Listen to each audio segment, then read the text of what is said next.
Guys, please confirm to me. All of you get my voice on screen. Those are attending in online. Is my voice on screen is confirmed to me, guys? Please type in questions box. All of you get my voice on screen. Please confirm to me. Is my voice is clear to all of you guys? Right. Thank you. Thank you. Thank you. Thanks a lot.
Right.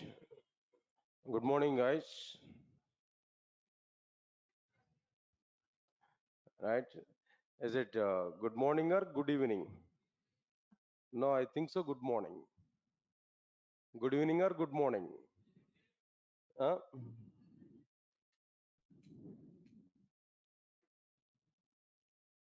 Right, sir. Order it may be. I think so. As per my plan, as per my view, fan. As per my view, whenever we are meeting first time on the day, it may be evening or it may be afternoon. I think so. We may say good morning. Am I right? That doesn't matter. Java doesn't require good morning and good evening. At all the times, Java is available, right? Anyway, guys, and one small information to you. This is not our original classroom. Actually, we have a classroom at the fifth floor. There nearly 700 members capacity room is available, but where some flooring work is going on. So due to that reason, just a first class, only this class, today's class, I'm taking in this classroom. Okay. So next class onwards, we will go to that room only. There we are able to have comfortable environment. Even if you are not feeling good up to today, then don't worry for it. In the next class onwards, we have very good classroom there where some flooring work is going on. That's why I'm taking this. Is my voice is clear to all of you? Is it clear? Right, nice. See, please, all of you, 1 minute I'm telling to you. Take this URL in our notes. All of you are getting notebooks and pens. Yes, take this URL. Take this URL. https:// tinyurl.com/core java 6 p.m. notes. All of you, please take this. https:// tinyurl.com/core java 6 p.m. notes. Core Java 6 p.m. notes. Okay.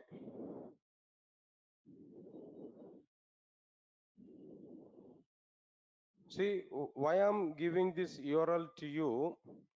In our mobile phones, maybe, in our laptops, maybe, in our systems, maybe. If we click on this URL, if you open this URL, my regular class notes will be available for you. That we can view, that we can download in our system. So every day, whatever the notes I'm typing inside the class now, the total notes we are able to get into your system. Not required to send separately this particular notes. Just if I type some data in my document, automatically that will come to you if we use this URL. At your home today itself, store or keep this URL safely in your system. Take one text file on your desktop. Inside the text file, then save this core Java 6 p.m. notes like this. Whenever we require that note there, just open this URL. There we are able to get the document. Already I have given download option even for it. We can download any at any point of time. That's the first thing here I'm telling to you guys. Okay, nice. Leave it. Not required here. And today I'm taking this class in both offline and as well as on like what they know online. Now this demo class is going on in both offline and as well as like what they're online. Try to understand it. No need to have any doubt on this. No, both are available here. We can observe carefully. Apart from this, what is the next point here I'm telling to you? Today, just I want to go for some introduction class here. Today, just I want to go for like what there's some introduction class. What exactly the meaning of Java? What is the meaning of the Java? Why Java is available? And if we want to go for Java programming language, what exactly the things we have to learn? What is there inside the market? What is trending in the outside market? How software industry is going on? What is your next plan of action to complete our course? What benefits we are able to get by joining these courses at Durga Soft, especially in my classes, what we are able to get? Everything we are going to understand today. Whatever the commitments I want to provide in the next duration, today we are going to finalize it. As per that commitment, we are going to work. That's it. So this is the today total agenda, what I'm planning there. But first of all, let's see some introduction content for Java. Some introduction content here we have to understand for what they Java. Now try to understand this clearly. Right, son. All of you observe carefully. Understand this now. All right, I'm asking this question to you guys. Java is available in how many parts there? Now tell me what you are understand about Java. Can I say first one is like what there core Java? First one is like what there core Java, and second one is like what there? Can I say advanced Java? Second one is like what there advanced Java, and third one is like what there J2EE. Come on, guys. Can I say like this? Java is available in three parts. First one is a core Java, second one is advanced Java, and the third one is J2EE. Can I say like this? Definitely. Now, before coming to this class, you might be have awareness on only this classification. Java in the sense only how many parts are available? Three parts. What are the three parts of the Java? Core Java, advanced Java, and what next one? No, J2EE. Yes, all of you are following these points, no? Right, sir. Sir, your response is very, very important. In general, these are the three parts here we are going to understand inside the Java. Fine. Now, what I am telling to you, whatever the classification I have written on this screen, forget about this classification.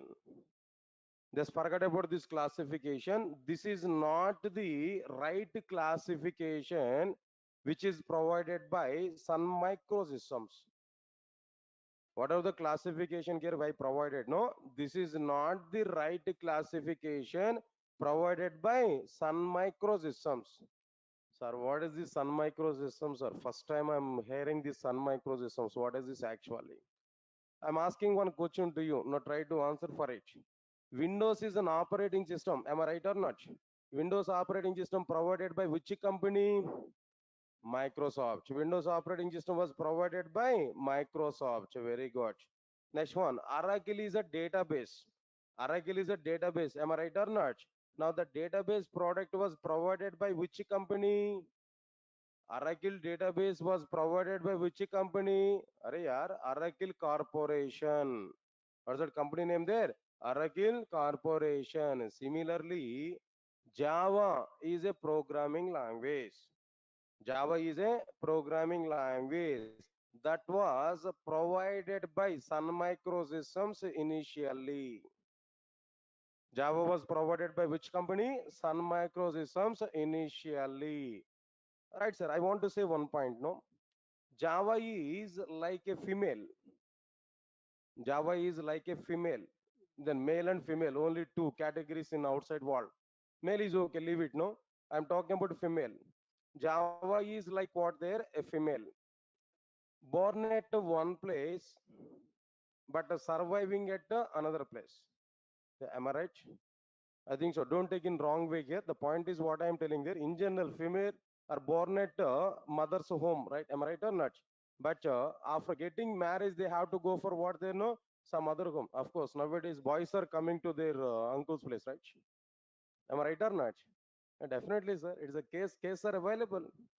Only the point is what I am telling to you. If a madam is working in a company IBM, sir is not having any job. What he has to do? Madam is having job, but sir is not having job. Then what he has to do? He has to come to his uncle's place only, right?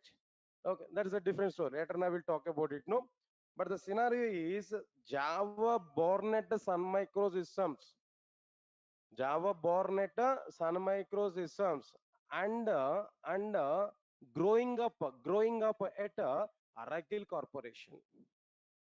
Java is grown up at what they know Oracle Corporation, but born at Sun Microsystems. That's why I'm saying just Java is like what care no female care. Understand it clearly, right? Sir, leave this punch care anyway. So whatever the classification here we are saying this is not a right classification. This is not provided by Sun Microsystems. This is provided by Amirpet Institutes only, including Durga Soft. I'm not saying excluding Durga Soft. No. This classification is provided by institutes as per their comfort, as per their business model. They divided in this way. But Sun Microsystems has not given Java in this way. Okay, sir. I understood. Core Java, Advanced Java, J2EE classification is not provided by Sun Microsystems. Tell me, this is wrong calculation. This is wrong classification that I know. But first of all, tell me, what is right classification? What is right classification? What Sun Microsystems has given? Please tell that information to me now. If we go over this point, I'm telling to you clearly, observe carefully. Java is provided by Sun Microsystems in the three parts as it is. What are the three parts, Kerno? Observe carefully. The first one is like what I'm telling to you, J2SE. The first one is like what there? J2SE. In other words, Java SE. Next one, the second one is J2EE, or maybe it is like what there Java EE, and third one is like what there J2ME, or we can say like what there Java ME. All of you are getting my point clearly? All of you are understanding this point clearly? So overall, the Java is available in three parts. What are the three parts? You know, J2SE or Java SE, J2EE or Java EE. Next one is like what there J2ME or Java ME. In the form of these three parts only, Java is existed clearly. This is the right classification provided by Sun Microsystems, which is not provided by Amirpet Institutes. This is provided by Sun Microsystems. That is the home of the Java. Home company of the Java is what their mother of the Java is what their Sun Microsystems. Initially, Sun Microsystems has given Java in the form of these three modules: J2SE, J2EE, J2ME, are simply Java SE, Java EE, and Java ME. Guys, I'm asking this question to you now. Tell me, how many parts are available in Java? Three parts. What are the three parts now? J2SE, J2EE, J2ME. Java SE, Java EE, and what next one there now? Java ME. These are the three parts are available inside the Java. Then immediately I have a question, sir. Overall, these three parts are available. As per verses, I understand. Clear. These are the three parts in Java. Now onwards, if anybody is asking a question to me, what are the parts are available inside the Java in the sense, I will not say core Java, advanced Java, J2EE. I have to say J2SE, J2EE, J2ME. Okay, fixed. No problem. But my doubt is, what is the purpose of J2SE? What is the purpose of J2EE? What is the purpose of J2ME? If anybody else is asking the question, what are the parts inside the Java? If I give reply J2SE, J2EE, J2ME, immediately that people are asking to me, what is the purpose of each and every part? There at least I have to give some answer for that question. By the time we have to give the answer like what there, first we have to understand like what there, J2SE or Java SE. Now here, what we are going to understand from this particular one, all of you observe carefully. That very first point here, what I am telling there, understand clearly. What is this J2SE? If you observe this, Java 2 Standard Edition. Abbreviation I'm telling to you, Java 2 Standard Edition. Java 2 Standard Edition. Abbreviation I'm telling there. Java Standard Edition or Java 2 Standard Edition. Again, I'm having doubt, small doubt. Okay, sir. J2SE in the sense Java 2 Standard Edition. But I have a doubt, sir. Why the 2 is available in the middle of the name? Why some people have included the 2, number 2? Is there any significance for this number 2? Is there any significance for this number 2? People may ask this question to you. Then I'm giving clarity for you. Now try to understand this point clearly, guys. All of you know.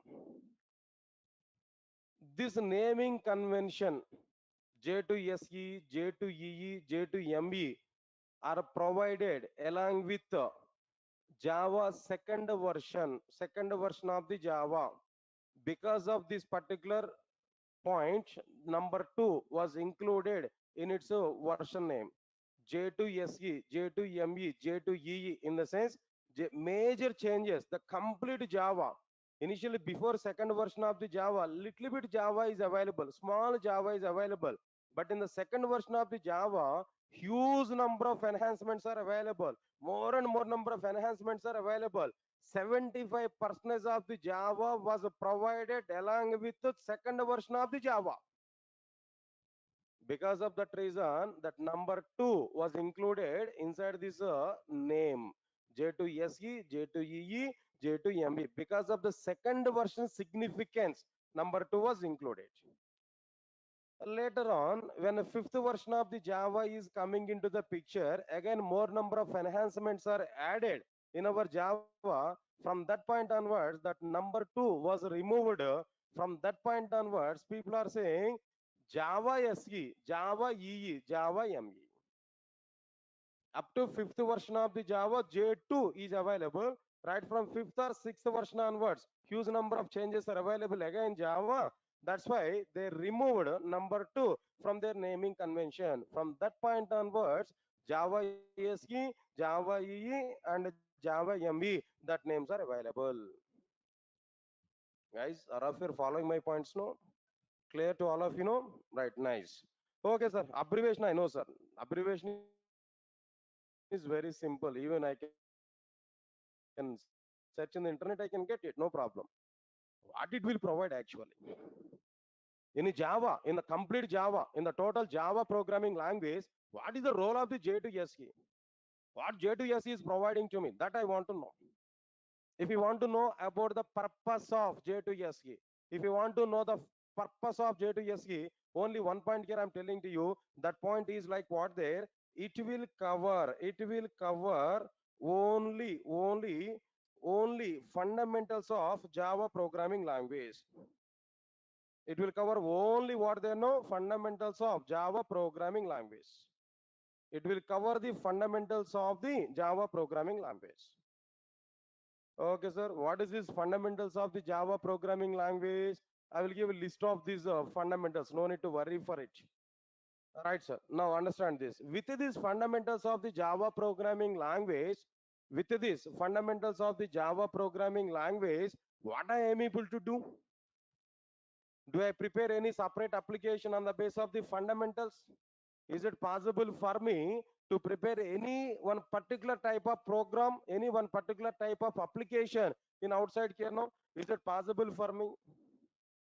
If we observe this particular point here, with J2SE, that is with the fundamentals of the Java programming language, we are able to prepare only we are able to prepare only standalone applications. Come on, guys, we have to understand this. We are able to prepare which type of applications? No, standalone applications with the only fundamentals of the Java programming language. We are able to prepare only standalone applications. Then again, I'm having a question.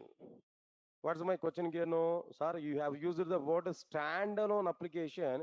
What is this standalone application? I want to know that. What is the meaning of this standalone application? Here? No, right, sir. Answer is very clear. Now try to understand it clearly.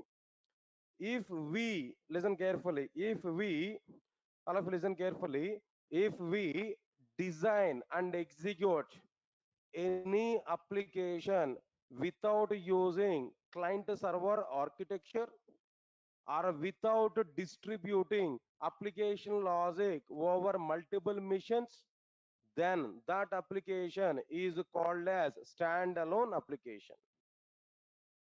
Digest my points here. What is the definition of given for standalone applications? No, if we design and execute any application without using client server architecture, without distributing application logic over multiple machines, then that application is called as what they know, standalone application. Come on, guys, repeat along with me. What is a standalone application? If we design and execute any application, tell me, without using what? Without using what? Client server application, client server architecture. Without using client server architecture, or another one is like what there? Without distributing application logic over multiple missions, without distributing application logic multiple over multiple missions, then that application is called as, what is this application here? Now tell me. Standalone application. That application is called as like what there? Standalone application. Understand this point clearly, what I'm telling to you now. Right, sir, this is what exactly the meaning of like what there? Standalone application.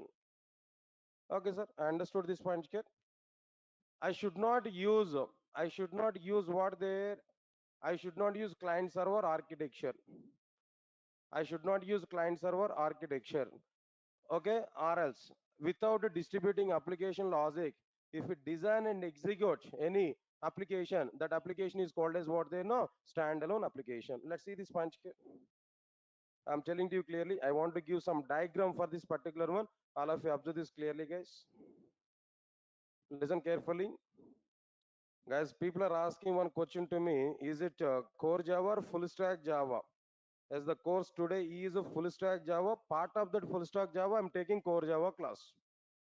Today is a demo for full stack Java. Part of that full stack Java, I'm taking demo for what their core Java. Both we can understand. Core Java and full stack Java, basic Java, complete Java packages. All we are starting today.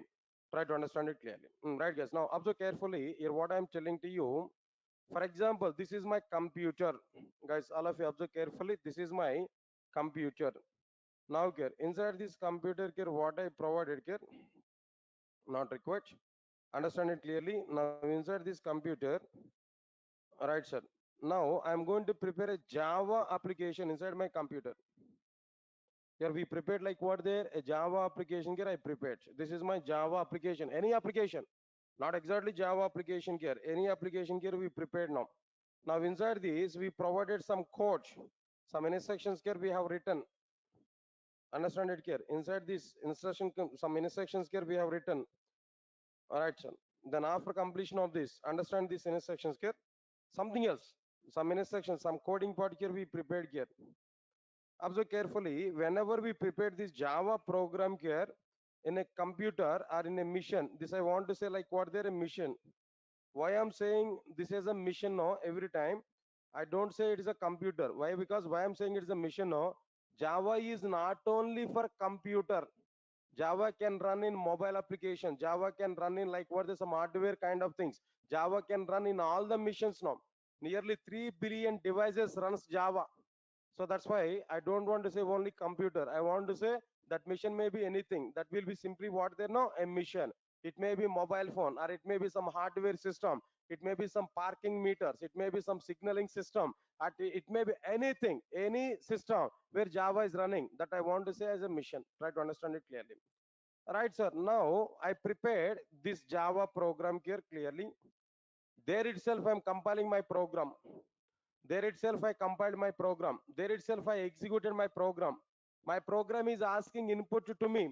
I entered input in the same mission.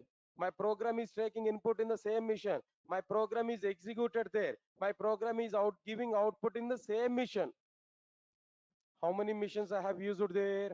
How many missions I have used there? Is that only one mission or multiple missions now? Is that only one mission or multiple missions? Can no, only one mission. There I've used only one mission. Okay, inside this mission only I prepared my program, I compiled my program, I executed my program, I given input to my program in the same mission, I got output from the program in the same mission. Even I don't have any two missions, even I don't have any client server architecture, even I don't have any internet connection also, even I don't have any LAN connection also. My total application logic I provided within a single computer where client server architecture is not available. Their client server architecture is not available. By everything I provided within the same computer. This is exactly called as what there? Standalone application. This is exactly called as what there? Standalone application. Guys, all of you are getting clarity what exactly the meaning of standalone application? What is the meaning of the standalone application? All of you are getting clarity on this? Right, sir. Now here I provided some diagram. Now try to understand this diagram clearly. That's okay, fine. This is the meaning of standalone application here, what I have given there. Already, the diagram I provided, try to understand it clearly. Right, sir. Then after that, after completion of this, what next one here? I am telling to you after completion of this. 1 minute, guys.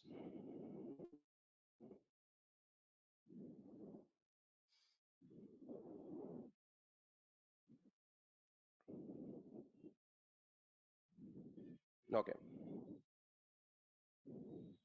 Right, sir. Now this is what exactly the meaning of standalone application.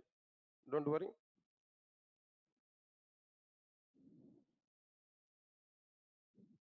Is it visible? Is it visible now? Right, sir. Now observe carefully. Next one is after completion of this particular one, tell me any example for standalone application. Sir, up to now, whatever the points you said to me, that is clearly like what there. Right, sir. Java SE or J2SE stands for what there? Java 2 Standard Edition. That's okay. That point here I understood clearly. Nice. Then after that, what is the next point here I'm telling there? After understanding this, it will cover only the fundamentals of Java programming language. That's okay, fine. It will cover only fundamentals of the Java programming language. Nice. Next one is, okay, by using these fundamentals, we are able to prepare standalone applications. Understood? What is this standalone application here? I given some definition here.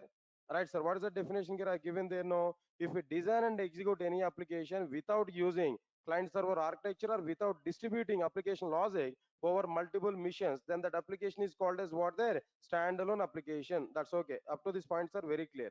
Tell me any example for standalone application in outside. Any example for standalone application in outside here? If you observe this clearly, in my system, calculator is available or not? Come on, guys. In my system, calculator is available. So that calculator is an example for what there? Standalone application. Observe carefully. Is that calculator required any internet connection? Is that calculator required any two missions interaction? Is that calculator logic is distributed over multiple missions? No, that calculator, the tab is available within a single mission or not?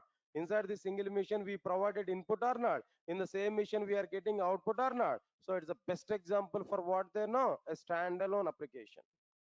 Not only that, please recognize this point clearly, guys, all of you know. Not only that, inside my mission, how many softwares are open here? Now tell me, how many softwares are open? Paint I open, am I right or not? Your paint is available. Paint is also be an example for like what they know is a standalone application. Not only that, Notepad I open here, Notepad, Sublime Text I open here, Notepad I open here now. This is my Sublime Text. That is one of the editor. Edit plus is one of the editor. Notepad is another one here. Answer my point here now. Edit plus for the sake of Java programs execution. Next one is a Notepad plus plus. All these are like what they know, standalone applications. Okay, sir. Good. These are the examples for standalone application. I understood there clearly. That's okay. Nice. Next, I have a question. In outside, so many software applications are available. So many software applications are available. If you take, for example, 100 applications now, out of this 100 number of software applications, how many applications are standalone applications now? Out of these 100 software applications now, how many applications are standalone applications? Just I'm asking, what exactly the ratio of the standalone applications in outside? What exactly the ratio of the applications are standalone applications in outside now? If we come for this particular point, answer is what there? 5% of the applications are standalone applications. 5% of the applications are what they know? Standalone applications. Please recognize this punch card. Remaining 95% of the applications are what they're non-standalone applications only. Only 5% of the applications are what they're standalone application. This is a relative comparison I'm telling them. Then immediately may have one question in our mind. Okay, sir. As per this demo class, I'm getting much clarity. Today's, as per your information, I'm getting very much clarity. Thus, by using core Java in the sense J2SE, by using core Java fundamentals, I'm able to learn. By using these fundamentals, I can prepare only standalone applications. Standalone application is an application that will be designed in such a way without using client server architecture or without distributing application logic multiple missions that I understood. Then examples for standalone applications are what they know: notepad, calculator, and so on and so on and so on. All these are standalone applications only. But how many applications are standalone applications? No, only 5% of the applications are what there? Standalone applications. Then immediately I'm getting one question in my mind. So today I'm learning core Java for the sake of only 5% of the application development in outside. Yes, sir. All of you are getting question in your mind or not? Huh? Actually, my brother is working with IBM. Every month he is getting nearly 70,000 per month. Every day made a call to me. Just I completed my BTech, maybe 6 or 7 months back. 5 months back, I completed my BTech. My brother made a call to me every day and he asked to me, "Are go and go Hyderabad and learn Java programming language." Every day he's calling to me like this. Now today I came for demo class. When I came to the demo class, now you confirm it to me. You said to me only 5% of the applications were able to prepare by using J2SE. So today I am coming for a demo class only for the sake of only 5% of the applications in outside.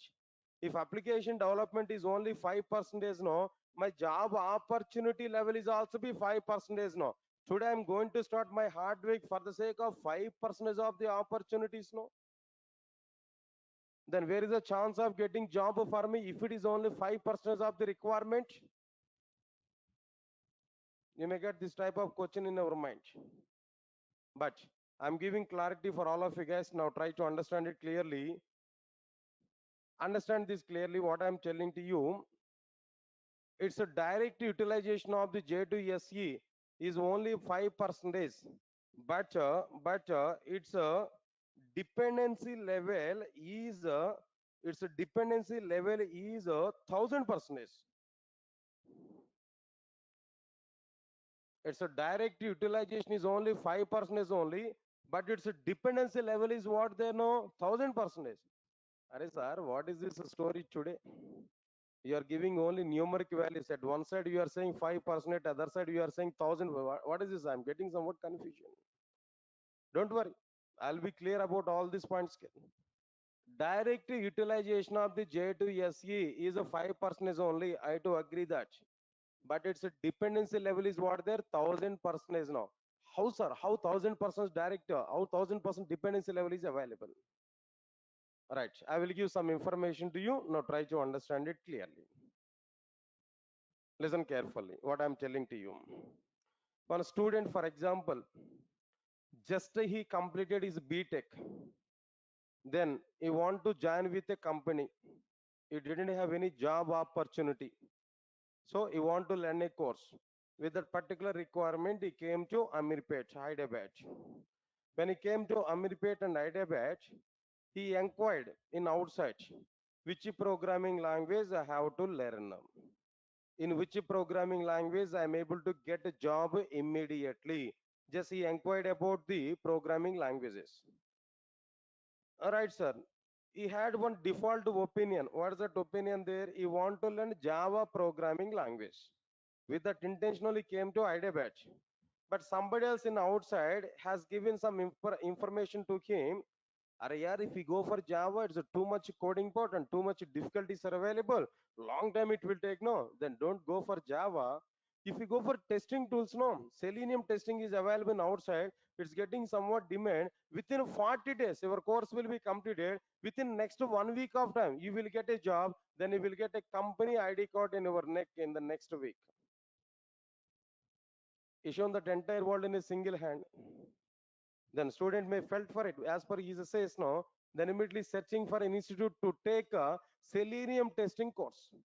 He searched. He identified one particular institute. He went for demo class. When he entered in the inside the demo class, when a trainer came to the class, when trainer has given information, the very first question that Selenium trainer will ask to you. What is that first question there? How many of you aware about core Java? How many of you aware about J2SE?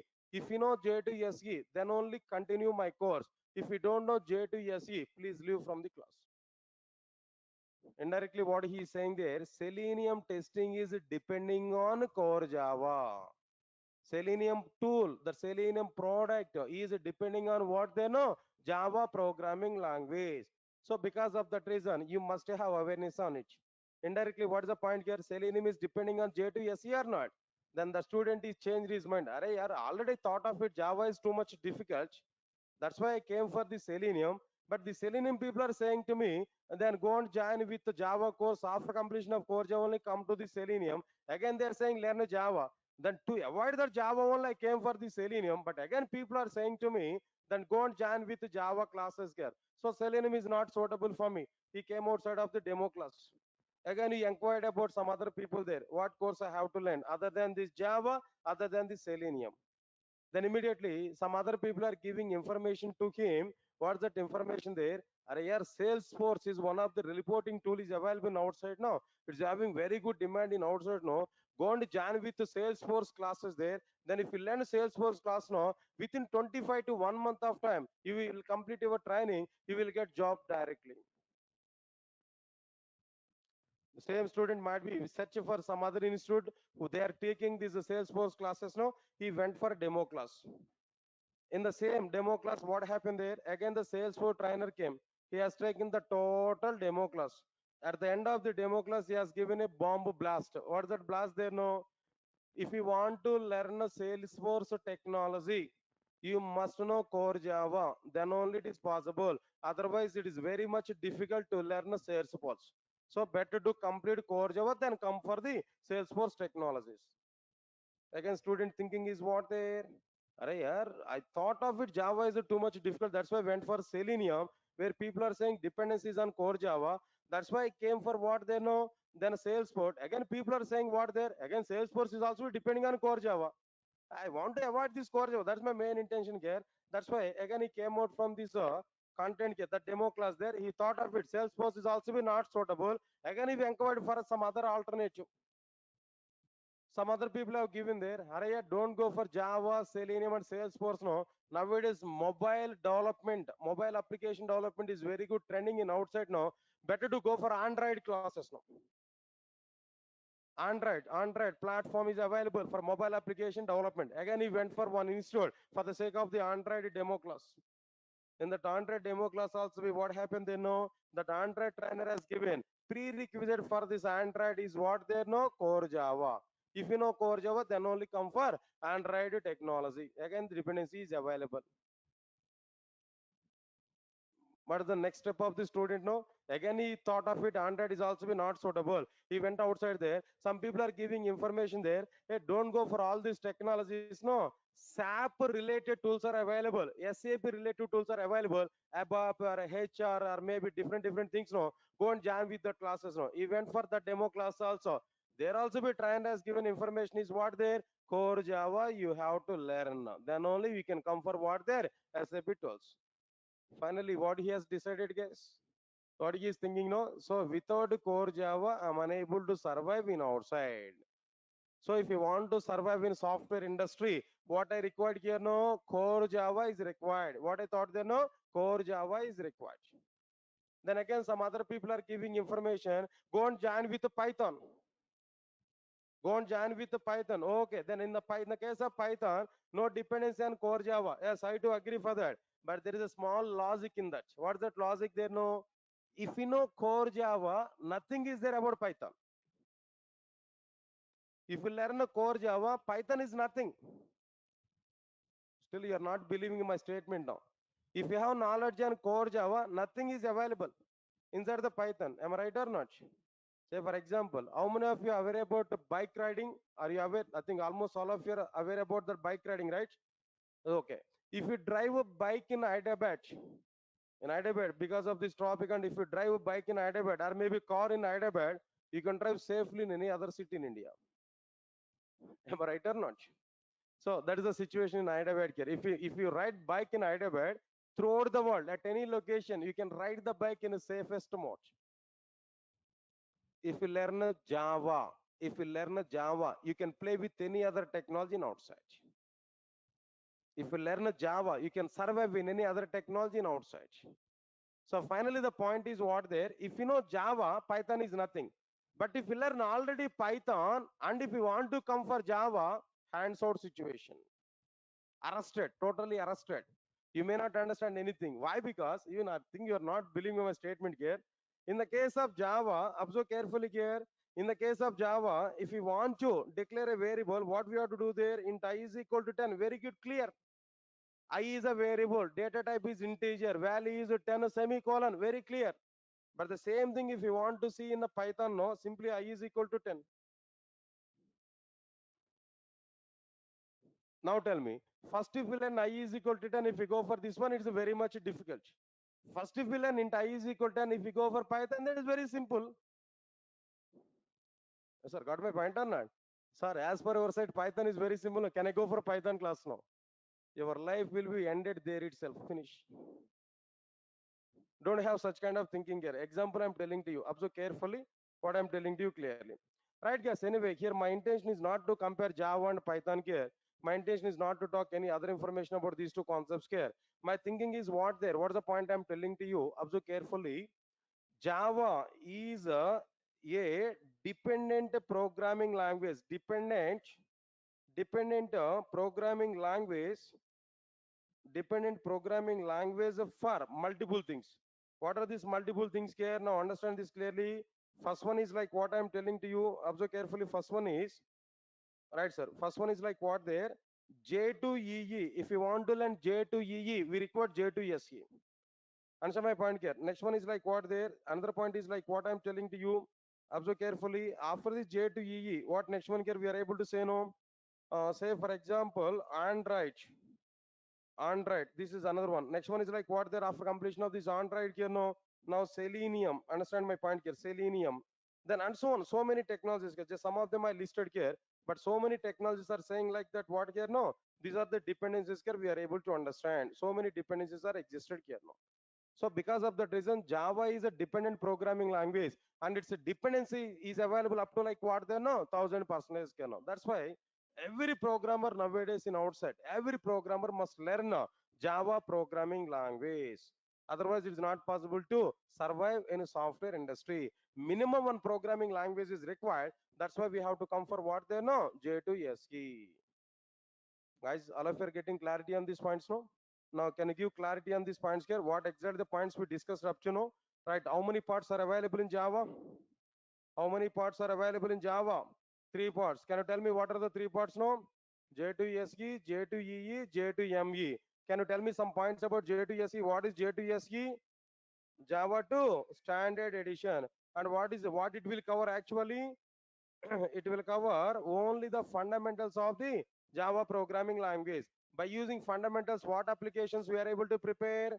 Standalone applications. Can you tell me what is standalone application? No.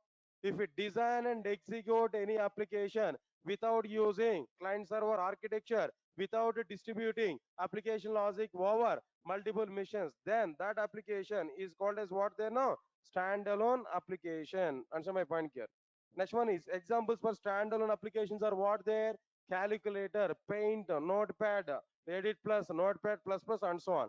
How much percentage of applications are standalone applications? No, 5%, right? But what is its dependency level here? No, 1000%. It is a dependent programming language for J2EE, Android, and Selenium, SAP related things, Salesforce, and so on and so on and so on. So many technologies are dependent on core Java only. That is J2SE only. Now tell me, J2SE is mandatory for us or not? J2SE is mandatory for us or not? Definitely, J2SE is mandatory for our applications, for our career also. J2SE is mandatory. Nothing are very simple. If I ask a question to you, why you are coming for Java class, why you are learning Java course now, you may say your own reasons no. What are the reasons, girl? Sir, I completed my BTech 4 years back now. My parents wants to arrange a marriage for me, but female people are asking a job for me. That's why I'm learning core Java today. Is it the reason for you? Yeah, I'm giving clarity, very good clarity. With core Java qualification, without core Java qualification, if I identify this, without core Java, your dowry may be 1 lakh. With core Java, your dowry may be 1 CR. What is that CR, sir? 1 crore. This is only core Java. If you learn advanced Java along with core Java, 2 crore. If you learn a Spring framework along with the core and advanced Java, 5 crore. Then you can demand your own way. But don't ask me how much dowry you have taken now. As you're teaching all these Java programming language here. Fine, nice. Now let's understand this clearly. This is the story behind what there J2 SE, J2 SE. Got my point or not? Don't calculate my dowry, yaar. People are calculating my dowry, right? Don't calculate my dowry. Huh? My dowry is 0 NP only. Now, okay, this discussion is stop, right? So now that's sufficient here. Don't calculate my dowry, then how I got married, and that's a different story. Now come for our point here. Now the second thing is like what they now tell me what is the second one here? No, J2EE. What is this J2EE actually? J2EE or Java EE. Now try to understand this point, guys. All of you know. Here we have to say some points about it. What is the abbreviation for J2EE, guys? Now tell me what is the abbreviation for J2EE? Java, observe carefully, Java 2 Enterprise Edition.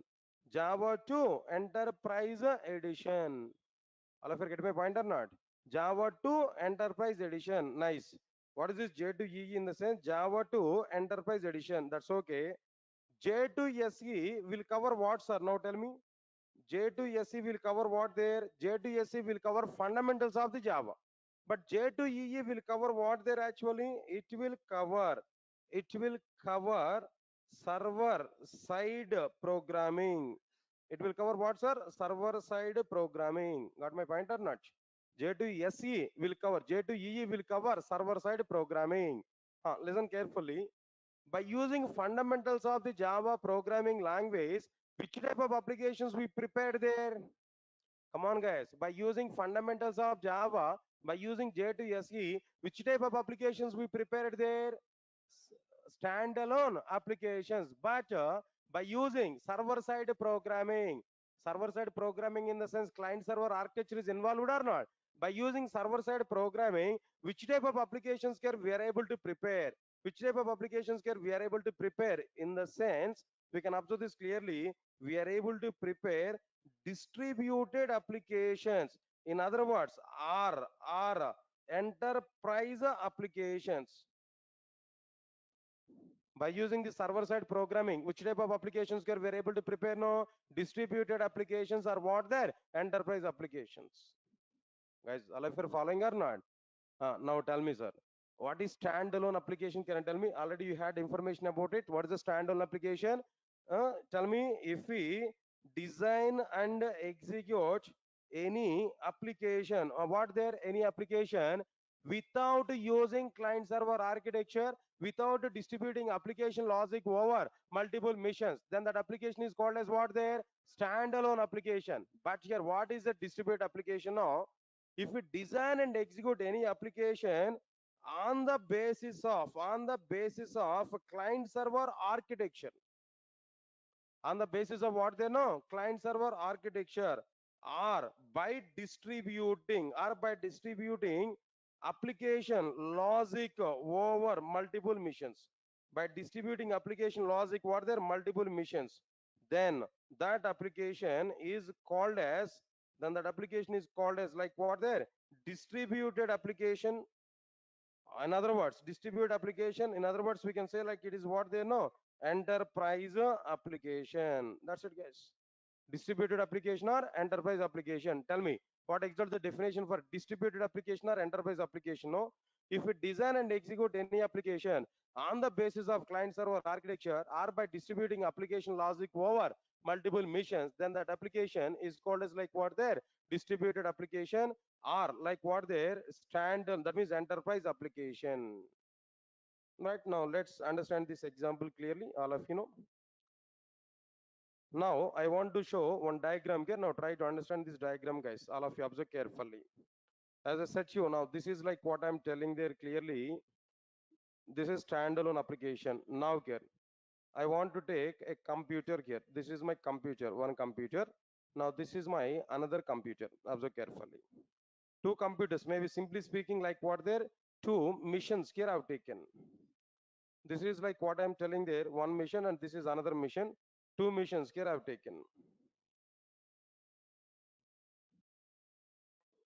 Right, sir. Now inside these two missions here, I prepared one application here and this also be another application. Observe carefully.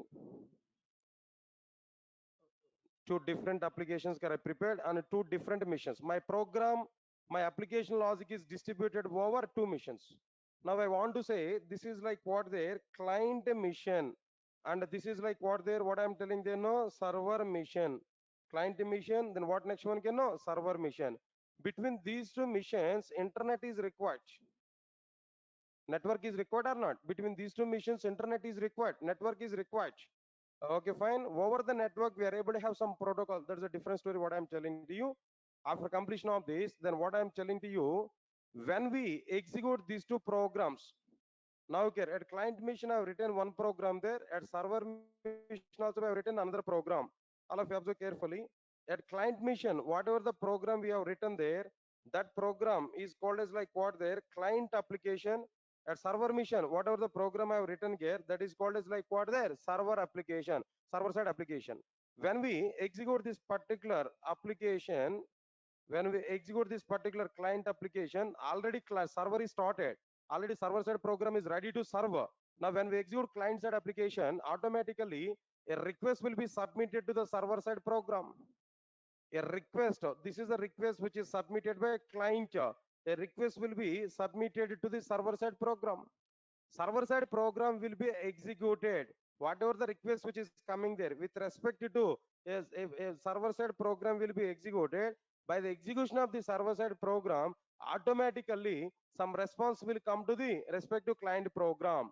This is like what their response, this is like what they know response. Guys, all of you observe carefully. Say for example, myself is a server, you're all clients now, you are sending request to me, I'm giving some service to you, that is response I'm giving there. Similarly, this is server, now this is client. Client is sending request to the server, now server is sending some response back to the respective client.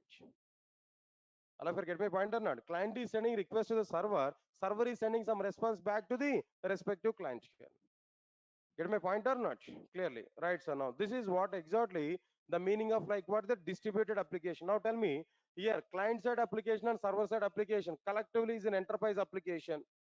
Okay. Now in the inside this enterprise application, my application logic is distributed over multiple machines or not? My application is developed on the base of client server architecture or not? That's why this application is called as what they know enterprise application. Otherwise, this application is also be called as like what their distributed application.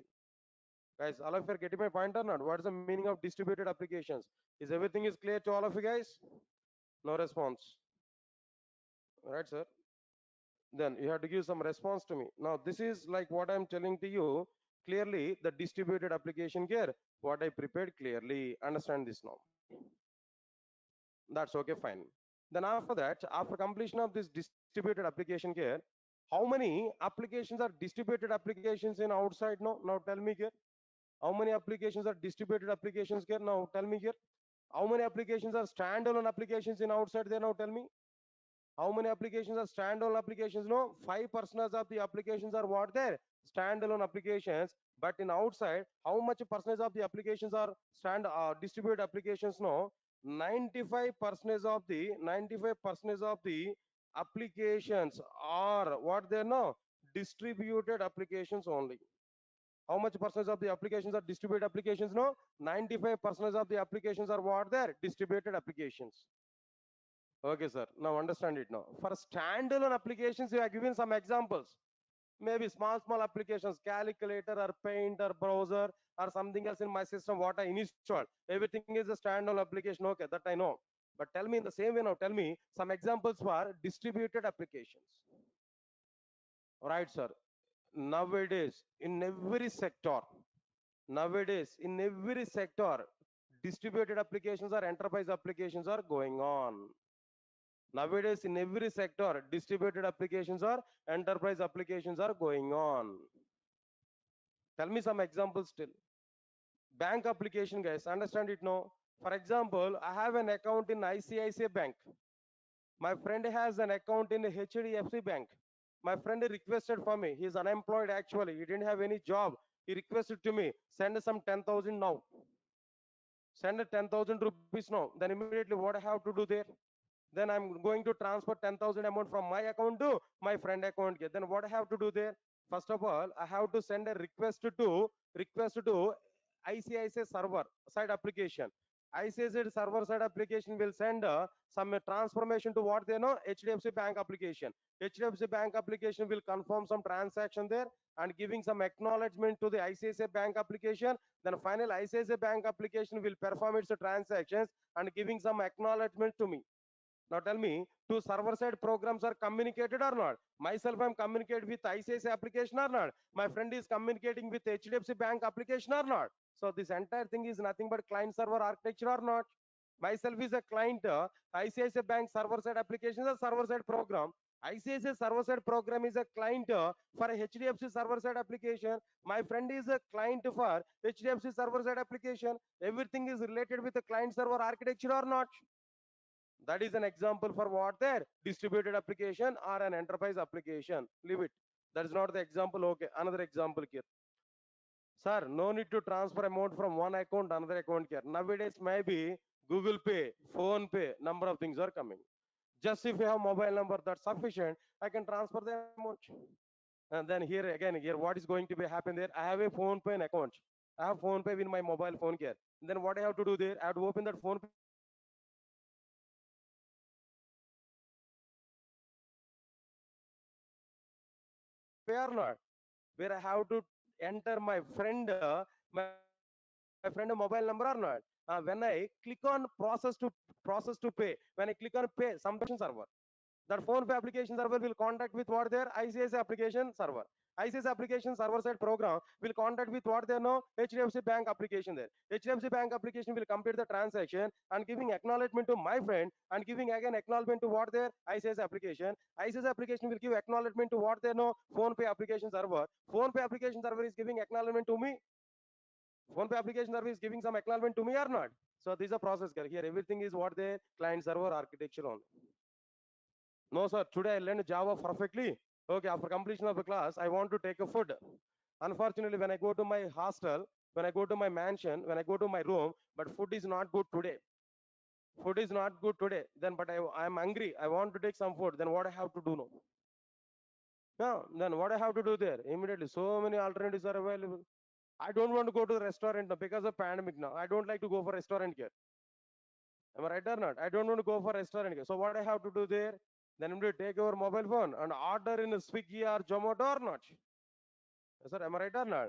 What is going on in your Swiggy, sir? What is going on in your Swiggy? There also be client server architecture is going on. Just we have taken a mobile phone where we found that what they know, what we open there, Swiggy app we opened there, where we ordered something, we provided already confirming that order. When we ordered something, request will go to the Swiggy server. That Swiggy server will go to what they know, respect to what they know, hotel. Respective hotel, there also be some app is available. Maybe Swiggy app is available. There also it will communicate with the respective hotel, restaurant people.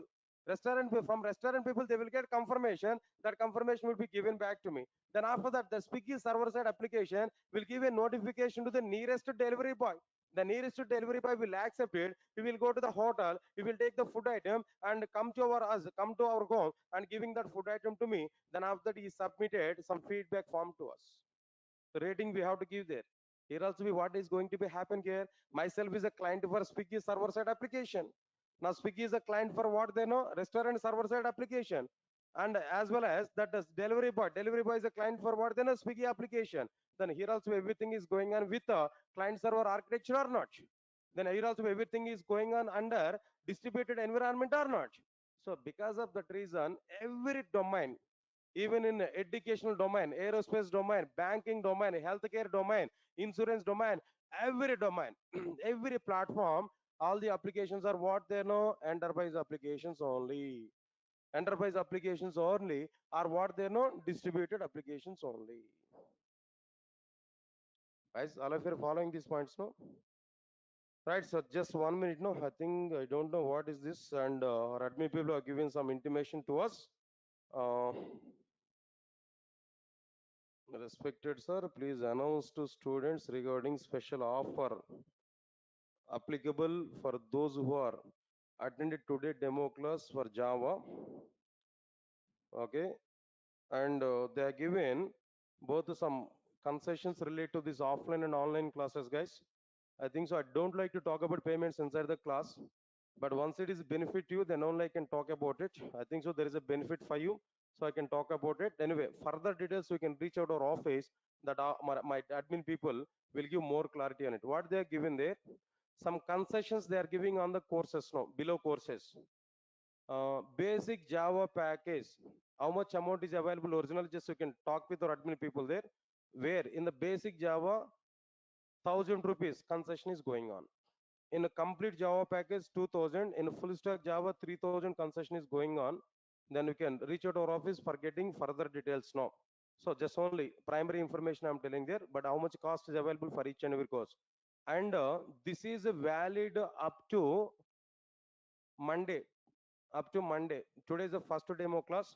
Tomorrow and day after tomorrow, no classes there. For this only first demo class today. Second demo class will be on Monday. On this Monday, up to Monday, they have given option there. Reading regarding these 3 or 4 days of time, they are giving this option there. After that, original cost is going to be applied for the respective courses. In both offline and online, we can check out our office there. They are able to give more information. Anyway, this is information. This is sufficient for us. Right, sir. Regarding this concession related information, I'm telling to you. More details, if you want to get there, go to our office and try to inquire about at our office there. Let's come to our content here. Let's come on. Let's come to our point here. So 95% of the applications are what, sir? Distributed applications are what they know? Enterprise applications. Now, are you getting clarity? No. If you want to learn now, if you want to learn now, enterprise application, what is required here now? Tell me. If you want to learn enterprise application, what is required? What is the prerequisite here now? J2 SE what is a prerequisite or not? If you want to go for J2 EE, prerequisite is what there? J2 SE or not? Come on, guys, no response here. I think you are feeling today cricket match was not happened, right? You thought of it. Today cricket match was not happened. Already you disappointed with the World Cup matches now. About the Indian performance. India performance, you are disappointed there. Today you are having some hopes over the New Zealand team. India is going to win. You thought like that. But today match was not happened because of some raining or something else. The match was not happened. That's why you are dull, I think so today, right? Is it the reason? No? So no problem here. We are playing already cricket inside our class now. Already we started cricket match today. Whatever the match you require, I'm ready to play. Is it a 2020 or test matching or maybe 1 day cricket match? Anything is ready. If you're ready to bowl with me, then I can play anything. Ready for it? For this also no response. Right, sir. Good, nice. Now let's come for our content here. So these are the like what there 95% of the applications are what there like distributed applications. Leave this punch here. After completion of this, then what is this third one, guys? Now tell me. Third one is like what they know J2 ME or what next one here no Java ME. Guys, really I'm telling there it's a waste of time to discuss about the J2 ME as of now. But as per my responsibility, I have to give minimum information here. Not required, but still minimum points I'm telling to you. Try to understand it now. Point number one, what I am telling to you, what is the abbreviation for J2ME, guys? Now tell me. What is the abbreviation for J2ME, guys? All of you now tell me. Abbreviation for J2ME is what there? Please respond for me. What is the abbreviation for J2ME? Right. Now the abbreviation is what there? Java 2 Micro Edition, not Mobile Edition. Please respond for me. Java 2 what they know? Micro Edition, not like what there? Mobile Edition. Okay, fine. J2SE will cover what they know? Fundamentals of the Java. J2EE will cover what they know? Server side programming. J2EE will cover what there? Server side programming. But J2ME will cover what type of programming you know? Micro programming. J2ME will cover what they know? Micro programming. Please guys observe carefully. Micro programming. Right, sir. By using this micro programming, which type of applications here we are able to prepare now? By using micro programming, we are able to prepare mobile based applications. By using micro programming, we are able to prepare what they know? Mobile based application. Sir, what is this mobile based application, sir? Already aware about it now. If we design and execute any application on the basis of mobile hardware system, then that application is called as tell me guys what is this application here no mobile based application. That's it. This is my point here. If you design and execute any application on the basis of mobile hardware architecture, mobile hardware system, then that application is called as what there? Mobile based application. Any examples are about this mobile based applications now? So many examples are available. So many examples are available. Now try to understand it now. For example, I want to give some order in Swiggy. Then what we have to do first? We have to install Swiggy app in our mobile or not? Come on, guys. We have to go for Play Store where we have to search for Swiggy app. No, their Swiggy app is available where install button is coming. We have to click on install button. Then Swiggy app is installed or not? That app is nothing but what they know mobile based application. Not only that, I want to see some cricket score updates. Sir, Cricket Buzz is available. Cricket Buzz is an app or not? Then we have to go for Play Store again. We have to search for Quick Buzz. Then click on install button. Now it is installed in our mobile phone. That is like again what they know mobile application. Yes, guys, all of you get my point or not? Not only that, I have my Airtel connections are in my mobile phone. Every month I have to pay the payment. To pay the payment, I don't want to go for Airtel store every time. So what I have to do there? My Airtel app is available. What is that app name there now? My Airtel app that is provided by Airtel provider. Then we have to install that My Airtel app in our mobile phone. Automatically we can pay the bills. Now the app what we installed in our mobile phone that is called as like what there now mobile application. Again I'm telling that calculator is available as an app inside our mobile phone. Calculator is available, calendar is available. All these are like what they know mobile applications only. Answer my point here. So now here calculator in mobile phones. Okay, then after that what next one here? After this calculators in our mobile phones can know. Then apart from this what I am telling you know calendar in mobile phones. Right, sir, mobile phones. Then what next one? And so on. So many things are existed here. We can understand all these are like what their examples here now. Nice, very good. Now, what is the point I'm telling there? Observe carefully, guys. One important point I'm telling there. Mobile application development or mobile applications are having very good demand in outside market. Very good demand is available for mobile application development.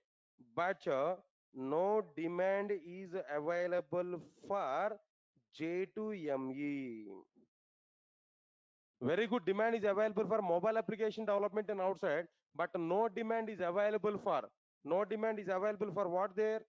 No demand is available for what there? J2ME in outside. Why no demand is available for J2ME in outside here? No, because of number of alternatives for J2ME.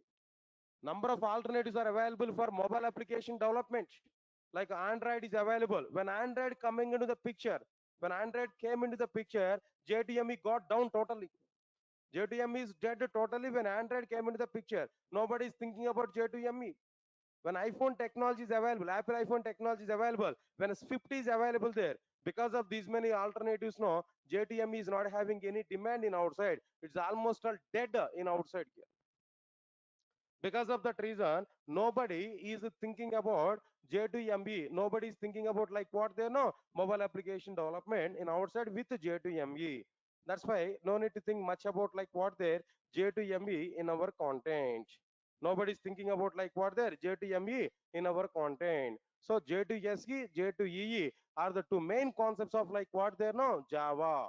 What are the two main concepts in Java here no? J2SE and J2EE. J2ME is not the part inside like what there Java. In that way, the Java is available at present here. But really, it's a part of the Java only, but no demand is available. People are not interested to go for what they know J2ME. Guys, all of you are following these points now? Right, so now this is what exactly the meaning of Java. Finally, I'm asking one question to all of you guys. Now try to answer for it. Please, all of you respond for me. I'm asking one question there. How many parts are available in Java? Three parts. What are the three parts now? J2SE, J2EE, J2ME. Right, sir. J2SE abbreviation is what? Java 2 Standard Edition. J2E abbreviation? Java 2 Enterprise Edition. J2ME abbreviation? Java 2.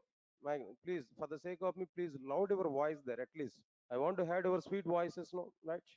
Why you hide yourself? Right, sir. Now, J2SE will cover what? Fundamentals of the Java. J2EE will cover what? Server side programming. J2ME will cover what? Micro programming. By using fundamentals of Java, what type of applications we are able to prepare? Right, the standalone application. By using J2EE, what type of applications we are able to prepare? Distributed applications or enterprise applications. Next one is after that. J2ME will cover, will prepare which applications? No, mobile based applications. Okay, fine. Now, standalone applications without using client server architecture. Enterprise application by using client server architecture. Mobile based application on the top of the mobile based mobile hardware system. Then after that, how much ratio of the applications are standalone applications? No, 5%. How much ratio of the applications are enterprise applications? No, 95%. How much ratio of applications are mobile based applications? No, 100%. But no demand is available for what there? J2ME. Because of other technologies, other platforms, demand is available for mobile application development, but no demand is available for what there? J2ME. So this is the fundamental information here given clearly. Guys, fine. Just this is the basic information here I'm telling there. Now, next to 10 minutes content is very, very important. Now try to understand it. No, content in the sense not about the Java. First of all, I want to say my action of plan. What exactly my plan of taking these classes here? What I'm starting today, at least we need to have some awareness here. That's why I'm trying to cover this information clearly to you. Right, so today I started nearly how many batches there? Three batches here, four batches here I started here. Now the first one, batch one is like what there? Core Java.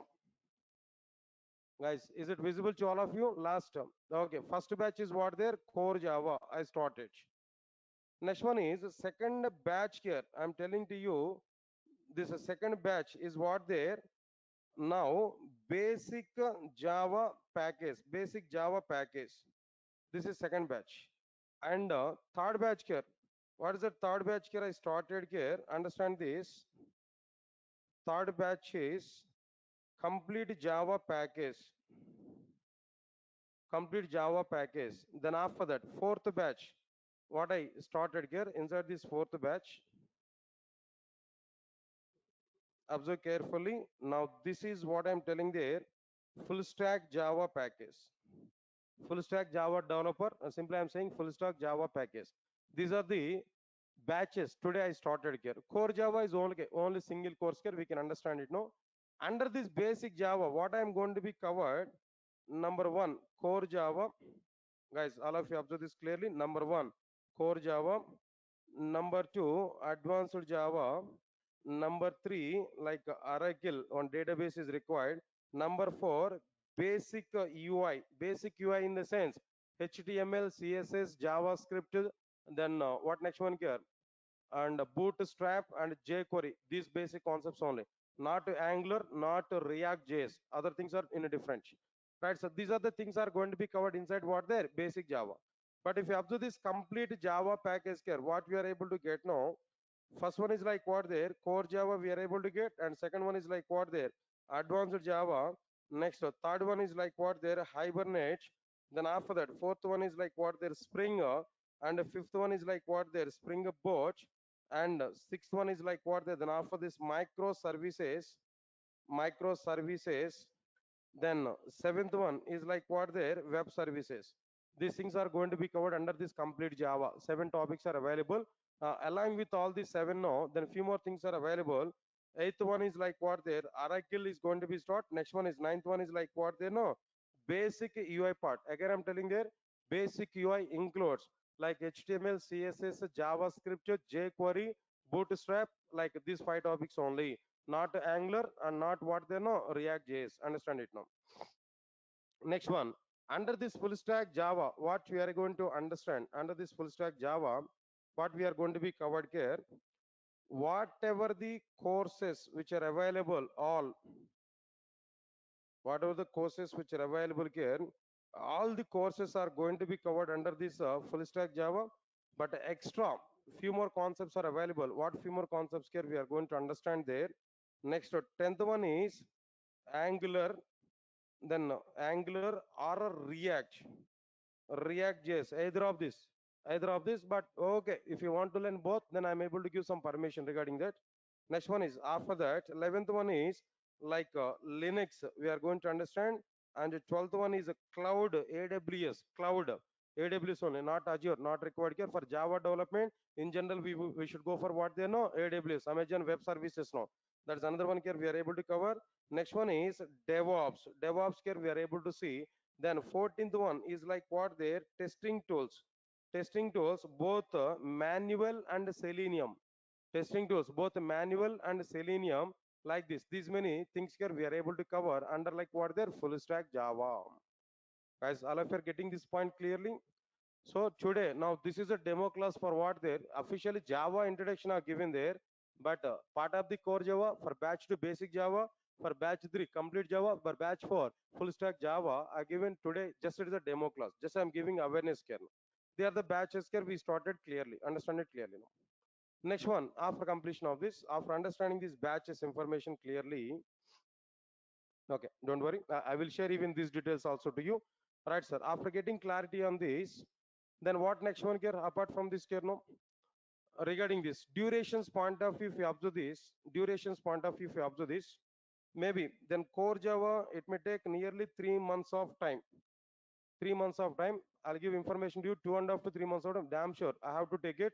Maybe minimum time I'm telling there. But if you are not understanding properly, if you are a bit slow, it may be delayed. But as per my level, I can explain that. But depending on your understanding only, I can take the concepts now.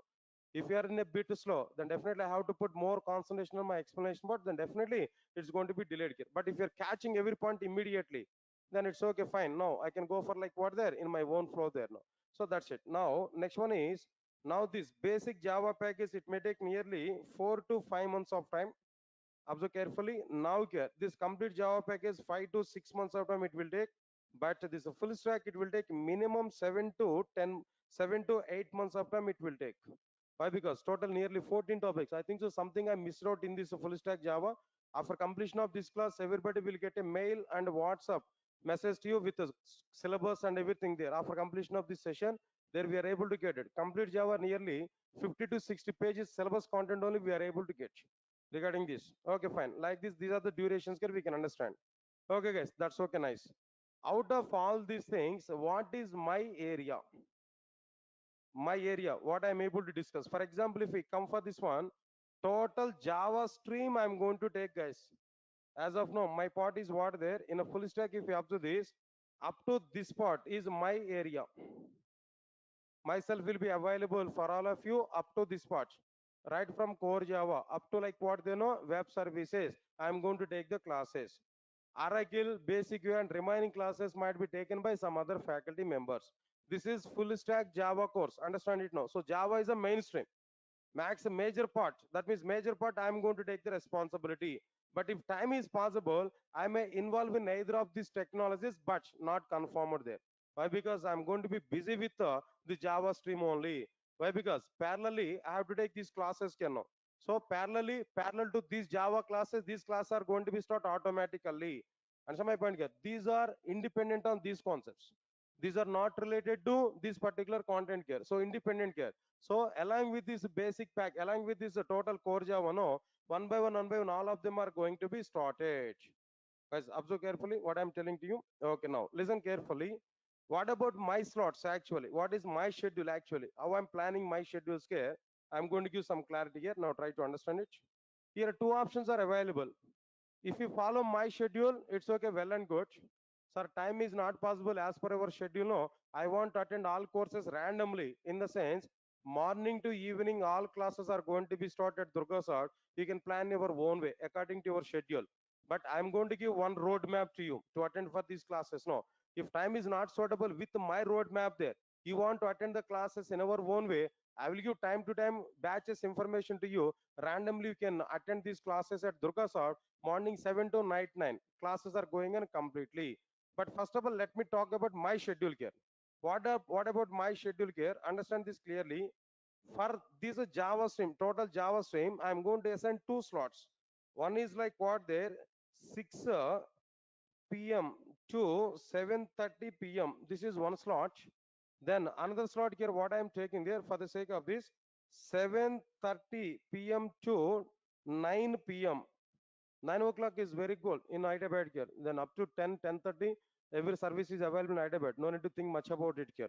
So the other two timings here I'm providing for the sake of my classes. In other timings, you can attend for what they know, other courses. If it is a complete Java or if it is a full stack Java, Oracle or Linux or DevOps or AWS, then I will give that schedule also clearly, but you can follow other schedules. But I will give that schedule information to you. When new batches are coming to start there, time to time I will give some information to you when to start Oracle, when to start UI, when to start this, all these courses here. I'm going to give some clarity for you, right, sir? But about my schedule here, what I'm telling to you, first immediately I will start like what their core Java here. Core Java I'm started here. Now here some course, some it's going to be happen core Java. When basics of the core Java is completed, almost when you complete object orientation in core Java, when you complete object orientation, exception handling, and string manipulations and multi-threading, these four topics when I complete in core Java, parallelly at 7:30, I will start advanced Java. That means to learn advanced Java, how much content is required in core Java. After completing that requirement of the advanced Java inside the core Java, then I will start what they know, advanced Java. Now advanced Java is going on here. Meanwhile, core Java is also be going on here. When advanced Java is going on here, meanwhile, core Java is going to be completed at a particular point. When core Java is completed here, in place of that, I'm going to start like what they know, Hibernate frameworks. I'm going to start there. Then Hibernate is going to be happen. Observe carefully. When Hibernate is going on there, meanwhile, Advanced Java is going to be completed at a particular point. No, when Advanced Java is completed here I will start like what there, Spring framework. In the continuation, in the same slot, after the Spring Boot, I will take. After the Spring Boot, I will take like what they know, microservices. After the Spring Boot, I will start like what there, microservices. Answer my point here. So now here, when Hibernate is going to be completed here parallelly at 6 to 7:30 time, I'm going to start like what they know, web services. Then both are going to be completed here. No? This is what exactly the order here I'm following there clearly. Two slots. If you want to join for any package classes, maybe basic Java, core Java in the sense 6 to 7:30 is a fixed next a few months of time. Basic Java or complete Java or full stack Java, if I want to join in my classes there, the other schedules here we have to follow clearly. So parallel, I'm going to do two slots is to complete the Java stream. Understand it clearly. First, I started today. Today onwards, I started core Java. After completion of the requirement of the advanced Java inside the core Java, then I will start advanced Java. Meanwhile, core Java is going to be completed here. So when I start advanced Java, it's going to be completed there. It's going on. In place of core Java, may start what they know Hibernate. When core Java is completed totally, Hibernate will be started here. So when Hibernate is going on here, meanwhile here advanced Java may be completed where in the continuation Spring is Spring Boot microservices I will take there. Meanwhile, inside this, in place of this Hibernate, I will start what they know, web services here. By this, when I complete this part here, my part will be completed. Guys, all of you are getting my point or not? So this is what exactly the scenario here I'm telling to you clearly.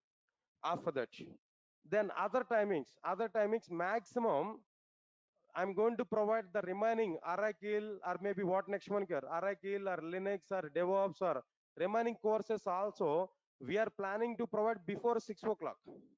4:30 to 6 o'clock or maybe 3 o'clock or maybe 4 o'clock, something else. At evening time only I'm planning to provide the remaining courses also. Other trainers will take the classes there, but 6 to 7:30, 7:30 to 9 fixed for Java. These two are my schedules.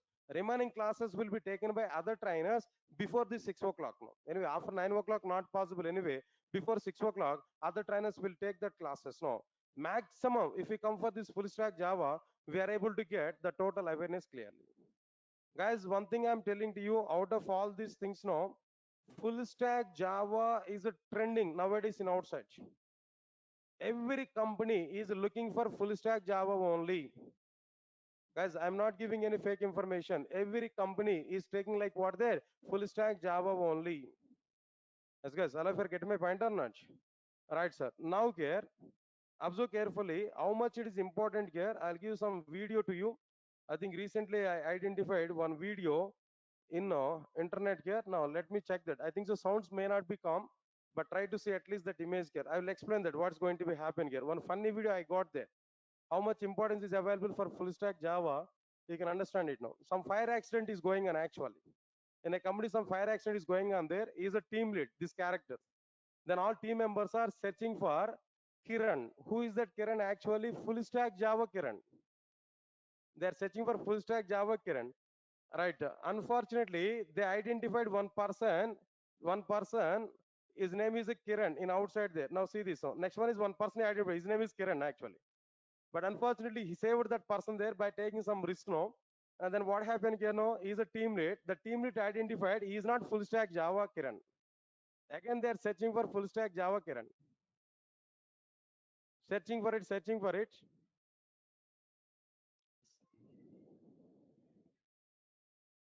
Now identified, she identified there. She's a full stack Java Kiran. Now they saved her there clearly.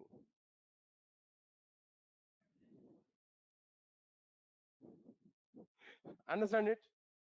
So this is an advertisement. This is one advertisement I found in exactly in outside guess. Now understand this clearly.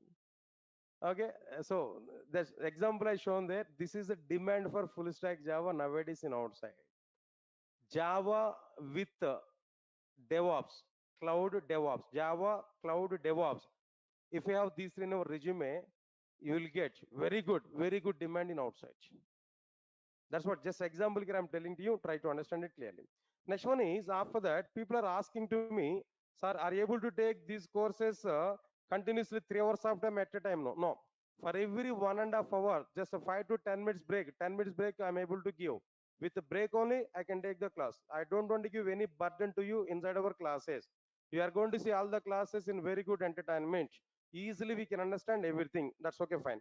Apart from this, what benefits here we are able to get to attend these classes, guys?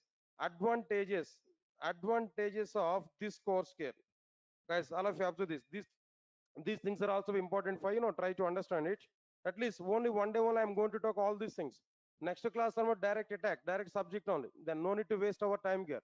So first one, advantages of this course here I'm giving that the very first advantage is what there. All my classes, all my classes, videos, recordings will be provided up to 1 year of time. What to 1 year? This is an official boundary only, but maybe extended. Not even up to 1 year. Even after 1 year also, we are able to watch that videos. Every my class is being recorded here.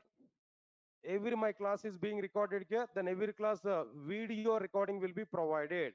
If you join for core Java recordings will be provided. If you join for advanced Java, that means the total full stack Java videos will be provided, but up to my classes. Actually, that videos classes maybe is excluded for offline students actual.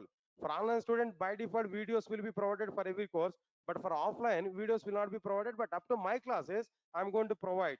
In outside maybe for recordings, it may be each course 5,000 to 6,000 cost is going to be happen. But anyway, by default, aligning with your course registration, you are able to get this video support. This is one point I'm telling to you. Next one is all my courses, all my classes material will be provided in the form of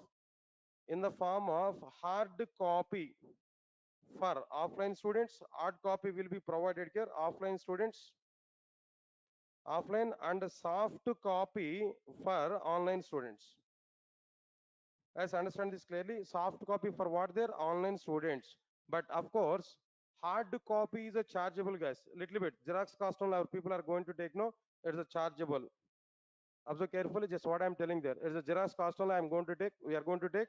They will provide that hard copy material for every course. But for online students, no, automatically soft copy will be provided for all the online students. Okay, that's one thing. Right, sir. Then apart from this, course completion certificate will be provided at the end of the course completion certificate for every course. That means at the end of the course, what do you join here? Total course completion certificate from Durga shop you are able to get. This is one thing here. Then the fourth one here, what I'm telling to you, listen carefully. Next steps are very, very important. Company drives, company drives will be provided. Company drives will be provided for all the students. There's a common platform for everybody. Commonly, we are providing company drives, recruitment drives. That means I'm going to invite number of companies there.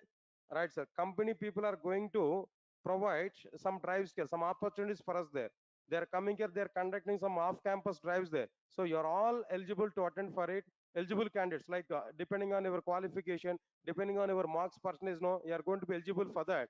You are going to select in that companies there.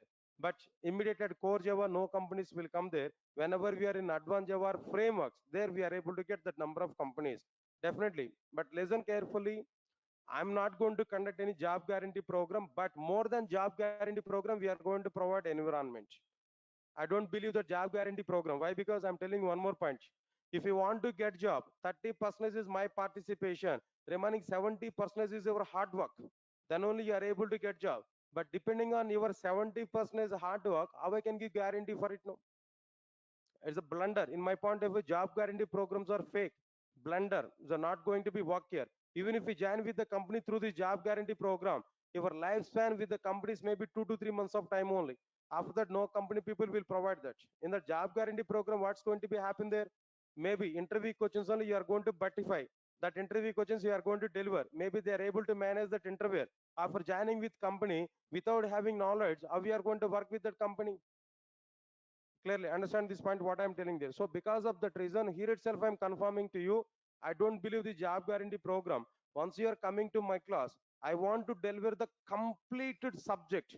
So my program is not job guarantee program. My program is content guarantee program, subject knowledge guarantee program. At the end of the day, I'm telling to all of you guys, I'm giving what to you.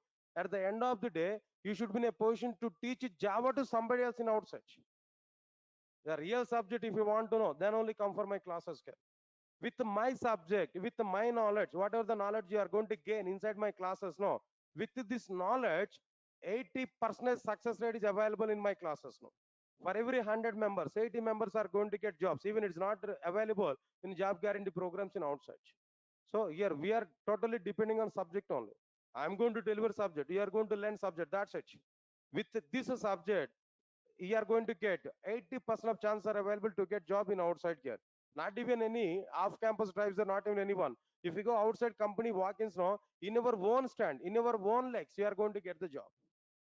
So we want to make you to understand everything inside the Java. Once you got the job, next to 20 to 25 years of time, you will not get any problem here. In that way, we are going to prepare our content.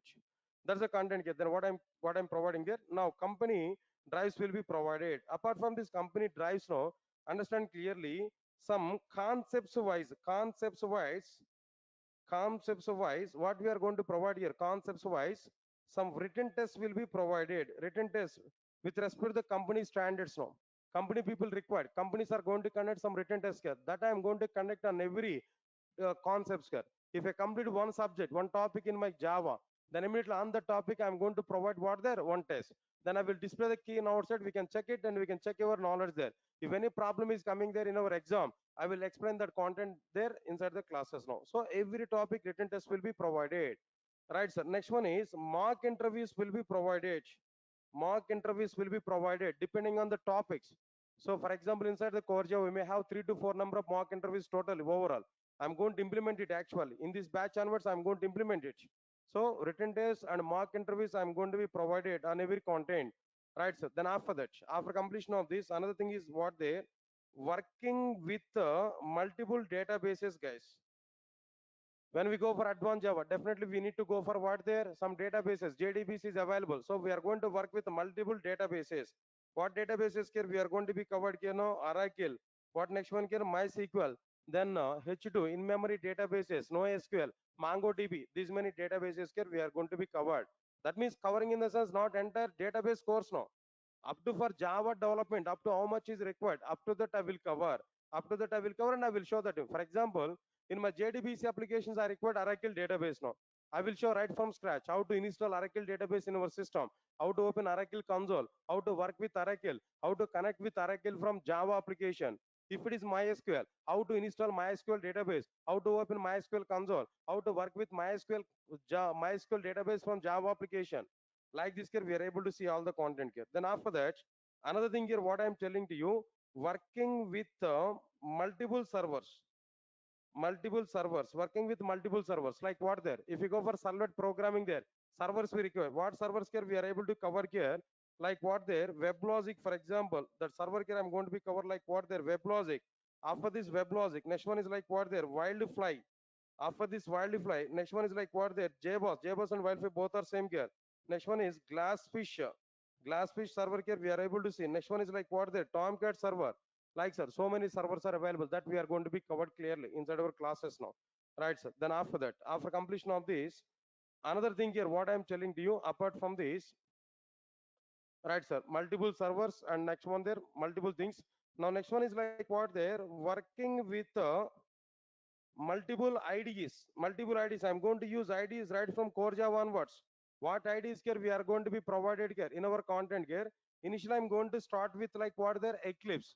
Next one is like what there, IDEA. Then what next one here? No, NetBeans. But NetBeans is not possible with the core Java. NetBeans I'm going to use when I'm going to start Maven, such kind of concepts here. Understand it clearly.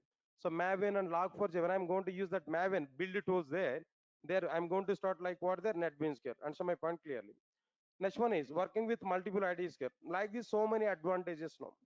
So many advantages here we are able to get. But with all this environment, if you follow all my concepts inside these classes, now with all these environments, I'm giving assurance to you, 80% of chances are available to get job in outside. 80% of chances are available to get job in outside. Answer my point here. Next one, what is the prerequisite to come for my classes there? I'm giving clarity for you. Prerequisite point of, no need to have any separate pre-programming languages for you to learn core Java with me. Even C also be not mandatory. But if you know C, it's okay, well and good. C class are available already there in outside, no, in our institute. C and data structures is available. If you want to join with that, we can go and check the demo classes there. Demo, I think so. Demos are going on. At what time? Time. 9:30 morning, right? At morning time, 9:30 C and data structures class are started there Monday onwards. You can join with that if you require that. But it's not mandatory for my class. But if you join with that, well and good here. That we can understand now. Right, sir. Then apart from that, then what next one here now? And then what next one here? Right, sir. Then any graduate can attend my classes, I don't have any prerequisite here. Then we can start our classes here. In which we are going to start C programming language. In the same way, we can start with what there now Java programming language. See, I said to you, I'm telling to you, in general, people are thinking about to start the courses from zero level onwards. Right from zero level onwards, we are going to start the courses. Am I right or not? But my thinking is what there, not even from zero, from minus 100 onwards, I'm starting your course. Minus 100 onwards, I'm starting your course there, not from zero level. See, I don't know how much you are having knowledge in Java and other programming language, but all of you are equal for me. At present, you are at minus 100 level, not even zero. So from that point onwards, how to install Java software, how to write first Java program, how to write main class, how to write main method, how to display hello world. Right from that scratch onwards, I'm going to start our programming. Understand? Then why we are coming for Java programming language? We have already so many programming languages. Why this Java programming language is required? What is the impact of it in outside market? Everything we are going to understand. After that only, we are going to understand inside the Java. Understand, guys, what I'm telling you. So because of all these many things here, we are going to do clearly. Because of all these things here, we are able to understand clearly. So try to understand it. My development is going on with the IDEs only. These many IDEs I'm going to be covered inside my classes. Working with these many IDEs in the sense, it's a catwalk for implementing an application in our companies there. Nothing is going to be happen. Easily we can prepare our projects in our companies if we have this much of content. Yes, guys, all of you are getting my points clearly, what I'm telling to you? Right, guys. Now, this is what exactly the idea, what I'm telling to you clearly. Okay, then don't worry. This total information also I'm going to be provided inside my document here. Already some content I prepared there. Then batches information here I provided. This I'm going to be provided at the end of the content here I'm providing there. All of you are having these notes. Am I right? Guys, all of you are having these notes, right? URL already given that. Just if we open that URL, where one folder will open there, inside this core Java material is available. Click on it, automatically it will be open for you. Then I'm going to give the download option also for you for this material here. We can download. Every time I'm going to type the content. Classroom notes is very, very important. Almost all one document we are able to get. If you follow this classroom notes, then automatically we are able to get it now. Not only that, along with your course, we are going to understand along with this course we are going to understand interview questions, guys. Observe carefully, this is our biggest advantage now. Interview questions I'm going to be covered part of the course. Interview questions part of like what they're part of the course we can understand. Interview questions in every topic we are going to see like what there some interview questions here that we are able to understand, right, sir? Then after that, what is my plan of this courses here? What is the plan here I'm providing here? That plan also because I'm going to be included inside this. Now try to observe this clearly. Right. So total everything here I provided here. So the next class for this course will be on like what there Monday, not tomorrow and day of tomorrow. First weekend anyway. This is the first demo class. Second demo class. No second demo class here. Directly on Monday I'm going to start our core Java. Directly subject I'm going to today just as the orientation only. Just it is only gathering purpose only. But Monday onwards our really subject is going to be start.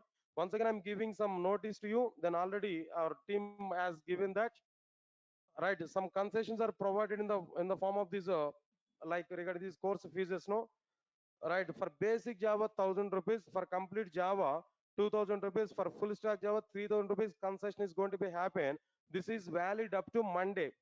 Up to Monday, then if you register for this course, then we are able to get this option anyway. Just this is an intimation there, but I don't like to talk about money and all these things. I'm not related to money. Our admin people will take care about it. Now reach out our office there. Our admin people will talk with you regarding that. Guys, is that thing is clear? Is that thing is clear? All right, sir. Shall we meet on Monday? All of you will come on Monday.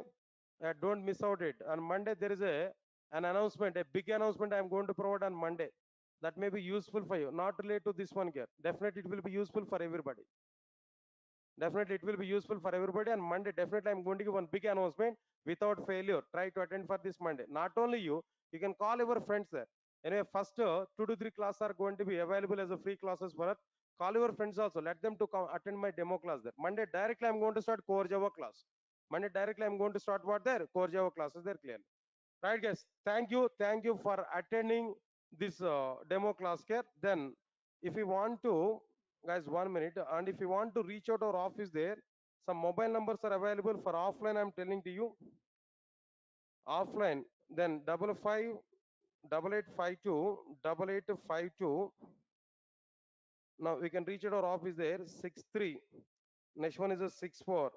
These numbers are maybe useful for you. We can take these numbers no 97.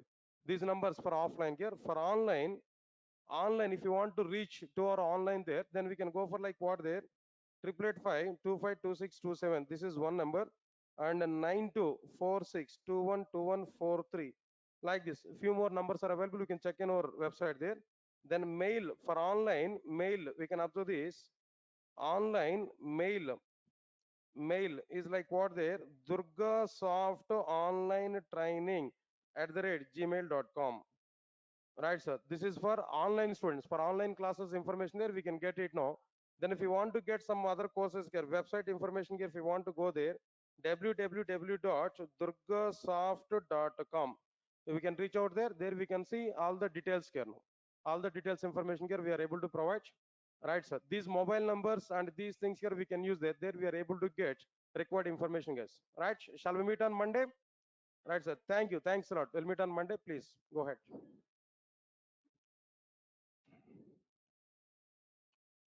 Guys, those who are in online, yeah,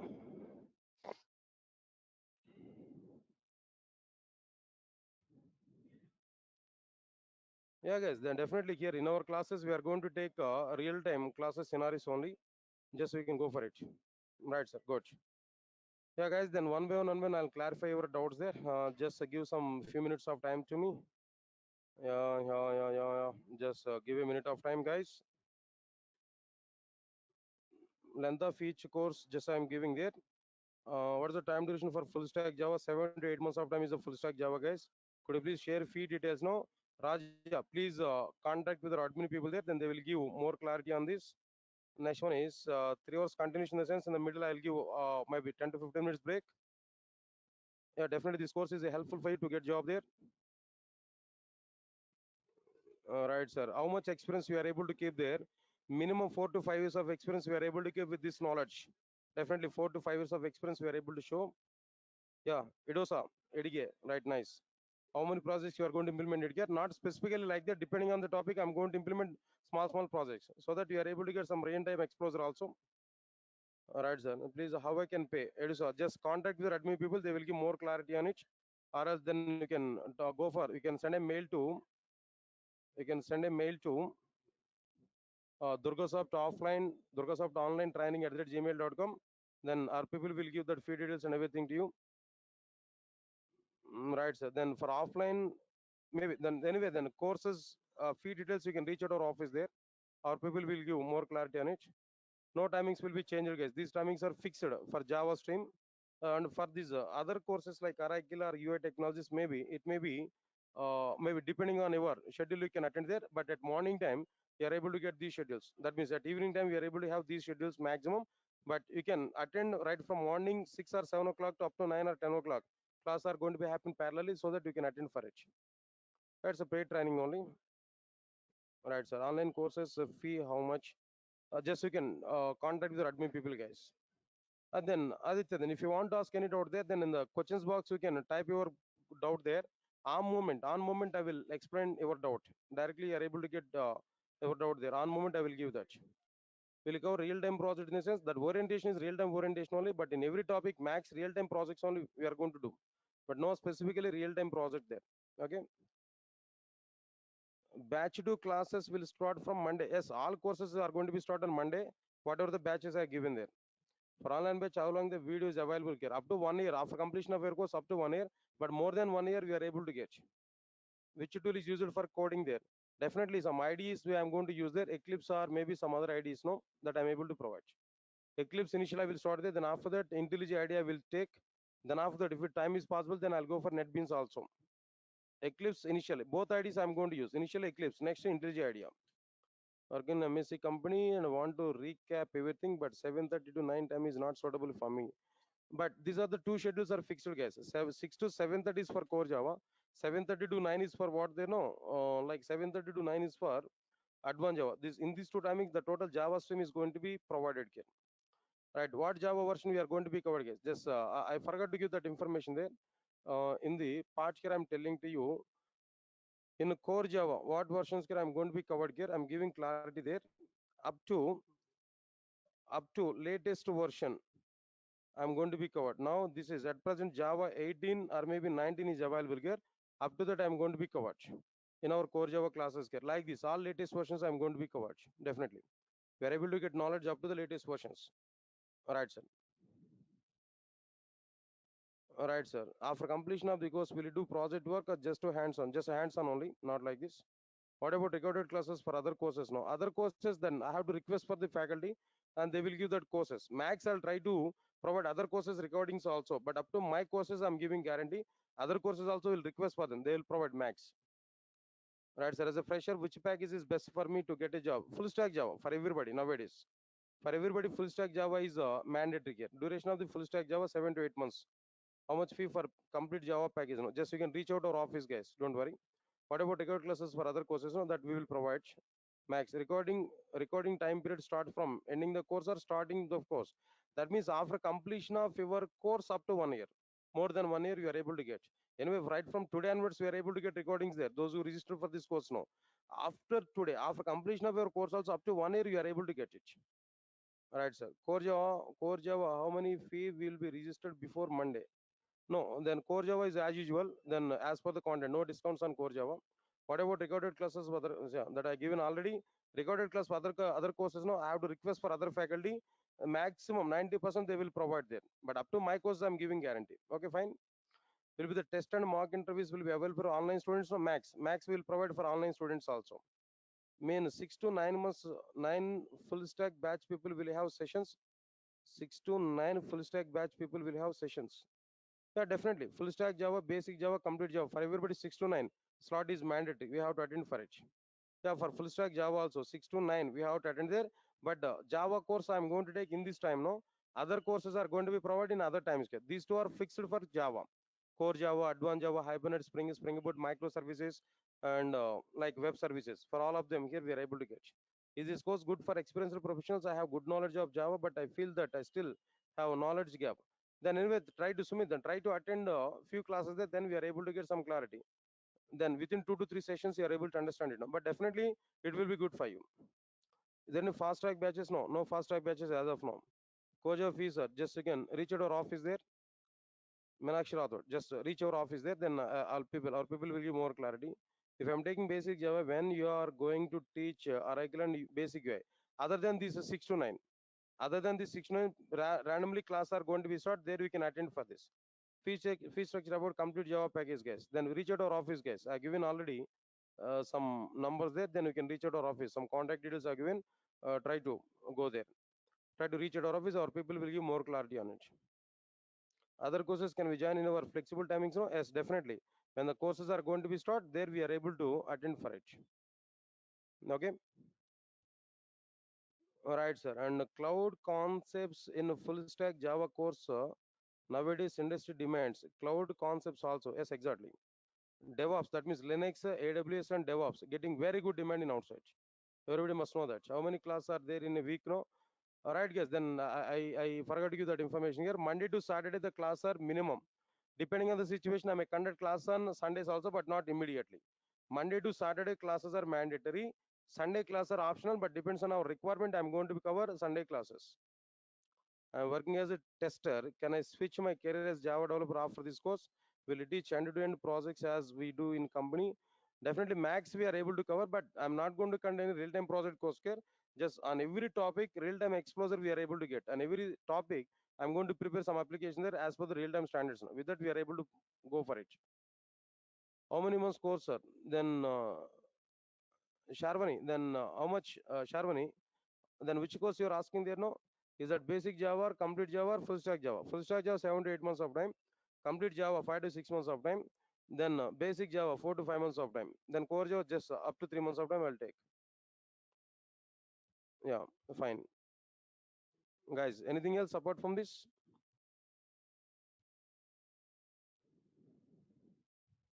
Anything else apart from this, guys? If I miss any class, videos will be provided, guys. Analashmi. Then, if you miss any class, there videos will be provided. We can watch that video. Then again, come to the class. Right.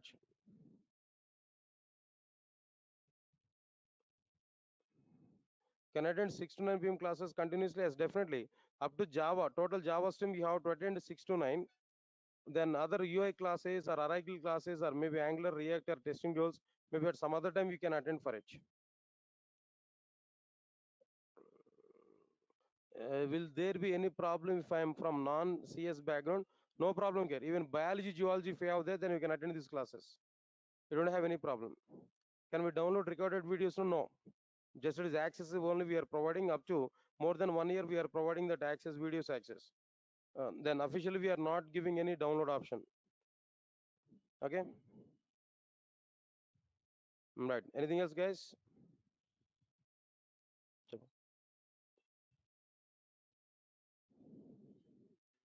Hmm? Hmm.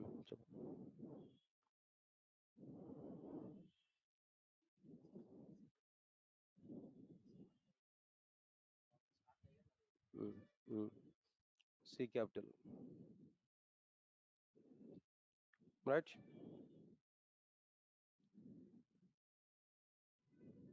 Driver manager. Program Zulda. Hmm? Yeah. Thank you. Thank you, Roger. Thanks a lot. Guys, and shall then sir, I have gap after my graduation as a fresher. Have any chance to get job? See, how much gap do you have, Meenakshi Rathod? How much gap you have?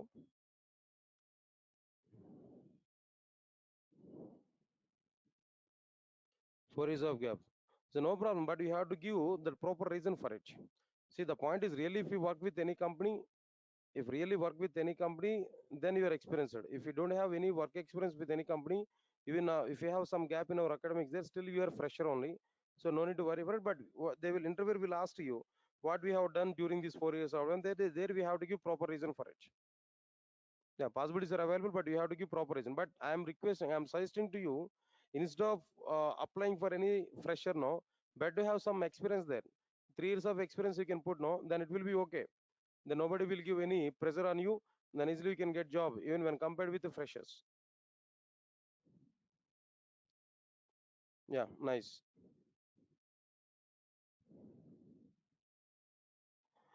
Anything else, guys? And shall we meet on Monday? Shall we meet on Monday? Please, all of you say okay, then we can drop out. Shall we meet on Monday? Thank you guys. Thanks a lot. Then use the same link on Monday. Try to attend for the class. Monday onwards, we are going to see that actual Java. Directly core Java, I'm going to start at 6 to 7:30. After a few days of time, I'll start at 7:30 to 9 advanced Java. Right, guys. Thank you. Thanks a lot. Thank you. Thank you for your support. Try to attend for the class on Monday. No, we are not providing any experience letter, guys. Just we are providing only course completion certificate. That's it. Then we are not going to provide any experience letters and all. Yeah, demo class video also you are able to get. In YouTube also it's going to be available. In YouTube also it's going to be available. Please check it. Yeah, go to our Durga Soft channel. There you can get it. Okay. Yeah, we can add certificate in our resume. Then we can use Durga Soft brand in our resume. No issues. But it is not OCJP certification. This is like what the Durga Soft course completion certification. Yeah, we can tell to that interviewers also. Then I completed my course at Durga Soft. They'll give some recognition.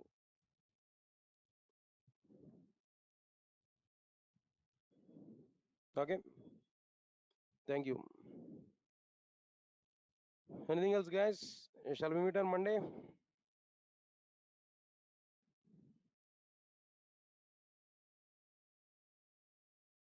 Yeah, fine. I'm going to close up this. I'm going to wind up this. Now we will meet on Monday. Monday at the same 6 o'clock. Use the same link, same demo link there. Then we are going to take our classes now. Thank you guys. Thanks a lot. We'll meet on Monday.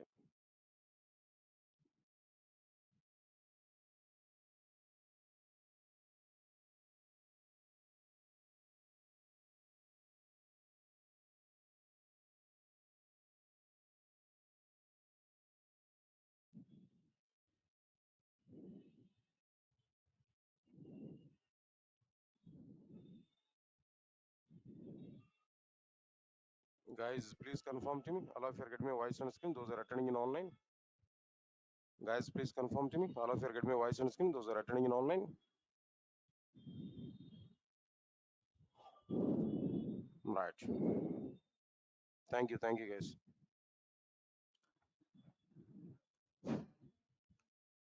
All right. Good evening, guys.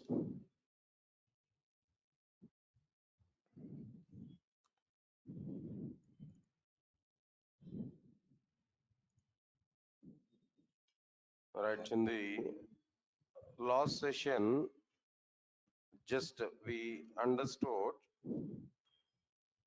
what exactly the meaning of that means Java programming language.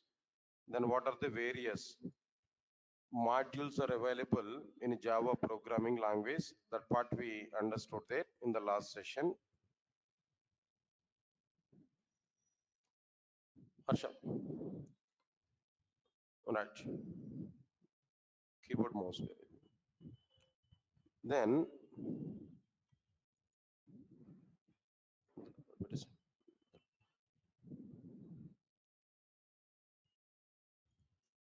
here? If we observe the last class content, few points I have discussed there in the last session. What are the few points here we discussed there in the last class? Guys, now tell me, Java is available in how many parts? Java is available in how many parts there? Three parts. Tell me what are the three parts here? Can I say core Java, advanced Java, J to EE? Can I say like this? Come on. Is it a right classification in Java? Is it a right classification in Java? No, this is not a right classification in Java. Understand it clearly. So, what is the right classification in Java, guys? Now tell me. J to SE, J to EE, J to ME. J to SE, J to EE, and what next one? J to ME. Right. What do you know about J to SE actually? What you aware about J to SE?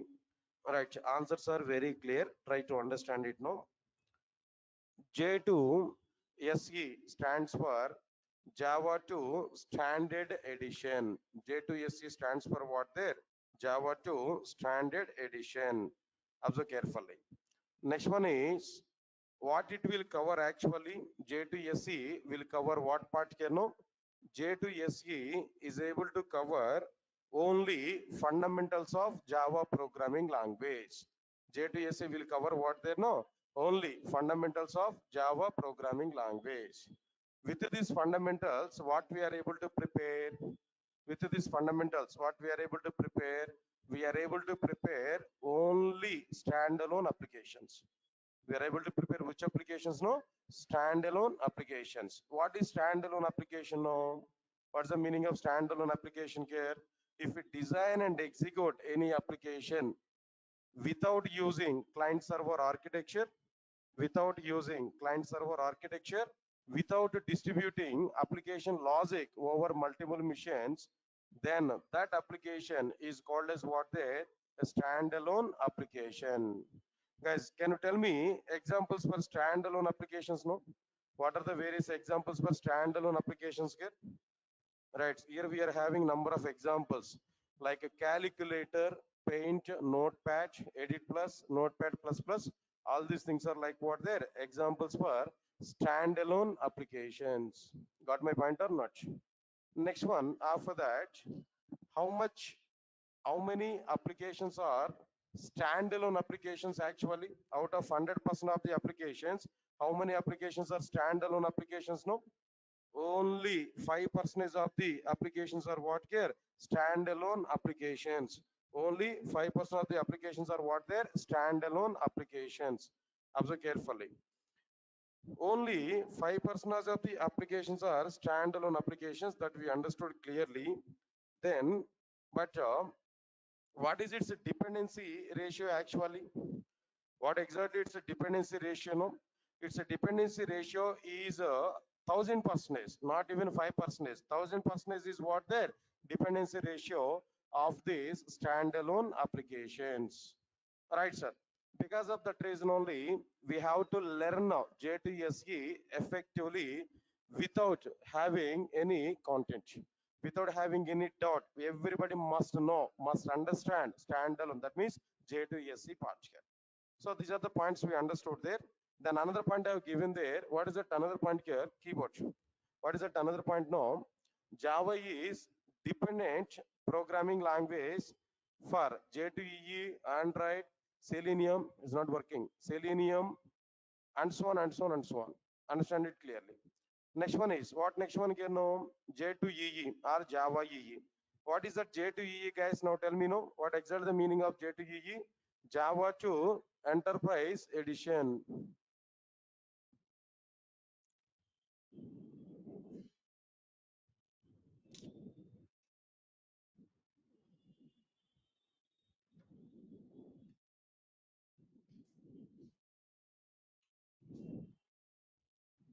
Just give a minute of time. I'll come back.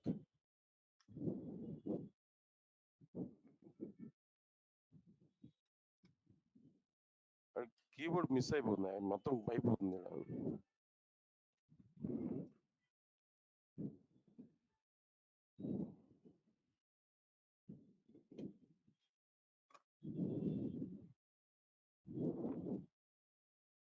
Right sir right sir so next one is like what there Java to Enterprise Edition. What we are having there, Java to Enterprise Edition.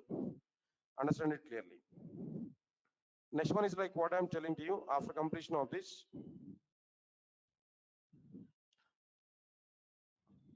Right. So what it will cover actually? J2EE will cover what actually? J2EE will cover J2E will cover only server side programming. J2E will cover what they know? Server side programming. By using server side programming, we are able to prepare which type of applications no? Distributed applications or enterprise applications. By using J2EE, we are able to cover what they distributed applications or enterprise applications. Understand it clearly. Next one is what is this distributed application or enterprise application? What is the meaning of distributed application or enterprise application? Right, sir. Understand this point clearly. Distributed application. If we design and execute any application on the basis of client server architecture or by distributing application logic over multiple missions, then that application is called as distributed application or enterprise application. There are given already one type of diagram there. Already we understood this point clearly. So client mission, then server mission, then what next one here? After that, right, sir. Now like this here we are getting clearly.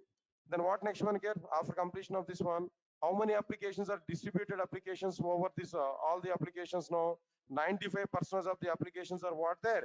Distributed applications. That's okay, fine.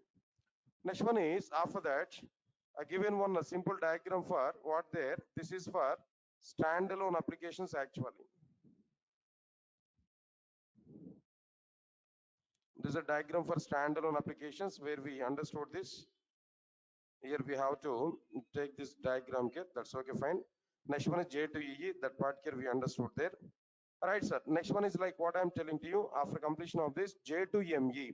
What is this J2ME, guys? Java to micro edition. By using this J2ME, what we are able to cover micro programming. By using micro programming, which type of applications can we are able to prepare there? Mobile based applications. Next one, if we design and execute any application on the basis of mobile hardware system, then that application is called as what there? Mobile based application. Calculator in the mobile phones, calendar in the mobile phones. Maybe if you want to order anything in Swiggy, the Swiggy app we have to install in our mobile phone. That Swiggy app is a mobile based application. Zomato app is a mobile based application. My Airtel app, my Vodafone app. Answer my point here. My idea for the sake of this mobile payments or maybe something else. No. So all these are like what there we have to install in our mobile phone. So they are nothing but what they know mobile applications, right, sir? But the point is what there mobile application development is having very good demand in outside. Mobile application development is having very good demand in outside. but J2ME is not having any demand. Mobile application development is having very good demand in the market, but J2ME is not having any demand here. There is a punch here. We can understand clearly. So because of that reason, nobody will go for like what they know J2ME. Nobody will go for what there J2ME. Just simply understand this point clearly. So this is what exactly the meaning of like what there J2ME, the total part here. Guys, finally I'm asking this question to all of you. Now try to answer for it. Java is available in how many forms here? No, Java is available in how many forms here? Three forms. What are the three forms? No, J2SE, J2EE, J2ME. Three parts. Very clear. By using J2SE, what we are able to get? No, only fundamentals of the Java. By using J2EE, what we are able to get? No, server side programming. By using J2ME, what we are able to get? No, micro programming. By using fundamentals of the Java, which type of applications we are able to prepare there? Standalone applications. By using J2EE, which type of applications we are able to prepare? Distributed applications or enterprise applications. By using J2ME, which type of applications here we are able to prepare there? By using J2ME, which type of applications here we are able to prepare now? Right, sir. Mobile based applications. Understand this point clearly. Next one is after completion of this. So here, some points here already we understood there. In the last class at the end, that means only one class we have taken. On Friday I have taken first class there. This is a second class now where I explain about all these points clearly. Where some information I have given there regarding this, what advantages we are able to get by joining with our courses here. These points we understood in the last classes now. Let's leave this points here. Now today,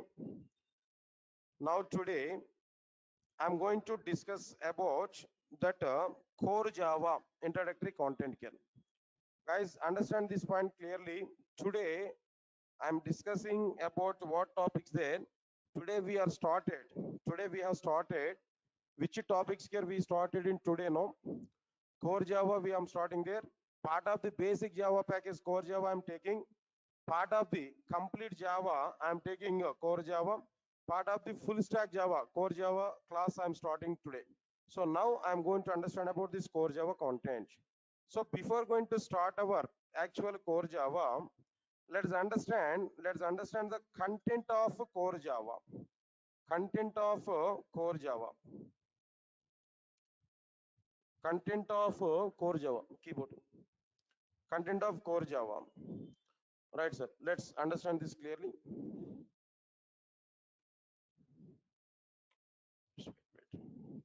Content of core Java. Right, sir. Then what I am going to provide inside this, just only one time only we are going to understand it. Before going to start our content, what I am going to discuss there inside the core Java, the total information here we have to understand. Even if it is possible, try to take the data of this core Java in our notes here on the first page now. When I'm going to complete one topic there, just we are able to put tick marks clearly. So let me list out all the topics here, at least one time only. I'm going to list out all the topics what I'm going to be covered. Then after that, today I'm going to start that very first topic there clearly. All right, sir. Now let's observe this clearly. That very first one is like what their introduction topic. All of you guys understand it clearly. Let me have some overview of all these concepts here, what I'm going to discuss there. Introduction part. Inside the introduction part, what I'm going to discuss there, inside the introduction part, what I'm going to discuss there, what exactly the requirement to go for core Java, what is the need of Java programming language. Already we have number of programming languages in outside. What is the need of core Java? Why we need to go for core Java over C and C++? What are the various Java features that we are going to understand there? All the points here we are able to understand clearly. All right, sir. So as part of this introduction, we are going to understand that. Then after that, after completion of this particular topic here, after completion of this particular one, then what next one here we are able to understand there. Next one is steps to prepare first Java application. Steps to prepare first Java application. That is the second topic. We don't know. I don't know how many of you are aware about Java programming language, how to install Java software, then how to open the Java editor, how to write first program, how to write a hello world program. I'm thinking about it. You're at completely at zero level. Even not at zero level, you're at minus 100 level. No problem. You are going to understand all the points with my content clearly. All right, sir. Observe carefully here. Then after that, the third one is like what there. Now, as part of the steps to prepare first Java application, first I will discuss how to install Java software. Then after that, how to install Java editor, Edit Plus or Notepad Plus or whatever it may be. Then after completion of this, how to write Java program. To write Java program minimum what we require. Then after completion of this, writing Java program. After completion of this, how to save Java file. To save Java file, here we are having some rules and regulations now. If you declare a class as a public, how to save Java file? If you are not having any public class, how the Java file is going to be saved? All the things here we are going to understand. After completion of this, after understanding this, saving Java file, how to compile Java program? How we are going to compile the Java program, that we are going to understand. Compilation of the Java program. How to compile a Java program? When we compile Java program, what is going to be happen internally? What process is going to be happen internally? Right, so then after that, how to execute Java program? When we execute a Java program, how JVM will run our Java program? How JVM will execute our Java program? What is the process? What is the internal process of executing Java program? That everything we are going to understand inside, like what they know, steps to prepare first Java application. Guys, all of you are following what I'm telling you know? Just it is an overview, overall information we are going to understand what I'm going to discuss there. At least we need to understand one time about all these points here. Next one is, after completion of this, the next one is language fundamentals. Language fundamentals. Inside these language fundamentals, what topics here we are going to understand? Guys, observe this clearly. Inside these language fundamentals, what we are understanding there, how to prepare a while loop, how to prepare for loop, how to prepare if conditions, how to prepare switch programming construct, what is break statement, what is continue statement, all these concepts we are going to be understand effectively under this language fundamentals. Operators part, what are the various identifiers? If you want to use identifiers in Java, if you want to use identifiers in Java programs, what exactly the content here we are going to understand. That means what exactly the rules and regulations here we have to follow if you want to use identifiers in our Java applications. All these concepts here we are going to understand under this language fundamentals. After that, that very important topic in entire core Java. If you want to keep some stars there, we can keep 100 stars. That important topic is what they know, object orientation. Oops, concepts. Object orientation. There is an importance for this object orientation, guys. There is very important things about this object orientation I'm going to discuss there. It's not like only simple definition or maybe 2 to 3 classes of completing object orientation, not like that. I had very good R&D work on object orientation. The total content here I'm going to discuss there. What content I'm going to discuss there, if you observe this clearly. How to prepare a class. First of all, what are the various object oriented features? What are the various object oriented features? Can you know? Any idea? Object oriented features in general, do you have any idea on it? No. Class, object, encapsulation, abstraction, inheritance, polymorphism, message passing. The 7 object oriented features here we are going to understand. After that, how to prepare a class, what is the syntax of the class, how to use classes in Java applications. After completion of this, how to prepare methods in Java, how many types of methods are available, accessor methods, mutator methods. Now how to, then after that, where arg method inside the Java. After that, how to create an object. To create an object, what happened internally, which instruction we are going to use, what is the internal process of object creation, what is an object and what is the reference variable. After completion of this, then what next one can know, constructor. After understanding these constructors, default constructors, parameterized constructors, after understanding all these constructors there, then what next one can know, after completion of this, next one here we are going to understand like what there, this keyword. After understanding this keyword, static keyword, final keyword, and so on and so on and so on. So many contents are available here, we can understand clearly. Right, sir? So many topics. It's not like 1 or 2 number of topics. Can Hardly minimum, I need to take a minimum 3 to 4 weeks of time for only object orientation. It's a huge amount of time. At the same time, huge content I'm going to be covered. It's a very, very important topic in entire Java. Understand one simple calculation I'm telling to you. Try to observe these calculations, guys. Very simple calculation. If we, for example, if we go for any interview in outside, if interviewer is asking 100 questions in that interview, out of this 100 number of questions, 60 questions you are able to get from core Java only. Out of 100 number of questions, no, 60 number of questions are coming from what their core Java only. Out of the 60 number of questions, no, again 30 to 35 number of questions will come from object orientation. Entire J2EE, Java J2EE is going on the top of the core Java. But entire core Java is going on the top of what they know, object orientation. No core Java, no Java programming language. Means that no object orientation, no core Java. Entire Java J2EE is depending on core Java. Again, core Java is depending on what they know, object orientation. So we are having very good concepts about this object orientation. We are going to understand effectively this object orientation clearly. Right, sir. Don't worry. I will take care about it. What I have to cover, what I am going to discuss there in object orientation. So one of the important topic here we have to understand. After completion of this object orientation, another topic, another concept is like what there we are able to understand wrapper classes. Anyway, not required immediately, but still I'm telling to you what is the purpose of this wrapper classes here. Guys, are you aware about primitive data types in Java? Any idea? Basic awareness. Not only in the Java, go for any other programming language.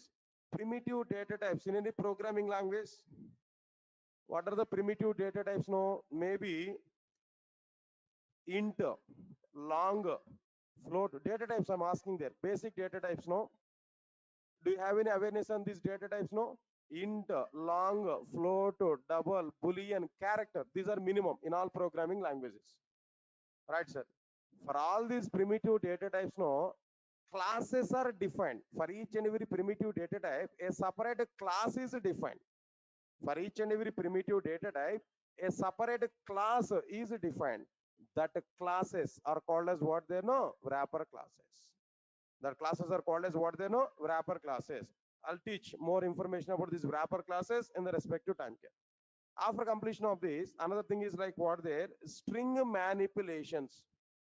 String manipulations. What is the meaning of the string manipulations? No, string operations.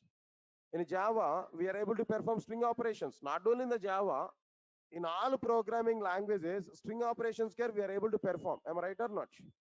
In all programming languages, string operations here we are able to perform. What are the string operations here we are able to perform here? All of you understand this clearly. String operations are very clear. How to find the length of the string? For example, Durga software solutions data is available, string. How many characters are available? What is the length of that string? I want to know. Next one is converting that lowercase letters to uppercase letters. Converting uppercase letters to lowercase letters. Then performing trim operation. Removing spaces before the spaces and after the space of a string. Trim operations. Then after completion of this, concatenation. Durga is available. To this Durga, I want to append what they know, software.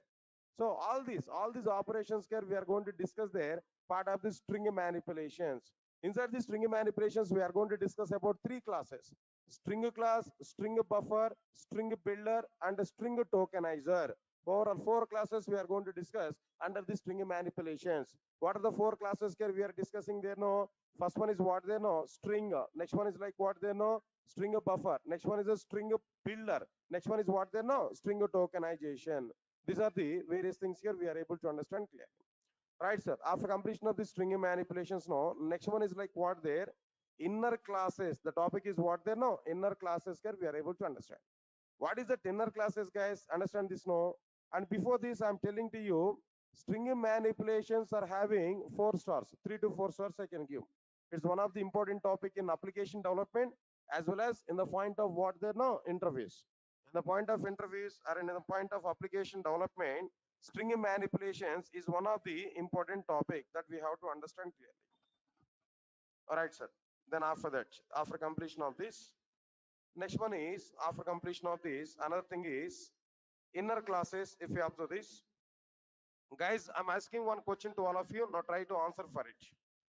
My question is very simple. Now try to understand it. No, already you aware about loops, for loop. Am I right or not? No response, guys. Had snacks already at 5 o'clock. Snacks, right? Completed, but don't expect from Durga Soft. Only Java is provided by Durga Soft. Java or Python, all the courses, not snacks, not teas, and not coffees, right? But you have to respond for my questions whenever I'm asking. All right, sir. I think all of you enjoyed cricket match. I think so last Sunday, right? Yesterday. Am I right? India won the match. India won the match, right? But actually, I thought of it, New Zealand will get that match.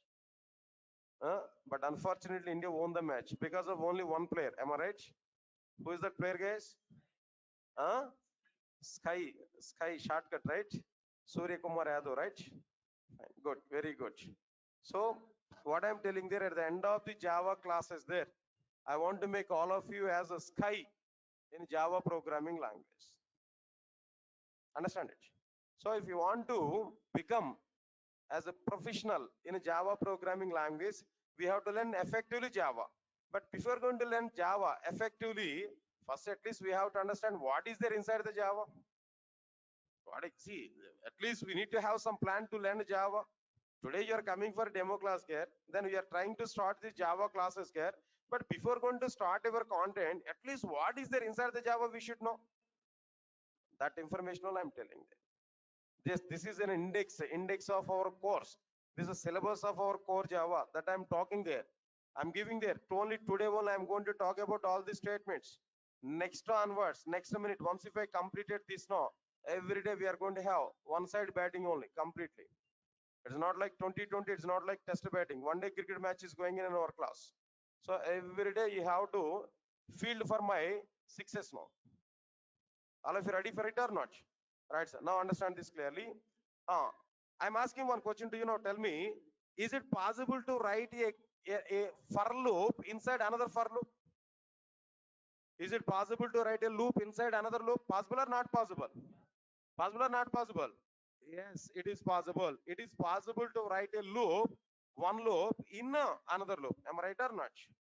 Exactly. Similarly, in Java, we are able to write a class in another class. We are able to write a class in another class. Class is a basic programming element. Without classes, we are unable to write anything, sir. You are the students. You can represent in the form of a class. I'm a trainer. I can represent myself in the form of a class. Customers are available. I can represent in the form of a class. Like products are available. I can represent in the form of a class. Everything we are going to write in the form of classes in Java. Got my point or not? Okay, but writing a class inside another class is also be possible in Java. In which way we are writing a loop inside another loop? In the same way, we can write a class inside another class. That internal class, whatever the class we have written inside a class, that internal class, that nested class is called as what they know, inner classes. Inside these inner classes, 4 types of inner classes are available. What are the 4 types of inner classes here? Member inner class, static inner class, then after that method local inner class, anonymous inner classes. 4 types are available. Our duty is understanding all the 4 types of inner classes. Understanding all the 4 types of inner classes is our actual requirement, is our duty. That's it. That we are going to understand inside the inner classes topic. That's okay, guys. After completion of this inner classes, that another important topic in core Java, that is what their exception handling. Right, sir? For object orientation, how many stars we have given, sir? Now tell me. For object orientation, how many stars we have given there? 100 stars we are giving. For string manipulations, how many stars here we are giving there now? How many stars we are giving for string manipulations now? 10 stars we are giving. But if we want to give some stars for this exception handling, we can give 50 stars. You can give 50 stars. Guys, are you understanding what I am telling there? What is this 100 stars? What is this 10 stars? Or what is this 50 stars? No, weightage I'm telling there. Importance of these topics I'm telling there. So definitely we must learn what they know. This exception handling topic in this way only. This much is weightage is available for this exception handling. Right, guys? Understand this clearly. After completion of this exception handling, another important topic is like what there? Multi-threading. Another important topic is what they know? Multi-threading. All of you observe carefully. Multi-threading. Right, sir. How many stars you want to give for this multi-threading? Again, it will be 50 number of stars. Again, it is what they know? 50 number of stars. Guys, I'm asking one question to all of you. Understand it, no? All of you. Answer for my question here. My question is, I think you completed BTech first year, MCA first year, or maybe degree, or BSc computer science, maybe first year or maybe second year you completed. For example, out of your total BTech, what is the toughest subject in our total BTech? No, what is the toughest subject? Of course, you are from different course, right? Some of you from computer science, right? Some of you are from like what the electronics. Some of you from electrical. Of course, in electrical, every subject toughest part only. Yes, sir. Any of you are coming from electrical? No. Right. Very good. Nice. So electrical. From electrical, every topic is the toughest part only. Am I right or not? But out of all these topics, one topic is the toughest of the toughest. What is the topic there? No. For example, computer science, I'm asking that, but I'm not having much awareness on electronics and electrical. Myself, I came from computer science background only. Then, what is the toughest part in our computer science care? What is the topic there? No. Maybe some topics are available, like what there? Design and analysis of algorithms. This is one topic. DAA. Do you have this subject at present? No. This is one topic. Then another topic is what there? Neural networks. I think so. Some other no. Are you aware about it? Neural networks or artificial intelligence. These are tri subjects actually. Next, another one is computer architecture, CEO or CA, something else. COA, no? Computer what is that? Organization and architecture, right? But my time that names are changed, right? Right, sir. Anyway, similarly, in entire core Java, the toughest topic, the toughest part, students are not understanding easily. Even trainers are feeling difficulty while teaching the content. That is what their multi-threading. That is what their multi-threading. Get my point or not? Multi-threading is the toughest topic. But if it is the toughest topic, if it is the toughest part, so what? So what? Here we are having, we are coming here to learn the concepts only. Even though the topic is the toughest topic, but I will clear about the topic. I'll make it is very simple. I'll make it is very simple. We are going to understand the content effectively about this multi-threading. Don't worry for it. Of course, it's the toughest part, but we'll play with the toughest part. Then we are here to understand the concepts on it. Definitely, I'll provide that very good content about this multi-threading here now. So we can understand. We can give like what there 50 number of stars here we can give for this. This is one of the important topic there. Guys, all of you are getting my points now. After that, next one is like what there IO streams. Another topic. Another topic is like what there IO streams. Here, if you want to give stars there, just we can give 5 to 6 number of stars. That's it. Not more than that. 5 to 6 number of stars. This is another topic there. On the basis of these IO streams, another topic is like what I'm telling to you. After these IO streams, no. Next one is here we have to understand like what the networking. Networking, no stars are available. Next one is a RMI. Come on, guys. Now tell me what is this RMI actually? What is this RMI, guys? Now tell me. Any idea? At least abbreviation. Remote method invocation. RMI is what there? Remote method invocation. Of course, in our academics, you might be seeing RPC, remote procedure calls. Am I right or not? Same topic in Java, remote method invocation. In outside of the Java, procedure. Inside the Java, method. Method and procedure both are same. Nothing is there. So remote method invocation. This is one point, one topic here.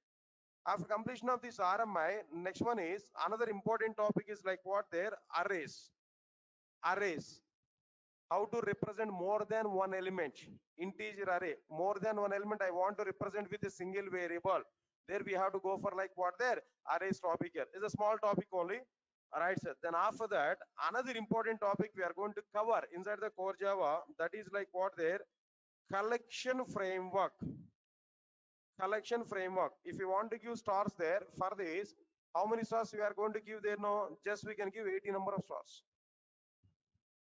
100 stars are given for what there?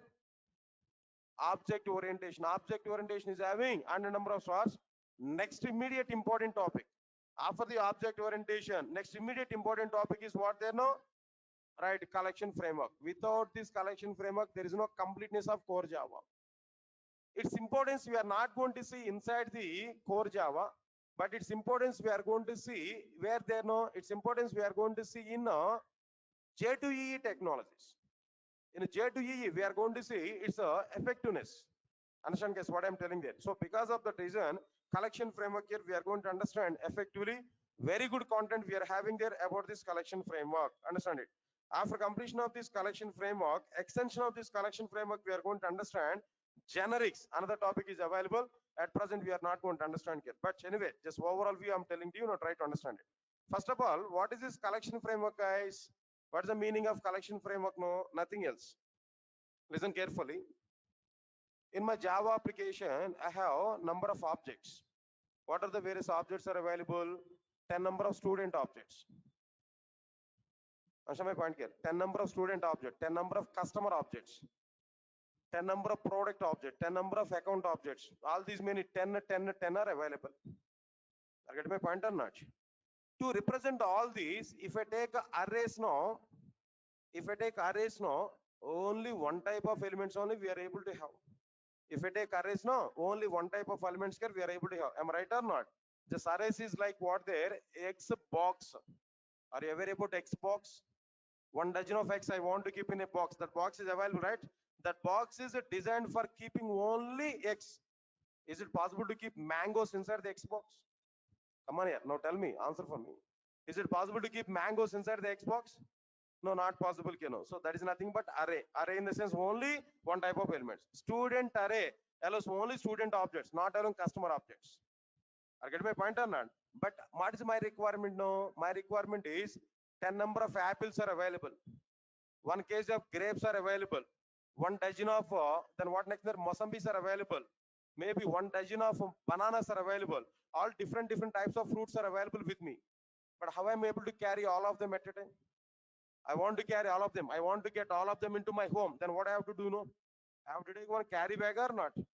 Inside this carry bag, I have to keep all these items. 1 dozen of Mosambis, 1 dozen of bananas, 1 dozen of mangoes, maybe sapotas, maybe all these things I have to keep inside this carry bag or not? I have to keep that carry bag on my shoulder and I'll move to my home or not? So carry bag is accommodating all the types of data or not? That is nothing but collection. Array is what there? X box. Only one type of elements. But a collection is what they know? Carry bag. It able to accommodate any type of data. Student objects may be, customer objects may be, product objects may be, like anything, any type of data is accommodated inside like what they know? Collection objects clearly. This is what exactly the meaning of collection objects. No, but anyway, after these collections, no, generics is an extension of the collections here to improve collections performance or to improve typeness in the collections. No, there we are going to use generics, but not required immediately. Understand it is one of the topic here we can. Right, sir. Next one. After completion of this, what next one here? Generics is okay, fine. Then after that, we need to go for before this reflection API. Not required to understand immediately, but it's one of the topic there. Analyzing about our programming elements. What is the class? What exactly the class declaration is available? What is the name of the class? What is the access modifier of the class? What are the super classes? What are the implemented interfaces? All the details here we are able to understand. So some information about like what their classes that we are able to get. That is called as what the reflection API. Some topic is available. I'll discuss that. Next one is annotations. Annotations.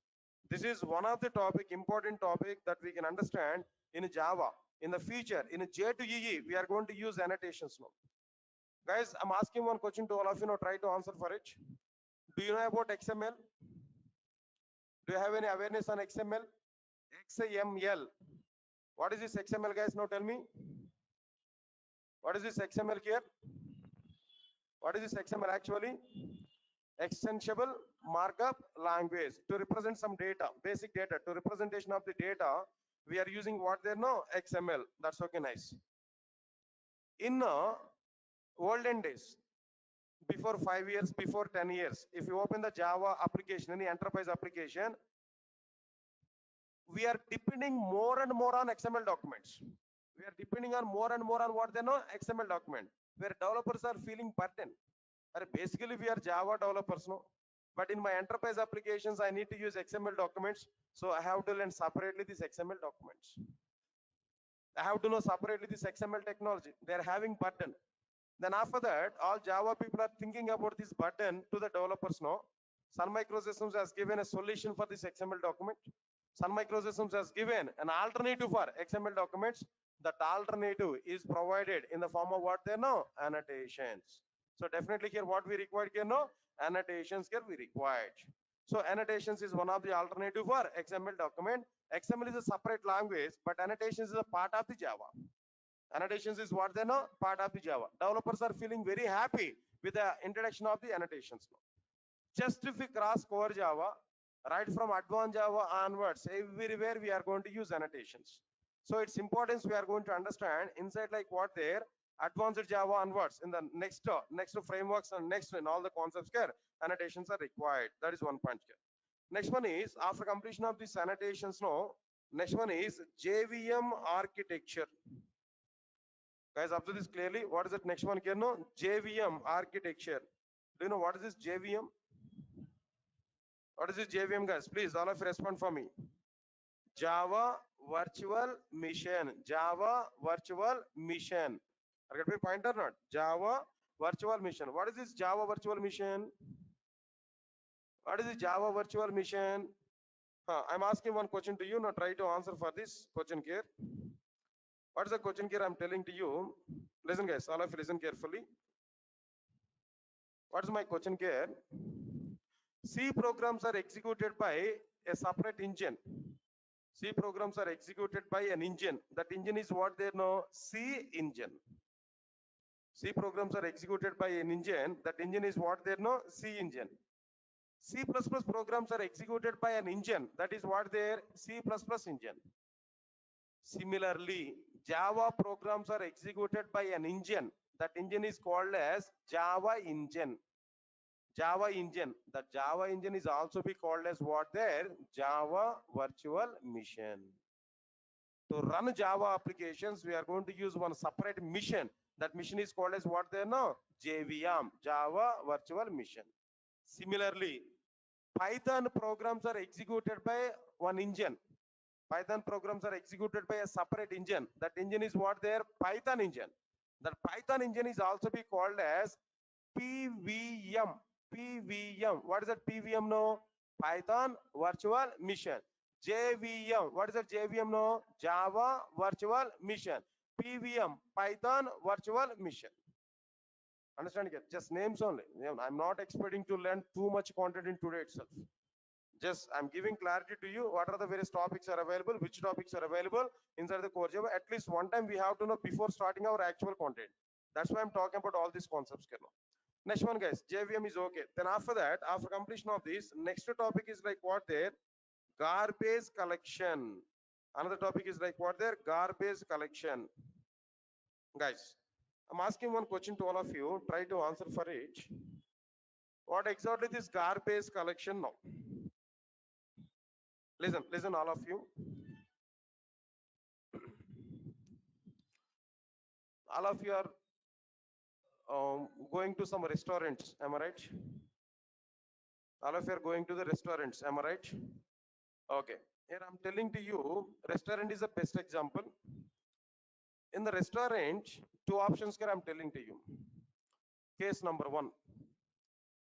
Case number one, if you go to the restaurant now, in the restaurant you ordered some food items. You have taken all food items here. Okay. Then what next one here? We have to pay the payment. But you created some kind of dust, right? Dust in the sense might be some wastage you created there.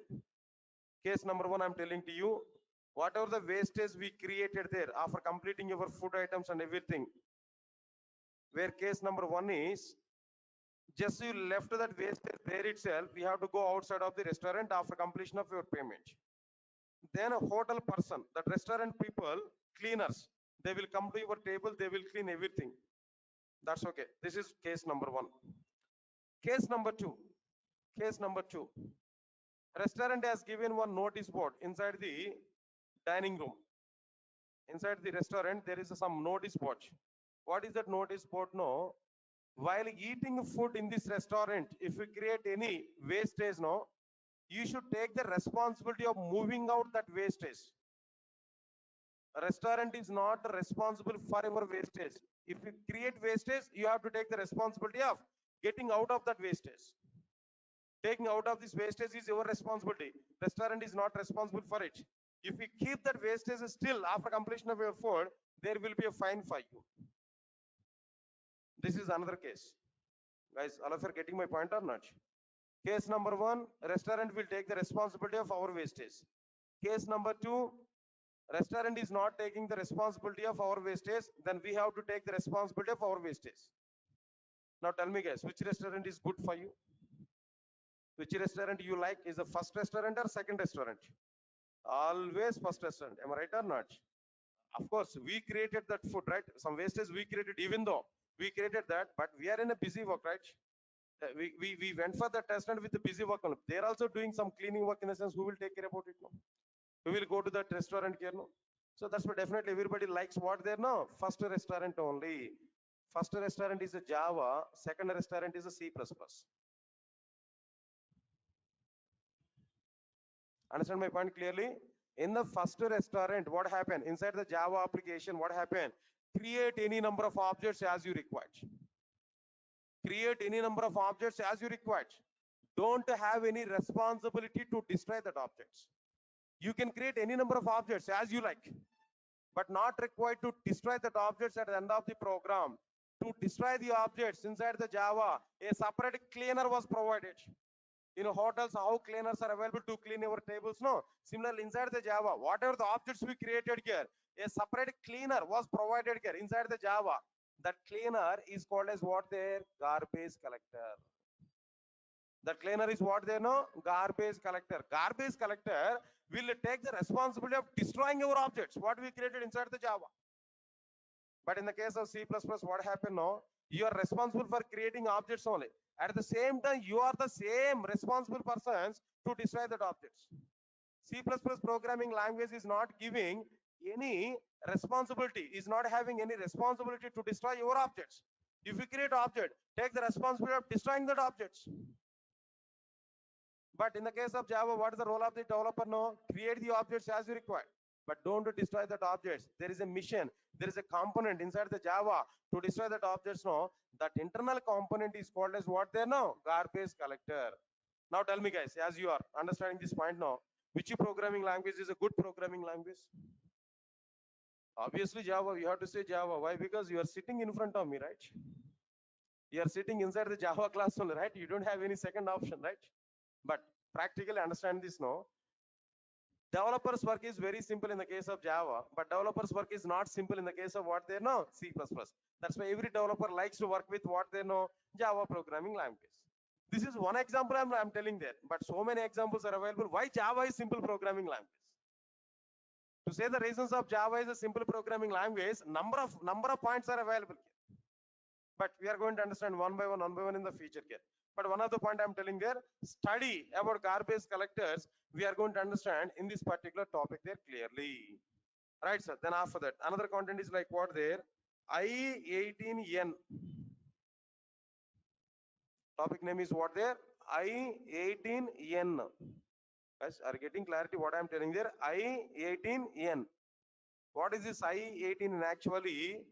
Internationalization. What is this one here actually? Internationalization. Internationalization. So I have a doubt now. Sir, the topic name is internationalization, that's okay. But why you are keeping like I18N? What is that number 18? Why you are including that 18 is a number inside this? What is that number actually? All right, I'll give clarity. Now understand this. In internationalization, first letter is what there? I. Last letter is what there? N. Between I and N, by excluding I and N also, between I and N, how many letters are available? 18 letters are available. 18 letters are available. That's why we are getting like what now? I18N. Internationalization. Guys, all of you are getting my point or not? Internationalization. Simple example. Try to understand this now. For example, guys, I have a software product. Listen, all of you listen carefully. I have a software product. I created this product. I kept this product into the market. Number of customers are taking my product, my software product. Everybody is happy. 1 year of time is completed. During that 1 year of time, I identified nearly 10,000 number of customers I identified during this 1 year of time. Fortunately, all the customers are from India only. Whatever the software product I prepared, no, all the customers of my software product from what they know, India only. Got my point or not? So Indians can understand English very well. Indians can understand English very well. Am I right or not? So all my customers are able to understand the English. So that's why I provided all my product services in English only. I have provided all my product services in what they know, English only. So my product is not having any problem down the 1 year of time. Down the line 1 year of time, number of customers are from India. They are understanding English properly. They are able to understand my product services. So they are feeling very happy with that. But in the next year, what happened? Observe carefully. I have some customers, a group of customers I got from China. A group of customers I identified from what? China. Chinese customers are available. But my product is providing all the services in English. Is this English is possible for Chinese to understand? No? Are Chinese are able to understand English properly? If you observe this, no. Answer is no. Chinese are very tough. Chinese are not understanding English properly. But my product services are available in what there? English only. But Chinese are expecting the services in which language? No, Chinese language. Problem is coming or not? My project or my product services are available in what language? No, English language. But Chinese customers are expecting the product services in what they know? Chinese language. They're expecting in their local language. Leave this one. Next up. In the next day, I have another set of customers from Italy. Italy. They're very good at Italian language. Even they don't know anything about English. They don't like English. Italy. Again, that customers are expecting my product services in Italian language, not inside what they know. So English language. Next, another set of customers are coming from what they know? Germany. Germany. Germans. Germany. Germans are available. I think you're already aware about Germans now. Germans are having very much, what I'm telling there, feel about their local language. Even they want to make that German language as an international language actually in place of English. They're very much strict on their local language. They're very much strict on their what they know, local language, not unlike what they know other. Answer my point, guys. So they don't like English language. But my product is available in which language? No, English only. All my services are available in which language? No, English only. But Germans are expecting in which language? No, German language. Japanese are expecting in Japanese language. So what I have to do? What I have to do, guys? Now tell me. Can I prepare a separate project again for Germans? Can I redesign the same project for what they're Chinese? Can I redesign the project for what they're Italians? Can I redesign the same project for what they're Japanese? For each and every language, can I re-prepare my application again and again? How long I'm going to prepare these applications like this? So this is not the proper solution. This is not what they know, proper solution. So, but what is my proper solution here? Proper solution is I have to prepare only one project. I have to prepare only one time my product, but my product has to understand the customer's locality, and my product has to provide services as per the customer local language only. My product has to understand the customer's locality. My product has to provide services as per the customer's localization, customer's locality. If we provide this kind of support in our application, If you provide this type of support in our application, that support is called as what they know, internationalization. That support is nothing but what they know, internationalization. Best example nowadays, I think so might be because of this pandemic situation, all of you are having Disney Hotstar accounts. Am I right or not? And Prime Videos. Am I right or not? No response, guys. All of you are having that accounts or not? If you watch a movie there, inside this, if you observe the titles and audio type, we are able to select some particular audio type or not. Not only that, nowadays might be then cricket matches are going on in Disney Hotstar previously. Get my point or not? Where it is possible to select our local language or not. That commentary and everything we are able to select in our local language or not. Not even that, guys. Not even that. Now try to observe this clearly. Here, what we are having there, observe carefully. For example, here I'm taking Google. Google I'm taking here. Now try to understand this Google here inside this. Now if you observe inside the Google here, what we are able to see there in the bottom here, this is what there, Hindi. This is what there, right sir, this is what there, like Marathi, like Telugu. Understand my point or not? All the languages are available or not? For example, myself is a local user, but I don't know anything about English here.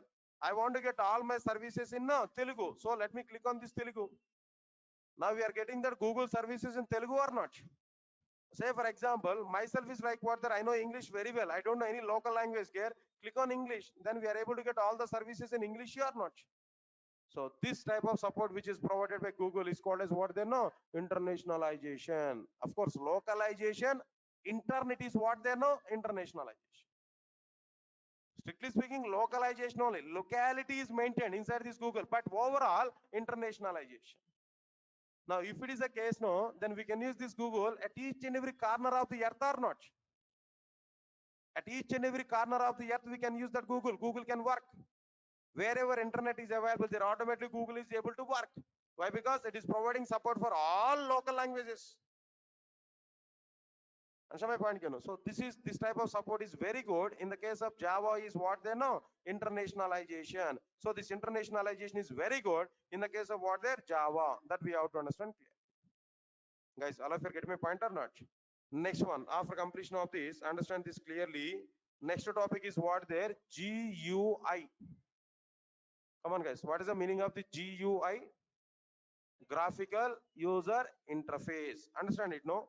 Inside the GUI, subtopics are available. AWT. Next one is like what there, Swing. Of course, AWT is an outdated totally. Swing is okay. Little bit are used in outside, no? Apart from the Java FX is available. Java FX, another one is available. Now it is going on in outside. Java FX, a little bit it's going on in outside here, but I'm telling to you, not required to understand any concepts here, not required to understand all these concepts immediately, but how much is required that we have to understand. Basics we have to understand about that GUI part here. Understand my point clear? Not required to go for the total GUI, no. How much is required? Up to that I will discuss with you about the GUI clear. This is another content here we have to understand. Right, sir. Then after that, after completion of the GUI part here, after understanding this particular GUI content here, next one, after completion of this, then what next topic is available here? No? Anything here we missed out here? Let me check this. Introduction, steps to prepare first, language verbs, wrapper classes, inner classes, exception learning, multi-threading, IOSIMs, networking, RMI, arrays, collection of generics, and reflection API annotation, JVM architecture, garbage collector, internationalization GUI, and the next one is like what there, regular expressions. Regular expressions, another topic here. Yeah, regular expressions. Guys, all of you observe carefully. Then what next topic here we are able to understand there, regular expressions. What is the purpose of these regular expressions? No, nothing, sir. Just it is the meaning of preparing a pattern, checking our string is about this pattern or not. Checking our string is as per the pattern or not. Say for example, listen, one simple example I'm telling to you. I have some registration form. Inside the registration form, date of birth is one of the field. Date of birth is one of the field. What we are able to enter the date of birth, guys, now tell me. Inside this registration form, date of birth is one of the field. What we are able to enter inside the date of birth, now tell me. What you are able to enter there, maybe the format is what there, date. Next one is what there, month. Next one is what there, year. Get my point or not? But I have a condition, no? What is my condition here? Actual format is a date, month, year. But unfortunately, I entered year, month, date. Actual format of the registration form is what there? Date, month, year. But if I enter year, month, date, then what will happen? Immediately I'm able to get one message or not. What is that message? No, invalid date representation or invalid date format. Please provide the date value in dd hyphen mm hyphen yyyy. Immediately we are able to get this message or not. So this is called as validation. This concept is called as what they know? Validation. Validating the data before using the data in the application. Validating the data before using the data in the application. That is called as data validation. To perform these data validations, we need to prepare some patterns for the dates. We need to prepare some patterns for the email IDs. We need to prepare some patterns for what then mobile numbers. Or get my point or not? Mobile number should be what there? Country code hyphen 10-digit mobile number. If I give 9-digit mobile number, no, that is invalid. That is against to the pattern care. 10-digit mobile number pattern care, no. So to validate this type of data, we need to prepare some patterns. We have to use some patterns, no. To use all these patterns here, we have to go for what they know? Regular expressions. So regular expressions is mainly for the sake of what their data validations. Regular expressions is mainly for what their data validations. We are going to understand effectively the content also clear. Next one, after completion of this, next topic will be like what there? Java 8, Java 8 features. Guys, observe carefully, Java 8 features. And one more question I'm asking to you guys. What is the latest version of the Java? Any idea? What is the latest version of the Java? Tell me guys, what is the latest version of the Java? If you open this Java downloads, there we can see the latest version of the Java. Oracle.com is a website name. Just let's open this Oracle database here. Java downloads is available here. What is it? What is the latest version of the Java, guys? Java 19 and Java 17 available now. What is the latest version now? Java 19. Observe carefully. So in my classes, I'm telling to you clearly, we are going to understand up to Java 19 version. Of course, market is not, software industry is not using Java 19 immediately. Still in a market, still in a software industry, Java 8, Java 9, Java 11, these versions are going on. And the software industry is not migrated up to the latest version yet. When a software industry will use 19 version of the Java, when a software industry will use 19 version of the Java, maybe after 7 to 8 years of time, software industry may be migrated to Java 19 version. But in our classes, what I'm telling there, total content, the total information of Java 19 up to Java 19, we are going to understand in our classes. While completing your classes, if Java 20 is available, definitely I'm going to cover even up to the 20th version of the Java. Don't worry, we are able to see the content here up to like what they know, up to the latest version. Before completing your Java, last date of the course completion, I will check what is the latest version. That I will discuss with you clear. So here we can understand. Next one is like what there. Java 8 is a stable version, guys, where so many features are available. One of the best one is what there, lambda expressions. Lambda expressions is one of the best, one of the important topic inside like what they know Java. So here we can keep some stars here. Java 8 version is having like nearly 50 number of stars here we can keep. Java 8 is having like what there 50 number of stars we can keep there. Important one. Inside this lambda expressions, the topic is available. That's very, very important. Next one is after that, Java 9 version features. Java 9 features are available. Here also be some topics are available, but not much important here. But one or two important topics are available. We can keep some 5 stars only. Java 8 is okay, stable version, but Java 9 is not much demanded one. Java 9.1 onwards, like what they're not much demanded one. Answer my point here. And so on, and so on, and so on, and so on, and so on, and so on, and so on. So many things are available here. Up to like what I'm telling to you, nearly maybe 35 or 36, the topic name maybe. Then what I'm going to be covered here, Java 19 version features. Total, what I'm going to be covered here, Java 19 version features, the total content here we are able to get. Right, in this list, maybe I may missed out one or two topics, no?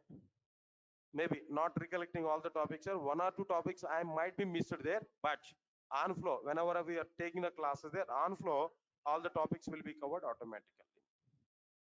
No need to worry for this. Automatically, all the concepts will be covered. But up to Java 14 version, even material is also be ready. Up to Java 14 version, I had the clear-cut material inside this. Remaining versions, I have to prepare the material. I had the information, but I have to prepare the material. That material I will provide to you whenever I'm going to talk about Java 19 version or Java 18 version, all the versions get. No need to worry for it. I'll give some handouts to you, or maybe inside the Google Drive access I'm able to provide, so that we are able to access the content clearly. Right, guys? All of you are getting clarity, no? What exactly the content I'm telling there? So once again, I'm telling to you, this content is a heavy content. The content is a heavy of the heavy content. All right, sir. If any topic you identified inside the Java, not only this, if you suggest me, sir, this topic I require, please give some information there. I'm ready to prepare myself. I'm ready to give that information also. But finally, my topmost priority is what there? More content, more depth, more quality, irrespective of the durations and irrespective of all these things now. But once you are taking stuff inside DurgaSoft to understand the content care, I have to fulfill that. I need to stay with your trust. I must improve. I must provide. I must satisfy all of your trust. So that's why content point of view, no compromise. Then every topic, every point I have to discuss in effective mode. Moreover, I've taken one or two topics like only headings now. But if I take internals now, too many concepts are available. Oops is a best example. Oops is a best example. Lot of more and more concepts here we are going to understand. Collection framework is another best example. More and more content we have to discuss there. So because of that reason, we have to understand the content effectively. Everybody understand this clearly what I'm telling you, right? Guys, and again, there is a small note. The note is from office. I think so on Friday I given some intimations to you regarding some concessions or offers maybe in our course there. So again, I'm telling there, might be today is the final date. Today is the last date for this concessions care. Now think of it. So for basic package, 1,000 rupees off, and for complete Java package, 2,000 rupees is off, and for full stack Java, 3,000 rupees is off. Then for more information, we can reach out our office there. Our office people will give more clarity regarding this content. All right, sir, this is one thing. And how many of you are new today? Those who are not attended Friday, please raise your hands. New members today, not attended on Friday. Nice, good. Right, sir. Full stack Java course. And guys, one more point I'm telling to you. After completion of this class, you already given your email IDs, no? We are going to send the total syllabus list, the total full stack syllabus list, total syllabus content we will share with you. Understand it clearly. In the last class, I prepared one diagram also for it. Then what exactly the full stack, the content is available. Then I will discuss with you. That anyway, guys, now understand this clearly. Those who are completely new for today there, now anyway, here dialogue, here the things are available. Please take this URL, guys. Please take this URL to get the classroom notes. This URL for the sake of only classroom notes, not for the sake of videos, not for the sake of any other one. This is for only for the sake of like what there classroom notes. Right, https://tinyurl.com/core 6 p.m. notes. Please, you can check in your mobile phone whether this document is opened or not up to today's class. Every day, I'm going to type the content in this document, access that one. There we can see the total document. At the end of the course, not immediately, at the end of the course, I will give download option of these notes. We can collect that notes directly. But up to the time, just we can view the notes, we can access the content here. Understand, guys, what I'm telling you? Why? Because immediately if I give download option to you, but some people are going to remove the document. There's a problem there. Already faced with that with the previous batches. If I give download, no, I don't have any problem. I can give download option immediately. But unfortunately, our people are going to remove that. They are going to do some manipulations over that unnecessarily. So to protect that only, to restrict that only, I'm giving just viewer access only. Try to access that at any cost of, at any point of time. Wherever we are having internet, just open it and we can see the content inside the mobile phone or laptop or wherever it may be. But at the end of the course, I will give download option. Then we are able to cut it clearly. This is one point, guys. Then apart from this, one more, few more points I want to discuss with you. Guys, understand it now. I think some of your new members here, don't worry. Then let me talk about this here. Today, totally, I started like what there, how many batches now? We can understand it now. 4 batches I started here. Please, just 2 minutes of time. Let me clear about this content here. Some of your new members today. Core Java, only Core Java, simply only Core Java. If you want to attend, we can go for it. Basic Java package, Core Java, Advanced Java, Oracle, and Basic UI. Basic UI in the sense what topics I'm going to be covered. HTML, CSS, what next one there? Bootstrap, JavaScript, jQuery, up to this topics we are going to be covered here. Next one is what there? Batch 3, complete Java package, no? Where what we are able to get there, core Java, advanced Java, Hibernate, Spring, Spring Boot, microservices, web services, Oracle and UI. Next one is a batch for full stack Java, core Java, advanced Java, Hibernate, Spring, Spring Boot, microservices, web services, Oracle, basic UI, Angular, React, Linux, AWS, DevOps, testing tools. These many concepts here we are going to understand. But out of these, what is my role? My name is Nagoor Babu and my role for this total content is what? The total Java part. The total Java part, I'm going to take the responsibility. Core Java, Advanced Java, Hibernate, Spring, Spring Boot, microservices, and web services. These are like what they know, my responsibility about this full stack. Not only full stack, in the batch 3, complete Java package up to Java. Inside this basic Java package up to Java. Oracle, UI technologies, and DevOps or AWS, Linux, Angular, or React, and basic UI. Oracle, all the things are might be taken by some other trainers there. Very good trainers are available in Durga. They will take that. But my responsibility is what there? The total Java stream. I'm going to take the responsibility. 6 to 7:30 is the timing for our core Java. After a few days of this core Java, nearly hardly 40 to 45 days of time. After 40 to 45 days of time, when we are completing basic part in core Java, prerequisite when we completed, that means required topics when we complete in core Java, then parallelly I will start advanced Java.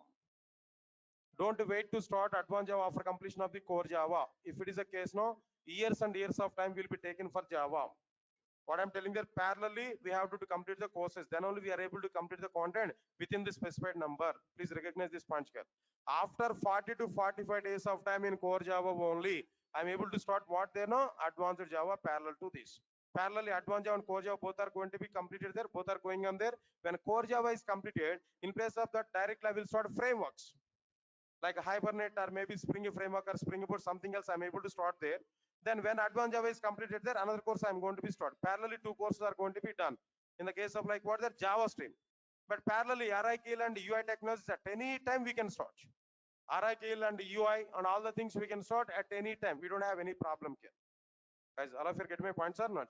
So this is what exactly the points I'm telling to you. Apart from this, right, sir? Then in the total document, given the schedules also, what I'm going to take there, all the classes that I'm giving there, up to know that fixed schedule I've given there, but remaining courses are also be going on there at different times there.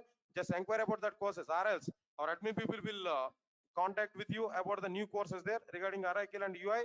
There we can sort our classes there about this one. Next one is, apart from that, please recognize this. One more point I'm telling there, what advantages we are able to get by joining these classes, no? One or two important things I'm going to say. They're not all the points here. Now observe carefully the first one here. This is one of the important thing for all of you guys. Understand it? What I'm telling you know, all my classes are being recorded here, every class. So these classes recordings will be provided to you up to 1 year access. 1 year of access is what that just official boundary only, but more than 1 year we are able to get. More than 1 year we are able to get what they know, these videos access here. Not from starting point of the course. After completion of your course, last date of the course onwards up to 1 year. Guys, all of you get my point or not? For example, if I complete the course within 3 months of time there, in the 3rd month onwards, this entire course is going to be, the duration will be started from what their videos access. But 1 year of time is like official boundary only, but we are going to be extend that. We don't have any problem. That is one of the thing here we can understand. Material will be provided here, hard copy chargeable or something else, no? Then course completion certificate will be provided. Company drives will be provided, guys. Then very soon we are planning for one more company. Companies will come to the Durga Soft. But actually we are not conducting job guarantee program, but more than job guarantee program we are planning. So we are not blaming the students. I'm not believing in job guarantee programs actually. Anyway, this I'm not interested to talk about the job guarantee program also. Nothing is going to be happen in my point of view. Only the point is what there. If you study hard, then only you will get job. Nobody will provide job to you separately. If you have heart, if you know the content, you are able to get the job. Your work will be 70%, but my work will be 30% only. But on the basis of your 70% of the work, how I'm going to give guarantee for our job? No, it's a blunder actually. So my philosophy is different here. But what I'm telling there, number of companies are coming to the Durga software. Definitely companies will come there, but not immediately at core level. Whenever we are at a frameworks level, whenever we are at least in advanced level, then we are able to get what there, attending for what their companies there. By the time I'm able to bring number of companies now. As of now, 50 plus more companies are available with my hand. Definitely, I'm going to call all the companies. They will come here. They will take the interviews through DurgaSoft platform. Number of students are going to be selected. Understand my point clearly? So we are not conducting any job guarantee program. We are conducting content guarantee program. Subject full, content full program we are conducting there. With my subject, 80% is a success rate for all of you. For every 100 members, 80 members will get job. This is a guarantee here I'm able to provide here. Understand my point clearly? Right. Then after that, see, we are planning for this batches onwards. Effectively, we are planning for concepts-wise written tests. For example, if I complete introduction part, I'll conduct one written test on it. We are going to check our knowledge also there. Multiple options questions I'm going to provide. We are going to evaluate the papers. We are going to display the results on notice boards, all everything. Answer my point here. If I complete object orientation, I'm going to prepare one exam there for it. You have to attend for that exam. We have to check your knowledge there. Definitely topic wise, we are going to conduct some examinations here. Definitely there we are going to evaluate yourself. That's one thing. Concepts based mock interviews I'm planning there. Maybe almost all 4 times I want to conduct this mock interviews for this batch here. 25% of the syllabus when I completed one mock interview. When I complete 50% of the syllabus, another one. 75% is another one. At the end of the course, another one. That means inside the core Java I'm talking there, mock interviews. Definitely either myself or might be I may call some other persons there to provide like what there. Other persons I will call to take that interviews to you. Actual interviews only. In the companies they are doing some interviews only. They will take interviews for you, mock interviews. So by that also we are going to might identify yourself there, where we are and what we are. Next one is working with multiple databases and working with multiple servers, working with multiple IDs, all real-time scenarios here we are able to cover. Then up to the latest version we are going to cover, guys. Up to Java 18 and 19 here we are able to cover. That is one point. And one more point, what I'm telling to you, daily recordings will be provided within 1 hour.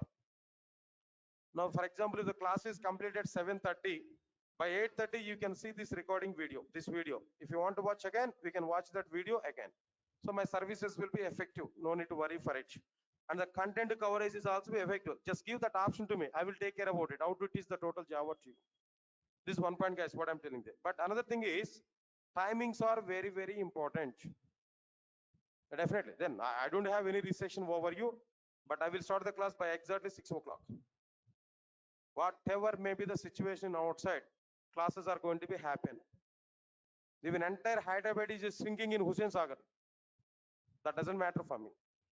Definitely classes are going to be happen. Even in the case I'm unable to take the class here, unfortunately this Maithiron building is collapsed. I can call all of you for online class, then through online I will conduct the classes. So then guarantee I'm telling there, classes point of view, no holidays mode I'm planning there. But in the starting mode, weekends I may plan for holidays there.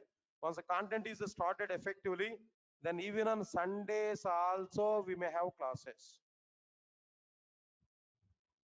Saturdays and Sundays also we may have classes. Please prepare yourself. Not immediately. I will not give much button immediately in 1 or 2 days of time.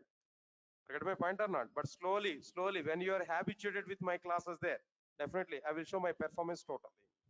But that will be advantage for you. If you complete your course a bit earlier mode, you may plan for other courses or you may plan for what their trials in outside. How long you are going to be in learning process? That's one point, guys, what I'm telling to you. So that's it, fine. This is a point here. Then one more point I'm telling, very frequently people are asking some questions there even in outside also. Which one is better, sir? Is that basic package is better, or maybe complete Java package is better, or what next one here? Like full stack Java is better. Then people are asking this question frequently. That's why I'm giving some suggestion to all of you guys. At present, as per the market outside, Full stack Java developer is getting very good demand. Full stack Java developer is getting very good demand. Why full stack Java developer is getting very good demand? No, only one simple reason. Full stack Java developer knows about how many topics are here. Now tell me, how many topics are available by this full stack Java developer? 14 topics or 14 subjects he availed now. If it is the case, basic Java, how many topics there? 4. Complete Java, how many topics there? 9. But full stack Java, how many topics? No, 14. Companies required which people there? Now tell me. Of course, if you are the basic Java or complete Java or full stack Java, your salary might be what there 30,000 per month only for everywhere. But full stack Java, why? What companies will take the people? Companies will take which type of people there? If they're taking basic Java people, what's the use of it? If they take full stack Java people, then they can utilize these people in a different platforms now. That end-to-end project they're able to do if they're completing their full stack Java. So because of that reason, nowadays every company is looking for what their full stack Java, full stack Java developer. Don't think in the point of institutes and business here. No, I'm telling to you clearly, full stack Java is a trending in outside. If you have full stack Java in your resume, nowadays companies are taking that people there clear. Guys, all of you are getting my point or not? Anyway, what I'm telling there, I'm giving video support to all of you.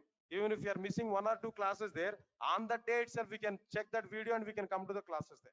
Directly, we are able to get the content. Max everyday class is going on except Saturday or Sunday or maybe Sundays. Up to Saturday classes must. Next, today we are continuing that up to Saturday, the classes must be happened. On Sunday in the initial days, maybe 2 to 3 weekends might be gap I'm providing there for the sake of your study. Then after that again, I may plan for some classes on Sundays also. When topic is completed, next day exam will be there. After that exam, directly next topic is going to be started. Yes, sir, got my point or not? So mock interviews and exams, then definitely I'm planning for it. Then definitely we are able to get some benefit of it clearly. Right, guys, that's all for today.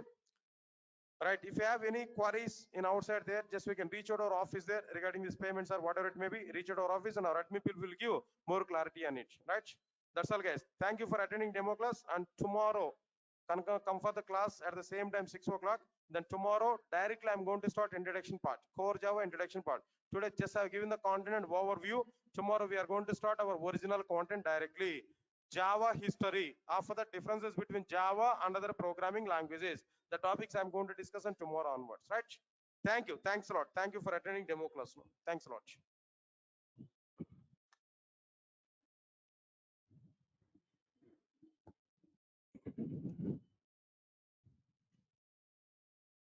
Guys, and not specifically for some projects. Yes.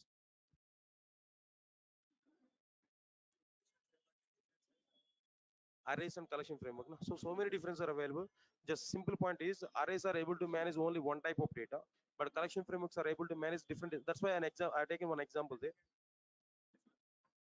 Not like that. Not like that. Approach is okay. That point is okay. Valid point. No, but we cannot say like that. Okay. But arrays is only one type of data. But a collection framework collections are able to store different types of data. That is one thing. Arrays are in fixed size. 1 dozen of X in the sense only 1 dozen of X only. But in the case of collections, no, even any more and more number of elements, dynamically we can increase the number of elements. So like this, so many differences are available. Arrays are more powerful in the point of performance. Collections are not good performance thing, but collections are more flexible to the developers, but arrays are not more flexible. So where some reasons are available. I'll discuss with you. Don't worry for it. Right, thank you. Yeah. Yeah, nice. Okay. No. Then complete object orientation and exception handling. Up to that exception handling, we have to complete. Then only you can join with that. Otherwise, you'll not understand it. So before whoops concepts, nothing is there inside the Java. So whoops onwards, the actual Java will start. Up to exception handling is mandatory to start with advanced Java. So don't worry for it. For this class, I will start advanced Java separate. For this batch, separate, I will start advanced Java. No, yeah. No, not for 4 months of sufficient. Mhm. Yeah, that's what I'm telling you. But if you want to join with this advanced Java, it's okay. But how much you are going to understand immediately?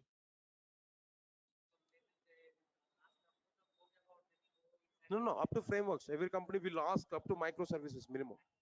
Yeah, full stack Java is mandatory nowadays. Yeah, no. Companies are expecting might be only core Java in the sense they will not take, but they will take interview on core Java. That's okay. But they have to check knowledge on up to frameworks. Definitely in the Java stream. Okay. Thank you. Yeah, yeah, guys. Just I'm going to answer for all of your questions. Just give a minute of time. Yeah, so many questions are available. Now let me check this. Guys, all questions I'm going to answer. Just have patience now. Then I will discuss with you. Okay. Right, guys. And what questions here we are having there? Garbage collection, multi-threading, and everything I'm going to be cover. Avani, Samal. Okay. Next one, Java virtual machine will cover. Lambda expressions will be covered. Advanced Java classes will run parallelly with core Java. Yes, exactly. How many hours per day? 1.5 hour per day. Then core Java. Advanced Java again 1.5 hour. Every class is going to be happen within 1.5 hour. Now. Admin number, please, guys. Then I given this admin number. Just we can call with them. Right, sir. Company tries will be provided for online students also. We can come here. But tests are everything is going to be conducted in offline at Durgasoft office. Then we have to come here. Could you please the timetable you have displayed below point 11? Okay, fine. Where can we find the video? Edusa, then Edusa, I think so. You're my old student, right? Don't worry. Then we'll provide that Google Drive access there. Don't worry. Then our admin people will share that to you. Concepts were written test and mock interviews only for offline students, both for offline and online, both the people. All right, sir. Then I'm working employee with rotational shifts. I may not be attend to regular classes. No problem. We can attend there. Then because of you only, I'm providing that video support so that you can take that videos there. Then we can check that videos whenever you are not attending there. Within 1 hour, we are able to get videos. How many projects cover for core Java, sir? Projects in the sense like what there? Max scope. Up to how much scope is available to cover projects now? Up to that I will cover. Don't worry for it. All right, sir.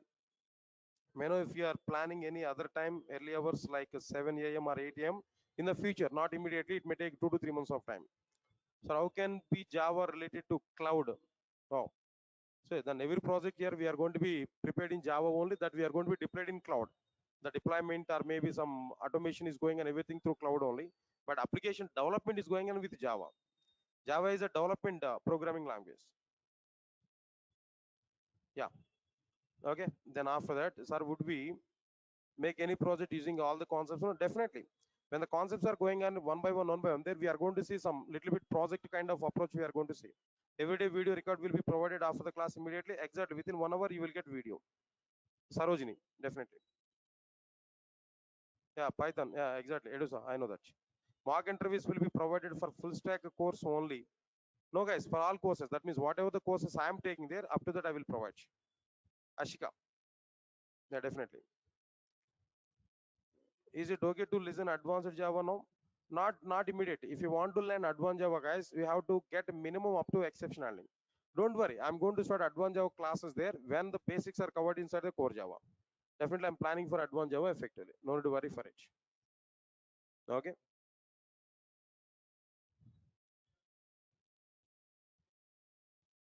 right, guys. Anything else, guys, apart from this, sir? Is it possible to get recordings for last completed core Java batch? Last completed core Java batch in the sense, but anyway, I'm providing freshly these classes there, right? Then fresh content I'm providing there. Maybe then batch to batch some updations are going to be happen. That newly updated content you are able to get. Core Java and advanced Java exact duration in the sense 3 to 4 months of the minimum it will take, sir. Why? Because myself is a contentful. That means my class are going to be might be with more content we are going to conduct the classes now.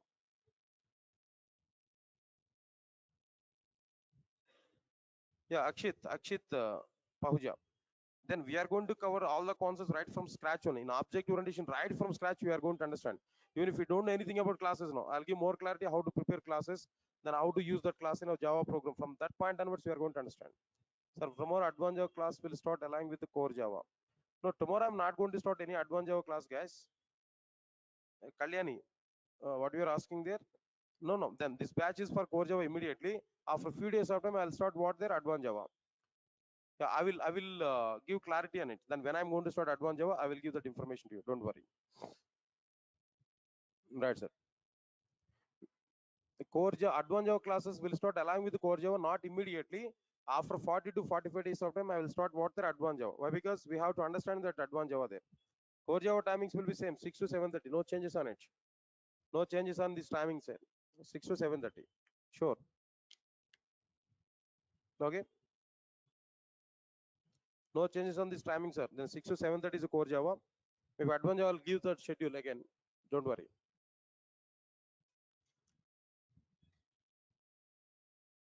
Right. 1.5 hour. 1 hour 30 minutes is for core Java. Every slot, what I'm taking there, if I take any class there, 1 hour 30 minutes is a time duration for it. Every class I'm going to take with 1 hour 30 minutes. No second thought of it. Recordings will be provided for all.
Small issue, internet issue, no problem.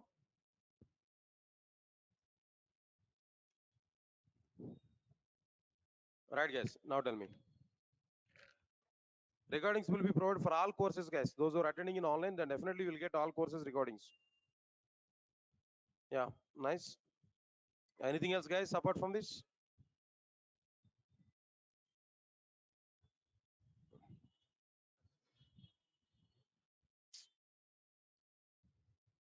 ఏమైంది వీటికి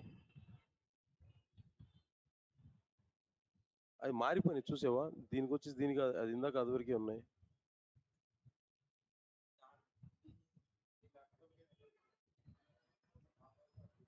ఇది ఎక్కడ ఇవి నడుస్తున్నాయి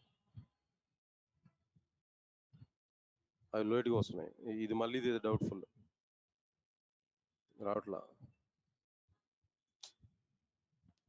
yeah guys then I'll give this notes to you notes related link in the webinar try to get it guys please check it are you getting that notes link I sent to all of you guys that notes link I sent to all of you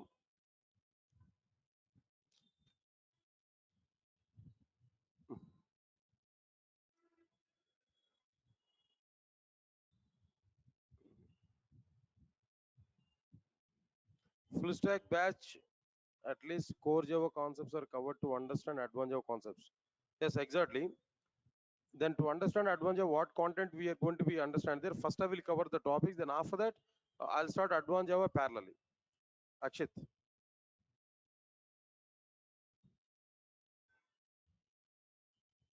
As part of Selenium required core Java as per request.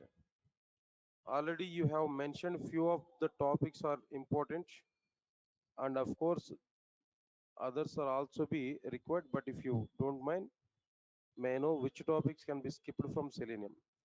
No, no. Then for Selenium, whatever the stars are given, all topics we required. All topics awareness is required for Selenium, definitely. Yeah, for basic Java, for all of them, guys, don't worry. Basic Java, complete Java, full stack Java. Today we started what their core Java. Just syllabus I explained there. Tomorrow onwards, we are going to see the total content. Definitely, we are going to see the total content. Okay. Thank you, Vinod Reddy. Thank you. Thanks a lot.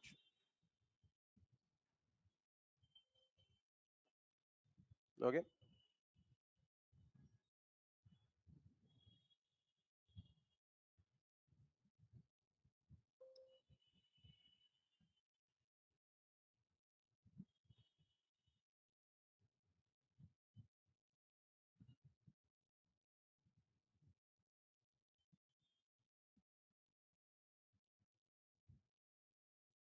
Right, guys. Anything else? Offer basic Java package, guys. I think so. Basic in basic Java, 1,000 rupees is an offer there.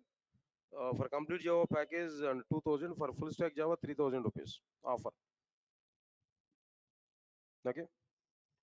Another Lakshmi. Please, you can reach out our admin people there. Then they will give more clarity. Okay, Nisha. Number చెప్పు office the 7373860956. Guys, and this is a primary number for online students there. Just we can reach out this number. Harsha is the contact person and I will talk with you regarding that. Okay.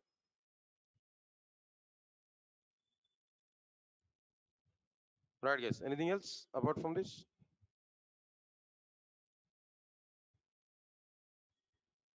Shall we meet on tomorrow?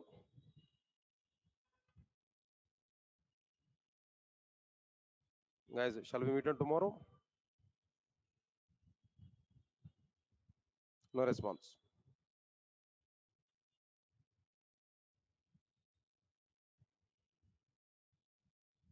Right. Thank you. Thank you, guys. Thanks a lot. We'll meet on tomorrow. Tomorrow we'll see core Java content directly. Today is the last demo, guys. So tomorrow onwards, you are going to take the actual content. Core Java will start there. Core Java previous batch. Yeah, Rahul Kumar. A few topics are remaining. The collection framework I have to start. Three topics are remaining. Okay. Right. Thank you. Thanks a lot.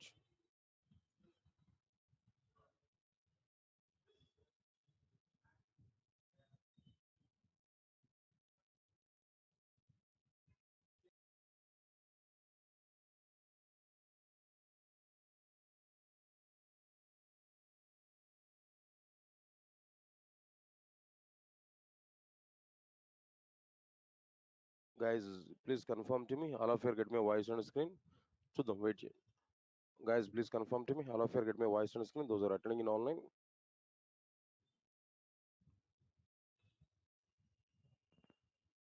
Guys, please confirm to me. All of you get my voice on the screen. Those are attending in online.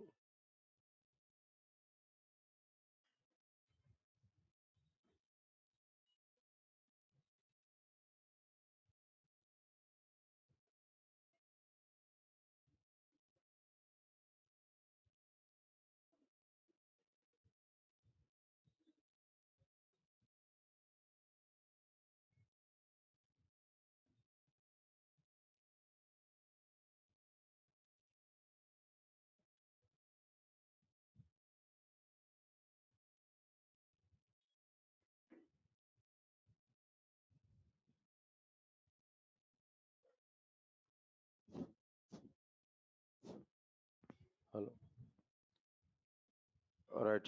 Good evening, guys.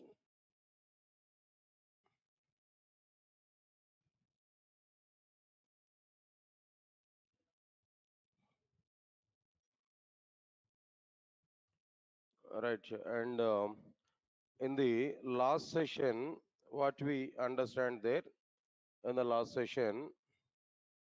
So just I given the overall content of Java, core Java, J2SE part, the total content of Java programming language I have discussed there.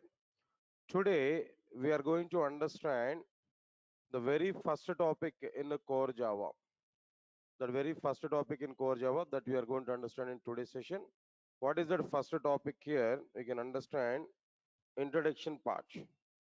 What is that very first topic here? Introduction content here we are going to understand. Okay. All right, sir. Then inside this introduction, what you are going to understand, observe carefully. This is the very first topic in core Java. In introduction, what exactly the content here we are going to understand. First topic would be like what there, Java history. For what purpose Java is coming? Why Sun Microsystems has given the Java programming language? All these points here we are going to understand inside like what there, Java history. That is one point here. Next one is the second one is after that differences between Java and others. Differences between Java and others. Here others are what they know. We can understand C and C++. In general, we may have one question there. Already we have C and C++ programming languages. Then what is the requirement to come for Java? Why we need to come for Java? These many questions here we are able to get. To answer for all these questions, no, we need to understand like what their differences between Java and others. This is another one. Next one is Java features. Next topic will be like what their Java features. After completion of the Java features, now next one is Java naming conventions. Java naming conventions. What exactly the names we are going to use inside the Java programming language? How these names are going to be provided? All these many things here we are going to understand. Java naming conventions. After that, the fifth one is what there? Java programming format. If you want to prepare Java application, what exactly the structure we have to follow? What exactly the minimum basic structure here we have to follow? These many things here we are going to understand clearly. So this is about like what their introduction part. Very startup topic that we are going to understand. Now as part of this, first we are going to understand like what their Java history. Java history. This is our minimum responsibility to understand something about Java before going to start our actual content. It's a minimum thing to know about what their Java before going to start our content. So Java history here we have to understand.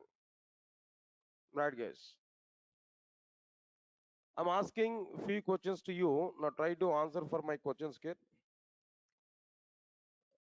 What is the latest version of the Java?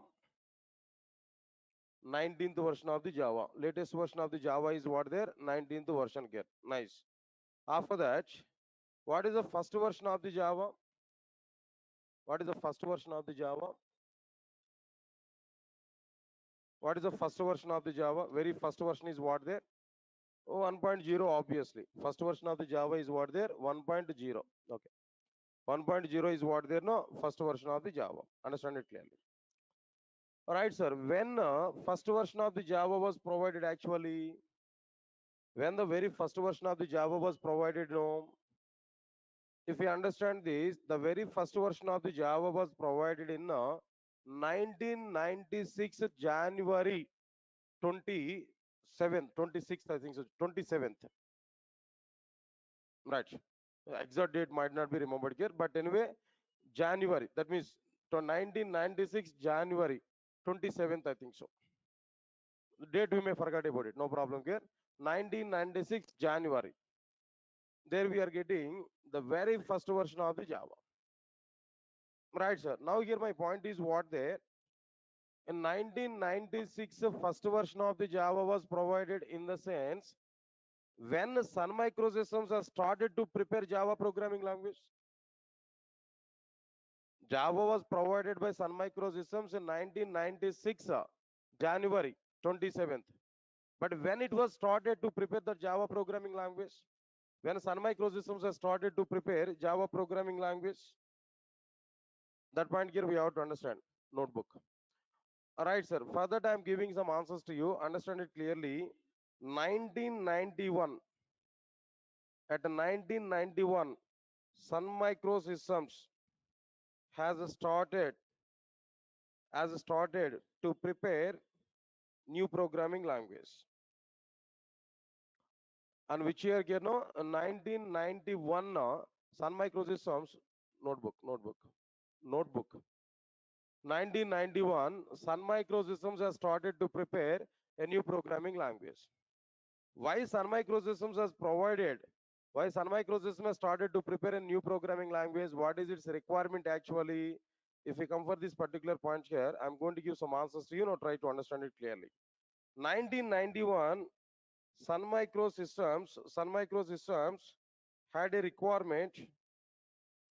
requirement to prepare new programming language by using new programming language.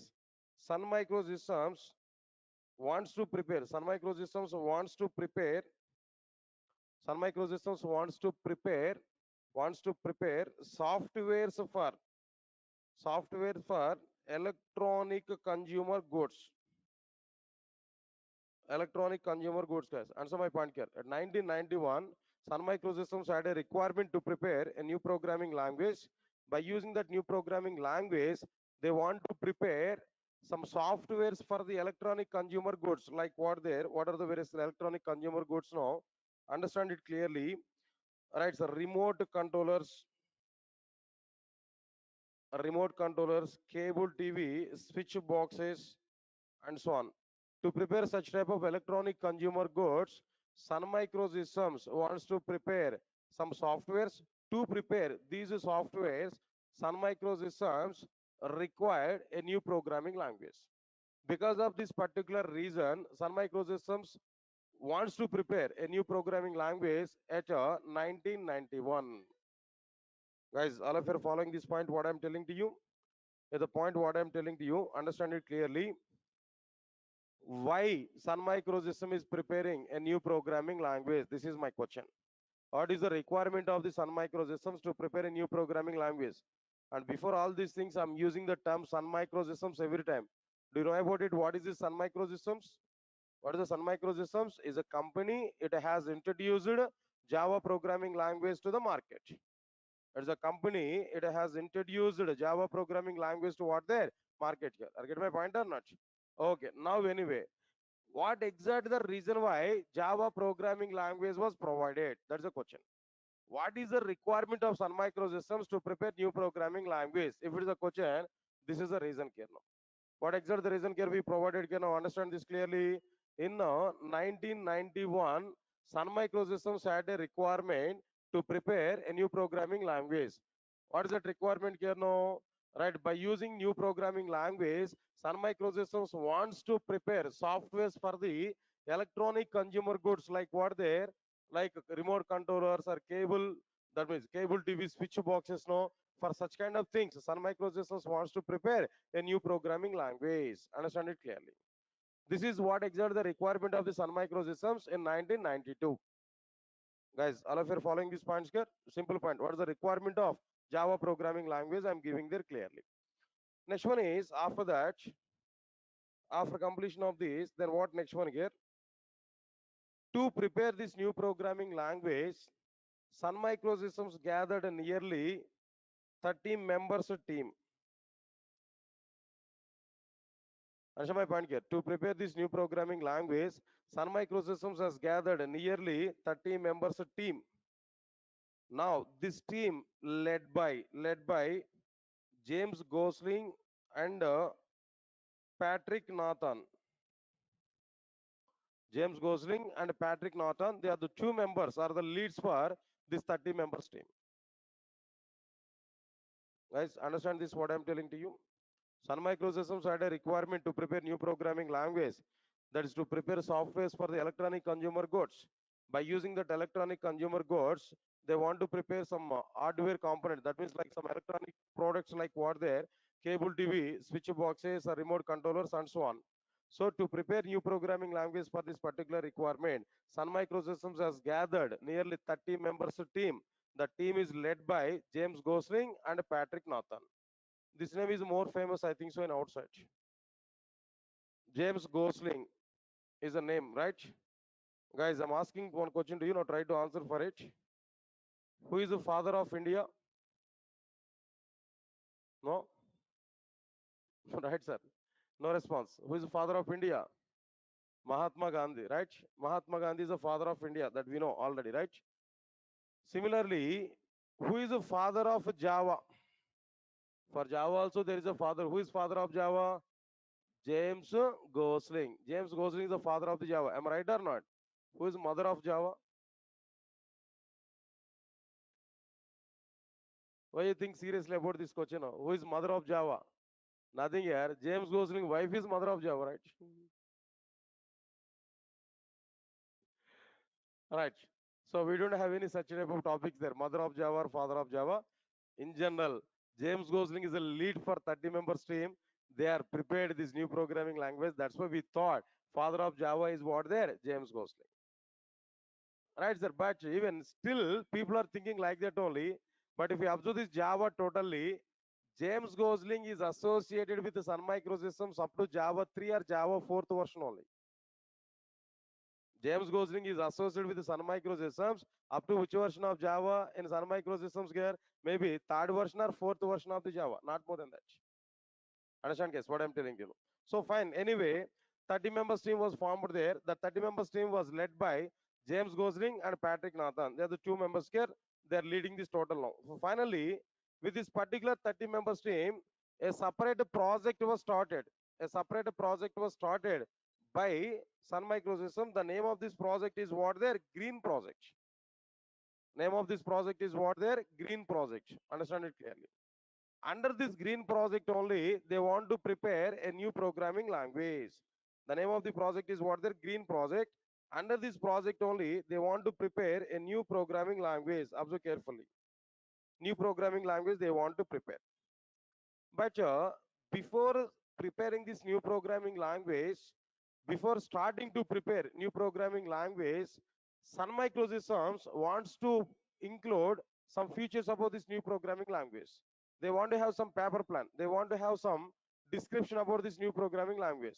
In that description, they want to finalize what qualities they want to maintain in their new programming language. What features they want to maintain in this new programming language, they want to finalize that point scale. So as part of their description, what they want to include in their new programming language, no? Then very first one is like what there, they want to include the very first one is like what there, they want to provide a simple programming language. Understand my point here? Then they want to prepare, see, still that is in on paper only, not in the actual implementation. Before starting implementation, they want to prepare a new programming language. That new programming language should be a simple programming language. Next one, after completion of this, another feature what they want to include there inside this, that programming language should be like what there, tight coded programming language. That programming should be what there, no, a tight coded programming language. Tight coded programming language. Then another feature, another important feature what they want to include, that programming language should be architectural neutral programming language. Architectural neutral programming language. Observe guys what I'm telling there. Now come on guys, now we have to answer for my questions now. Sun Microsystems wants to prepare a new programming language. For what purpose they want to prepare a new programming language? Because they want to prepare softwares for electronic consumer devices like what their remote controllers or cable TV switch boxes and so on. Because of this reason, they want to prepare a new programming language. For that new programming language, how many members team they formed there? 30 members team they formed. The team led by whom? James Gosling and Patrick Norton. They are the two members are the leads for this particular team. With this particular team, with this 30 members team, Sun Microsystems started a separate project. With this particular team, Sun Microsystems has started what there? A separate project. What is the name of the project to prepare this new programming language? Green. Green is the name of the project. Inside this green project, they want to prepare a new programming language. That new programming language should be a simple programming language. The new programming language should be a tight coded programming language. That new programming language should be what they know, architectural neutral programming language. Guys, all of you understand this clearly. Now we have to understand how that programming language should be a simple programming language. What is the Sun Microsystems definition to say that programming language is a simple programming language? What is there inside this? Understand my point clearly, what I'm telling to you. Next one is how that programming language is a tight-coded programming language. How that programming language is an architectural neutral programming language. All these points here we have to understand clearly. Yes, sir. All of you are getting clarity or not? What I'm telling to you now. Now let's understand this clearly. How the programming language is what there, a simple programming language. What exactly the reasons are available to understand that programming language is a simple programming language. Before moving for this, now tell me guys, all of you know, what are the features that Sun Microsystems wants to see on their new programming language? What features they want to see? Three features they want to see. What are the three features they want to see there? First one is what there? A simple programming language. Second one is what there? Tight coded. Third one is what there? Architectural neutral programming language. Right, sir. Understand one. I'm asking one question to all of you guys. Now try to understand it. No. For example, in outside so many programming languages are available. In outside so many programming languages are available. If I ask a question to you, which programming language is a simple programming language for you? If I ask this question to you, for one person, if I ask this question, no, he may say the answer is what there? Maybe Java is a simple programming language. Okay, fine. If I ask the same question to some other person, that other person may not say Java is a simple programming language. He says C is a simple programming language. If I ask to some other person, which one is a simple programming language for you? He may say Python is a simple programming language. Why I'm telling all these points now? We don't have any standardized process to check whether a programming language is a simple programming language or not. We don't have any standardization in outside to check whether a programming language is a simple programming language or not. Answer my point here now. Every programming language vendor, every programming language provider is saying the information like what their programming language is a simple programming language only. But we don't have any some third party organization to decide this programming language is a simple, this programming language is a complex. We don't have any such kind of situations. But even though that programming language providers, the programming languages providers are giving information, their programming language is simple, but we don't have any standard criteria to decide which programming language is simple and which programming language is difficult. Of course, that depends on like what they know users. That is totally depending on what they know users' perspection. Users' perspection might be they are going to follow. As per that, they're able to say this programming language is simple and this other programming language is what they're difficult. We can understand. Got my point? Or not? Say one more simple example I'm telling to you. Know. For example, if I go to your parents, if I ask what about some, tell me something about your child, then what your parents are able to say? Hey, my child is innocent only. Am I right or not? Even though, for example, you are too much worst, but still your parents are saying what they, "Hey, my child is innocent only, you don't know anything about it." Are getting my point or not? Is innocent, you don't know anything in an outside market. Like this, we are able to have some information. Similarly, if you go to the C programming language vendor, tell me something about your programming language. They are saying my C programming language is simple. If you go to C++ programming language vendor, tell me what about your programming language? C++ is simple programming language only. If you go to Python vendor, if you ask there, they are saying my programming language is a simple programming language only. Similarly, if you go to Sun Microsystems, tell me something about Java. The Sun Microsystems is saying what they know. Java is what they know, a simple programming language only. That vendors are saying this point here, simple programming language, single programming language, that's okay. But do you have any standard criteria to check whether this programming language is a single simple programming language or not? We don't have any such kind of criteria, standard criteria. But as the user, what I have to listen?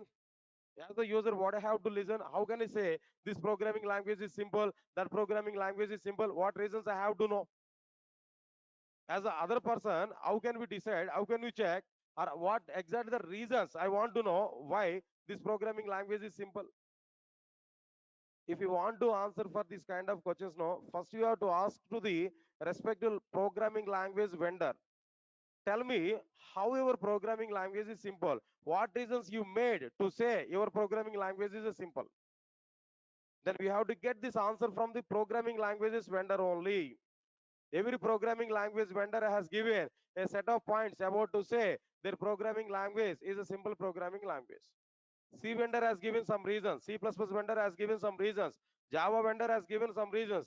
As you are the users of these programming languages, no, you have to know what exactly are the reasons why that particular programming language is a simple programming language. As we are the users of these programming languages, no, we have to get that information from the programming language vendor, how that particular programming language is a simple programming language. Getting my point why I'm talking all these things, no? New programming language, what Sun Microsystems wants to prepare is a simple programming language. But what are the reasons why this programming language is simple that we have to get from Sun Microsystems only? Now Sun Microsystems has given some reasons about to say that programming language is what there, a simple programming language. By the time the comparison is going on with the C and C++ only. At the time of introducing Java, Python is also available, but it is not recognizable. Almost all dead in outside. Nobody is thinking about Python by the time of introducing Java programming language. In 1991, Java programming language was started, but in 1991, Python programming language was introduced. In 1996, Python is going on, but nobody is recognizing that. Answer my point here. No demand is available for Python. When data science is coming into the picture, then only Python is getting demand. But now the situation is totally different. 4 to 5 years back, what Python, and now at present, what is Python? Totally different here. Don't think much about it. But now understand this point here. How our new programming language is simple because of what reasons here? This new programming language is simple. Understand it clearly. It able to take a lesser execution time. What they are given reason here? No, it able to take what there lesser execution time. Once again, I'm telling there, this is a comparison with the previous programming languages like C and C++ with Java, with this new programming language. So it has to take what there no lesser execution time. Next one, what next one you know? It has to take what there lesser memory consumption. Less memory consumption. Less memory consumption. Observe carefully. Answer my point clearly. Then it is able to like what the lesser memory consumption. Guys, now this is funny to understand this, but actually this also be one of the reasons that Sun Microsystems was given. That another reason is what there lesser power consumption. Even myself also I thought of it. Why this particular reason is provided here? Why this particular less power kind of feature is included here? Even myself also thought it is a like what there. It's a funny thing, but they are given some reasons here. One thing I'm confirming to all of you guys. I'm not giving my own information here. What Sun Microsystems has given reason, the same reasons here I'm telling to you. Why the programming language is a simple? They are given reasons are these are the three reasons here. What are the three reasons, guys? Now tell me. Less execution time. What is the second one here? No, lesser power consumption. Sorry, less memory consumption. What is the third reason here? No, lesser power consumption. These are the three reasons why. These are the three reasons why these Sun Microsystems provided new programming language is what they are no a simple programming language. Okay, good, nice. Now here, what is the effect of this less execution time? This is my question. What is the effect of this less execution time here? This is the question here we have to understand now. Let's observe this clearly. I'm going to ask some questions to you now. Try to answer for it, guys. I think today you might be seeing cricket match, right? Yes, sir. Have you seen cricket match today? What is the status of that match? Huh? The tied, right? That match was tied. All right, sir. Okay, fine. It's because of one run. Indians are having one run there, then automatically Indians are able to win that match. Unfortunately, that one run is less. Okay, leave it. For example, I'm telling to you, one simple example I'm telling to you. I think so at present FIFA World Cup is going on. Am I right? Already started or not yet started? Started, right? Okay, fine. For example, I am very much interested on football matches. No, listen carefully. One fine day, I was free. Just I'm watching one football match in a TV. Watching one football match in a TV. That football match is going on with some channel, ESPN channel, for example. Is there exist? No, is it available at present? ESPN channel is there or not? Right, sir. ESPN channel might be one football match I'm watching at present. Listen carefully. Going on, football match is going on between Brazil and Argentina. Both the teams are very good in football. Right, sir? Then match is going on good. Just I'm watching that match. Suddenly, my friend made a call to me. My friend made a call to me. He asked to me, "Are tell me what you are doing now." I said to him, "I'm watching the football match." Then immediately he said to me, "Are fool, why you are watching this football match now? Now there is a cricket match between India and Pakistan. There is a cricket match between India and Pakistan. Match is going on very perfectly, tightly. That match is going on. Why you are watching this football match? Please switch your channel from ESPN to Star Sports One. Now watch that Indian cricket match." Moreover, he has given information to me that match is going on at a climax actually. Already Pakistan were batted where 321 runs they got out of these 50 overs. Now Indians are already started their batting. No, almost all 49 overs are completed. Last over is remaining. In the last over, 21 runs are required. At one side, crease Dhoni. I think he retired already, no? But long time back information I'm telling to you. So in the last over, 21 runs were required. At one side, crease Dhoni, on batting Dhoni. At other side, Ishant Sharma is another batting. No? So match is going on tightly. Why you are watching unnecessarily that football match? Switch your channel. Watch this cricket match. Match is going on tightly. As per my friend says, just I have taken my remote controller. I'm trying to change my channel. Alright, sir. Now at present, ESPN is available at a 69 channel, but a Star Sports One is going on at a 75th channel. Just I have taken my remote controller. There I typed 75, 75th channel. I typed it. Then what happened there? Immediately the channel was changed, not changed. Immediately the channel was not changed. It has taken some time. It has taken some time, not changed immediately. After some period of time, after some time, the channel was changed. When channel was changed there, the moment when channel was changed there, when I observe the status of that cricket match, what's going to be happen there? No, instead of that cricket match, man of the match presentation is going on.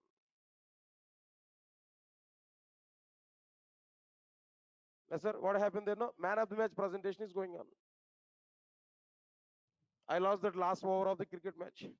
But on time only I have taken my remote controller. On time only I typed 751 channel number. But it has taken some time.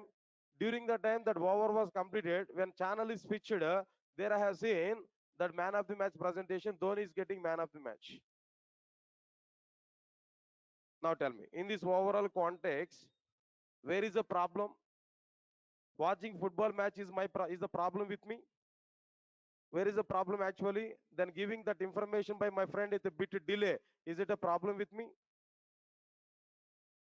Where is the problem here? No, the problem is with the remote controller or not? The problem is with what they know? Remote controller. Why the problem is with the remote controller? No. Why the problem is with what? Remote controller here? How can you say the problem is with the remote controller? No. What is the reason here? No. When I type 75 on my remote controller, internally one program has to be executed or not? Internally hardware and software, some programmings are going to be executed or not? By the execution of that programs internally, the channel has to be switched. Channel is going to be switched by executing some programs internally. Some programs are executed internally. Because of that reason only channel is going to be switched. But the programs are executed internally with a bit delay. Whatever the programs are executed internally, they are executing with a bit delay. Means that they have taken longer time to run its functionality. The programs which are available inside the remote controller, they have taken a lot of time. They have taken more execution time to complete execution here, to perform its functionality. Now observe carefully. When the program is taking more time, more execution time, automatically performance of the end product is reduced or not? Performance of the end product is reduced or not? When end product performance is not good, is it possible for the customer to take that product again and again? Where the total business loss is going to be happen or not? So that is the reason why what I am telling there. Here 2 points here we have to concentrate now. First point number one is what there? More execution time, less performance. Execution time is increased, then performance will be what there? Lesser. More execution time, less performance. Less execution time, more performance. Say for example, when I've taken my remote controller, when I type 7 and 5 on my remote controller, immediately if channel is changed, at least the 5 balls of the last power I can see. At least 3 balls of last power I can see. But unfortunately, my remote controller is executing its functionality with a bit of delay. Because of the delay, I lost the last over of the cricket match. So I feel bad about my product here. Why? Because it is not performing well. It is a less performance it is providing there. So that's why, because of that reason here, what I'm telling to you in this particular scenario, whenever we are having less execution time, when it is in less execution time, then automatically, what is this performance here? No, more performance here we are able to get. Got my point or not? When it is a less performance, no. So when it is a less execution time, automatically what we are able to get now? More performance here we are able to get. So because of this reason, Sun Microsystems wants to prepare a new programming language. It should be the Sun Microsystems wants to prepare a new programming language. Should be what they know. It should be a simple programming language. Inside that simple programming language, what they want to say, no, less execution time. That less execution time is giving what they know, more performance. Okay, all of you are following these points clearly? No response, guys. Right, let's find. Next one here. Now let's understand this. Next one here? No, less memory consumption. All of you observe this clearly. Less memory consumption. Listen, understand this clearly. What is the meaning of less memory consumption? No. For example, I'm taking Java classes now. My laptop is somewhat old. I want to take a new laptop. My laptop is somewhat old. I want to take a new laptop. Then what I have to do? I have to go for computer shop. When I go to the computer shop, the shop representative is giving some quotation form to me. Then he will ask to me, which type of computer you require, which type of laptop you want to take. I may give my information there. My requirement is just preparing some Java programs. Preparing some Java programs, do some exercise on my Java. That's why I need some computer. Like this I've given. So he said to me, okay, basic model of computer is sufficient for you. Then inside this, he has taken that quotation form. There he has given some quotation. What was that quotation he has given there? No, right? That quotation is might be Lenovo is a laptop there where memory, some quotations, maybe operating system is like Windows 10 or 11, whatever it may be, home or pro version, whatever it may be. Then after that, motherboard and all the quotations they are given. Finally, he said to me, the cost of the laptop is 48,000. Cost of the laptop is what there? 48,000. I observe that in that quotation I observe there RAM and what they know hard disk. RAM and ROM, RAM and hard disk. Both I checked here. Understand clearly. Coming to the RAM first. He included RAM is what there 8 GB RAM he included. 8 GB RAM he included. The cost of the computer is what there 48,000 Lenovo piece only. Then I thought of it. Is it sufficient to have 8 GB RAM in my laptop or not? Up to core Java programs, it's okay, no problem here. Even J2E programs also okay, no problem. Any type of application I can prepare with 8 GB RAM. That's more than sufficient. Even I'm confirming for you also. If you have laptop, 8 GB RAM is more than sufficient. No need to think about it. But I'm not a student here. I'm a trainer here. I have to teach everything in front of you. I need to go for some installations in our system. For example, in advanced Java, Oracle database I have to install. Maybe if you go for more than the servlets where WebLogic server I have to install inside the classroom. Whenever I'm installing this Oracle or maybe some other no, if my system is a bit slow, it takes a lot of time for installations or not. But my intention is what there, that every installation and everything I want to show inside the class. By the way, I'm telling to you, I'm going to show that installations also in our classes there when the time comes. So in that installation process maybe, or in the execution of the application, one big application I'm preparing now. In that big application, I'm using Oracle database, I'm using WebLogic server, I'm using some other tools, so many tools, so many uh, products I'm going to use in my application. But 8 GB RAM, I'm thinking about it, maybe a bit is slow, but finally output will come. Execution is going to be happen, but with a bit delay, that outputs are coming there. I thought like that. So what I thought there, for teaching point of view, somewhat extra memory I required, some speed I required in my classes now. In my system, I need some speed. If you want to get more speed, then what I have to do there? I need to maintain good processor and I need to maintain RAM memory. RAM I have to maintain or not properly. So finally, I thought of it. 8 GB RAM is sufficient, but normal execution is going on. If you want to do something speed in my system there, I need to go for what there no more memory I required. Then I asked him, try to make it is a 16 GB memory. Try to make it is what there no 16 GB memory. Okay, then he corrected it. In place of 8 GB, he included 16 GB, but the cost of the laptop is what there 54,000. Are getting my point clearly? What I'm telling there? So previously 8 GB memory is available, 48,000. When the memory is increased, when RAM memory is increased, automatically cost of the laptop is also be increased here. Next one, after that, I checked with hard disk. Hard disk I checked there. What is that hard disk they have given there? Then 512 they have given, SSD they have given. It's okay, happy, no problem there. But I thought of it 512 is not sufficient. Why? Because I want to store some videos also there. For booting purpose and copy and paste operations are going to be speed with SSD. That's okay. For booting especially, that's very good speed. That's okay. I to satisfy for that. But that may not be sufficient for me. I need to maintain more and more number of videos in my classes now. Every class is being recorded here. Every day, minimum 8 to 10 number of videos are recorded there. 8 to number of videos must be maintained in my laptop there. So more hard disk is required or not? Then ask game, try to make it is 1 TB.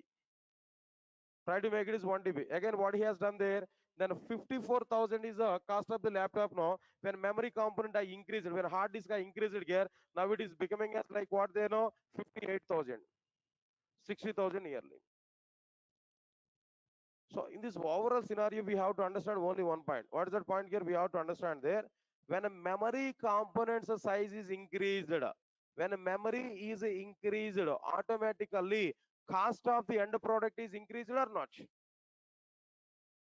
That point here we have to catch from my entire explanation now. When memory components are increased, when memory size is increased, automatically cost of the end product is increased or not? When cost of the end product is increased, is it possible for normal user to take that product now? Definitely everybody will think about this one or not. If the cost of the product is increased, if it is meaningful, it's okay. Unnecessarily, if it is increased, definitely customer will think about to take that product or not. So that's why, because of this reason, Sun Microsystems, what they want to do, they want to prepare a new programming language. That new programming language must take what they know, less memory. That new programming language must take what they know, less memory. Answer my point clearly, no. If it is not less memory, if it takes more memory, cost of the end product is going to be increased here now. Cost of the remote controller will be increased.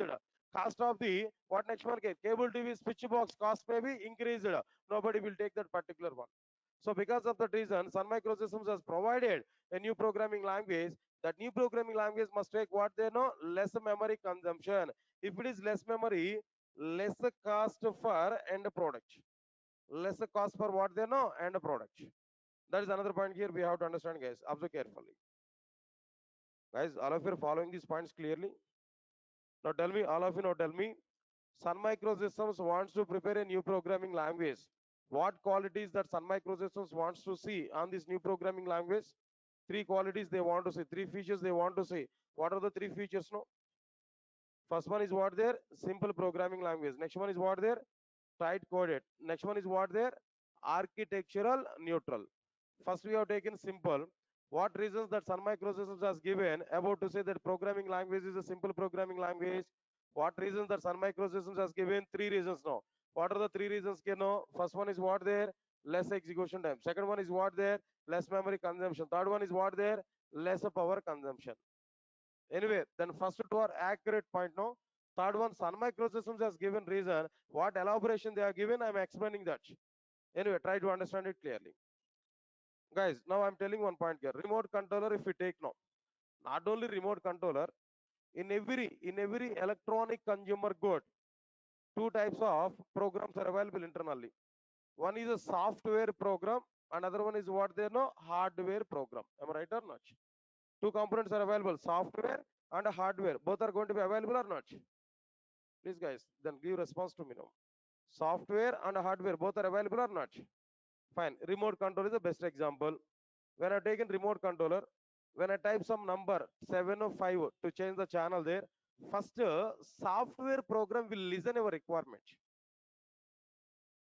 When I type some number in the remote controller, who will listen your requirement first? No, software component will give your requirement. By the execution of that software component, no, the software component will give instructions to the hardware component. Now you have to perform this physical action now. Software component never perform any physical action. Software component will interact with the hardware component. Their hardware component will perform a physical action. That is the difference between software and hardware.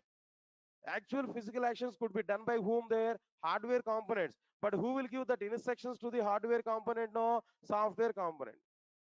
Sir, please remember this. We are the human body, right? Inside our human body, hands, legs, mouth, and everything is available. All these are hardware components. But what is software in our human body here? Brain. Brain is our what they know? Software. Now instructions are given by brain to every component here. Then all the hardware components are performing their physical actions. I get my point or not? Your brain is what their software. My hand is what their hardware. Brain is giving information. Now raise this hand now. Now hand is raised. That's good. Got my point or not? So in that way, we have to understand in the remote controller also software is available, hardware is available. When we perform some action as per my requirement, first the software will listen that action. Software will give instructions to the hardware. Now hardware will perform the physical action. Here, what is the point I require now? There should be an interaction between software and a hardware or not? There should be an interaction between software and hardware in any electronic consumer good or not? Observe carefully. If my software is required more hardware interaction with the more interaction with the hardware components, if software is required more interaction with hardware components, listen carefully. If a software component is required more interaction with hardware component, automatically energy consumption will be more or not? Energy consumption will be more or not? If it is an energy consumption more, automatically power consumption will be more or not? Come on, guys, power consumption will be more or not? Okay, fine. If my software component is having less interaction with the hardware component, no, less interaction with hardware component, automatically my power consumption will be less or not? My energy consumption will be less or not? Answer my point here now. Okay, fine. For example, if power consumption is more, energy consumption is more, what's the problem here? What is the problem here? Remote control is the best example. Inside the remote controller, what is the energy source? No. What is the energy source inside the remote controller? Batteries we are going to provide. These are the energy sources or not? Okay, fine. For a remote controller, I'm able to give two cells. Two batteries we are able to keep inside this remote controller. What is the lifetime of that batteries? No. For example, what is the lifetime of that batteries? No. 6 months of time is a lifetime for the batteries. No. For our normal use, 6 months of time is a lifetime for the batteries. Am I right or not? Okay, that means what is our maintenance for this remote controller? No. For every 6 months of time, 100 rupees I have to put or not? Example I'm telling there. So for every 6 months of time, my maintenance for this remote controller is what there? 100 rupees I have to invest. I have to consume 100 rupees. Am I right or not? Okay. For example, if the energy consumption is more internally inside my remote controller, previously for every 6 months of time I have to change the batteries, no? But because of this more energy consumption internally, automatically I have to change my batteries for every 3 months of time or not? Instead of 6 months of time, I have to change my batteries for every 3 months of time or not? So whenever I'm changing batteries for every 3 months of time, automatically 100 rupees I have to consume for every 3 months of time or not? So maintenance cost of this end product is increased or not? Come on, guys. When power consumption is more, when energy consumption is more, automatically maintenance of the end product will be increased or not? Because of this particular reason, Sun Microsystems wants to prepare a new programming language that must take less power consumption. Sun Microsystems wants to prepare a new programming language. It has to take a less power consumption. In that way, Sun Microsystems wants to prepare a new programming language. So here that advantage is what they know: less power consumption, lesser maintenance cost, lesser maintenance cost is going to be happen here. Observe carefully, lesser maintenance cost is going to be available for the end product. Guys, all of you are getting my points here now? How a new programming language, how Sun Microsystems wants to prepare their programming language is simple. What is the reason for it? Only three reasons are available. What are the three reasons? Can know? First one is what there? Less execution time. Less execution time is providing what there? More performance. Second one was there no less memory consumption, providing what there no less cost for the end product. Lesser power consumption. It is providing what they know lesser maintenance cost. Yes, clear to all of you? Guys, I don't know what is the reason why people are not responding for my questions now. Yeah, just I'm expecting only yes or no only. I'm not asking any interview questions to you inside the class. Don't expect even that. But when actual concepts I'm discussing there, then definitely I will ask you. For our kind information, I'm telling to you, this topic is only knowledge purpose I'm discussing with you. No interviewer will ask these questions. This topic is not at all useful in the application development. But as you are the learner of Java, this is our minimum responsibility. Why Java is coming into the picture. As part of discussing why Java is coming into the picture, as part of that only, I'm explaining all these points. So, but anyway, one time we have to listen. If it is required, then we are going to use it in the future. But try to understand it. At least, now we are understanding. Now we are coming for the Java classes. Somebody else may ask a question to you. Now tell me why Java is available now. What is the requirement of using Java? Why Java is coming into the picture? If anybody else is asking this question, at least you have to open your mouth. We have to give some answers for that question or not. That's why I'm planning to give all these points clearly. Moreover, this information as is provided by Sun Microsystems, it's a documentations only. Clear, all of you know? Okay, finally, Sun Microsystems decided all the features what they want to include in their new programming language. They finalize the feature. Then immediately they want to start implementation for it. Okay, sir. Only simple programming language will be understood. Remaining two are available. Am I right or not? What are the remaining two things, guys? Now tell me. What is the second feature here? Now tell me.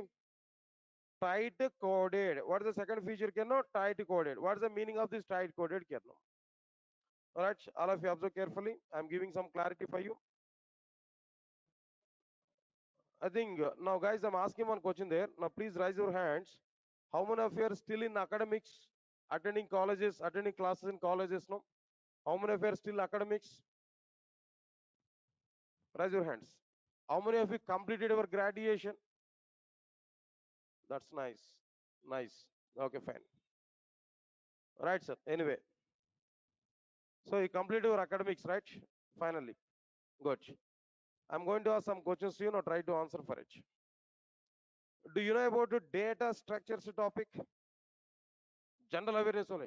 I don't take too much internal concept. Data structures, the topic name. All right, sir. Inside the data structures, do you have any awareness on stack, where push operation, pop operation, something else we are able to perform? Stack, we know, right? That's enough. Now try to understand it now. All right, guys. Now, what is the meaning of this tight coded here? I'm giving some information to you. In a C programming language, in a C programming language, if you want to perform stack operations, which operations there no stack operations, then what are the various operations here we are able to perform there? First one is a push operation, and second one is what they know pop operation, and the third one is like what they know peak operation. Three operations are available with the stack. What are the three operations you know? Push operation, pop operation, what next one you know? Peak operation. What is the meaning of push operation, guys? Inserting into the stack, inserting into the stack. What is the meaning of pop operation? No, read and remove, read and remove top of the stack, read and remove top of the stack. What is peak operation? No, only read but not remove, only read but not remove. Are you getting my point or not? All right, sir. Only read but not remove. Guys, all of you are following these points, no? Okay, nice. Now observe carefully. In C programming language, if you want to perform push operation, nearly we are going to consume 2 lines of code, 20 lines of code to perform push operation. How many instructions we are going to write now? Nearly 20 lines of code we have to write. Similarly, to perform which operation? Pop operation. On an average, we are going to write 20 lines of code. On an average, we are going to write what the 20 lines of code. Similarly, to perform peak operation, on an average, how many lines of code here we are going to provide? 20 lines of code here we are able to provide. Guys, all of you observe carefully. Overall, how many lines of code here we are going to write? We are going to provide to perform the stack operations. No, total. How many lines of code here we are going to provide an average here? No, 60 lines of code here we are going to consume or not? 60 lines of code here we are writing to perform stack operations. That's clear to all of you? No response, guys. All right, sir. Now understand it clearly. In Java, for example, in Java, the same stack operations here I want to perform. Same stack operations I want to perform in Java. Then how it is no? Observe carefully. In Java, stack is a predefined class. Stack is what they know? A predefined class in Java. Stack S is equal to new stack object I created here. Object I created for stack. Next one is what there? S dot push of some elements. Finish my push operation is completed. Next one is after that S dot pop. Finish my pop operation is completed. S dot peak. Finish my peak operation is completed. That's it. Not more than this. Inside the Java, totally to perform the stack operations, how many lines of code here we have to write there, guys? Now tell me in Java, totally how many lines of code here? 4 lines of code. In C and C++, how many lines of code here we have written there? In C and C++, how many lines of code we have written there? 60 lines of code we have written. But in the case of Java, how many lines of code here we have written there? 4 lines of code here we have written. Am I right or not? In C and C++, how many lines of code here we have written there? 60. But in the case of Java, how many lines of code here we have written there? No, 4 lines of code. Now tell me, in which programming language less number of instructions are available? Java. In Java, less number of instructions are available. In which programming language more number of instructions are available? In C and C++. Got my point or not? Listen, point is very much clear. Try to understand it. No. Which programming language is taking?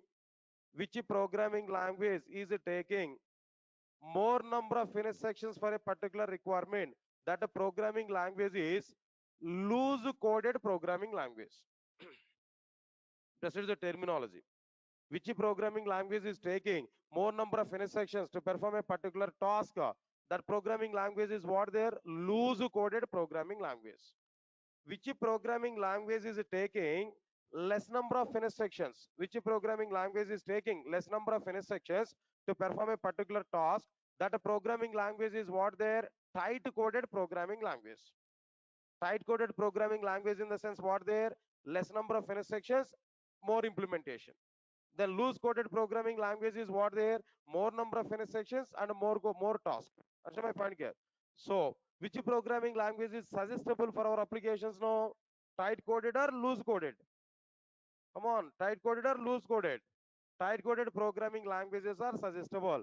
Because of this reason, Sun Microsystems wants to prepare their new programming language as a tight coded programming language. Sun Microsystems wants to prepare their new programming language as what they know, tight coded programming language instead of loose coded programming language. That is the reason why we have the second option is like what they know, tight coded programming language. Right, sir. Next one. After that, what is this third one here we are getting, guys? Now tell me no. What is the next one here? No, the next one is like what there? Architectural neutral programming language. Architectural neutral programming language.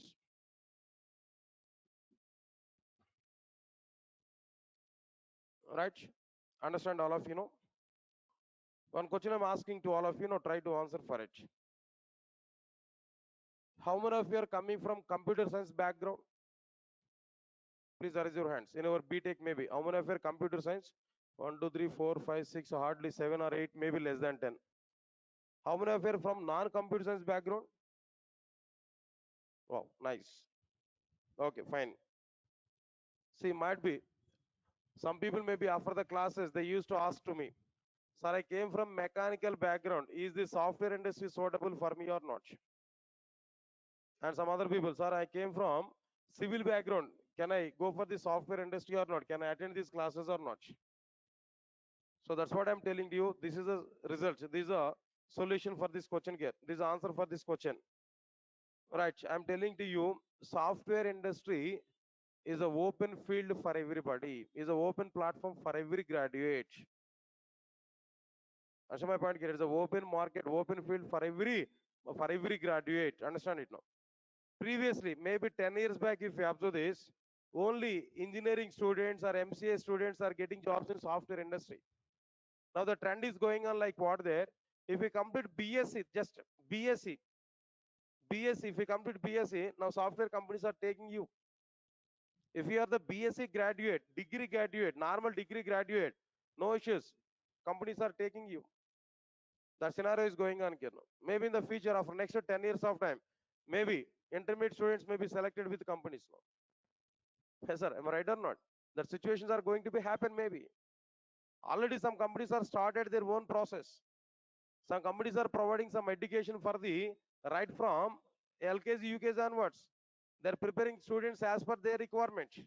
Already some companies have started their academic calendar. Companies are maintaining. They are giving some service, free service for the academic students now. Maybe in the future you may be expected that. Leave this one anyway. That's okay, fine. But here my point is what there. What is my point here? Understand it clearly. For example, you're attending these demo classes now. You're all attending these demo classes now. For example, when we are coming to this demo class, if I put a notice board inside my class, what is that notice board now?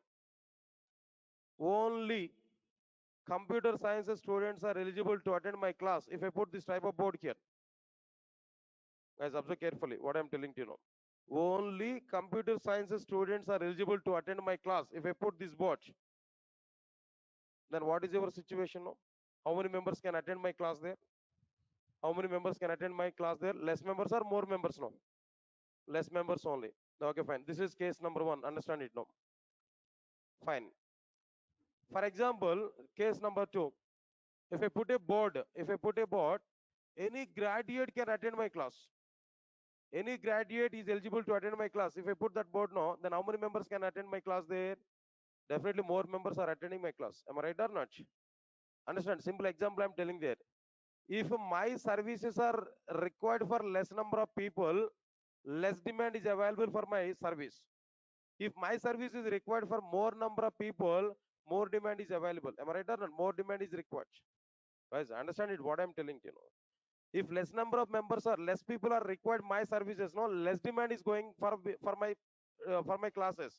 More members are required my course, no more demand is going to be happen for my classes there. Am I right or not? So here itself I'm telling to you clearly. Understand this now. Sun Microsystems wants to provide a new programming language. It should not be bounded with any particular hardware architecture. It must be available to every hardware architecture. Understand my point here? Sun Microsystems wants to prepare a new programming language. It should not be dependent on any particular hardware system. It should not be dependent on any particular hardware system. It must run its functionalities in all the hardware systems. Then only that programming language will get more demand in outside. Just it's like what there, if my services are required for only computer science graduate, no, less members, no, less demand. If my services are available for more number of people there, more demand, definitely more business. Understand my point here? Similarly, Sun Microsystems wants to prepare a new programming language. That new programming language must not be bounded with any particular hardware system. It must be available to every hardware system. Follow my point or not? Means that what I am telling there, maybe operating system also I'm telling there. It should not bound with only Windows operating system. It has to execute its functionalities with Windows operating system, Linux operating system, Unix operating system, Solaris operating system. Similarly, all the types of hardware systems now. It must not be bounded with only one hardware system. It must be available to all the hardware systems clearly. Then only that programming language will be available, will be required for more number of developers. Then only that programming language will get more demand in outside. Got my point or not? So the point is what I'm telling there. It must execute. It must execute. It's a functionalities. It's a functionalities in all the hardware systems. In all the hardware systems. Answer my point here. It must execute its functionalities in all the hardware systems here. By the way, I'm telling one more point. No, 3 billion number of devices runs Java. 3 billion number of devices runs what they know Java. What's the meaning of it? No, the Java will work it out inside the mobile phones. Java will execute its applications inside what their computers. Java will execute its applications in like what the traffic signaling system. Java applications are executed and what are they now? Like parking meters now. Java applications are executed inside the sensor related products there. Everywhere, everywhere, everywhere. Java applications are going to be executed. It should not be available with only one computer. It should be available with every product inside and outside here. Then only because of that reason only Java is what they know is a hardware independent programming language and operating system independent programming language. Java is what they know operating system independent programming language and as well as hardware independent programming language. Here the point is what their architectural neutral. Here architecture is nothing but hardware architecture.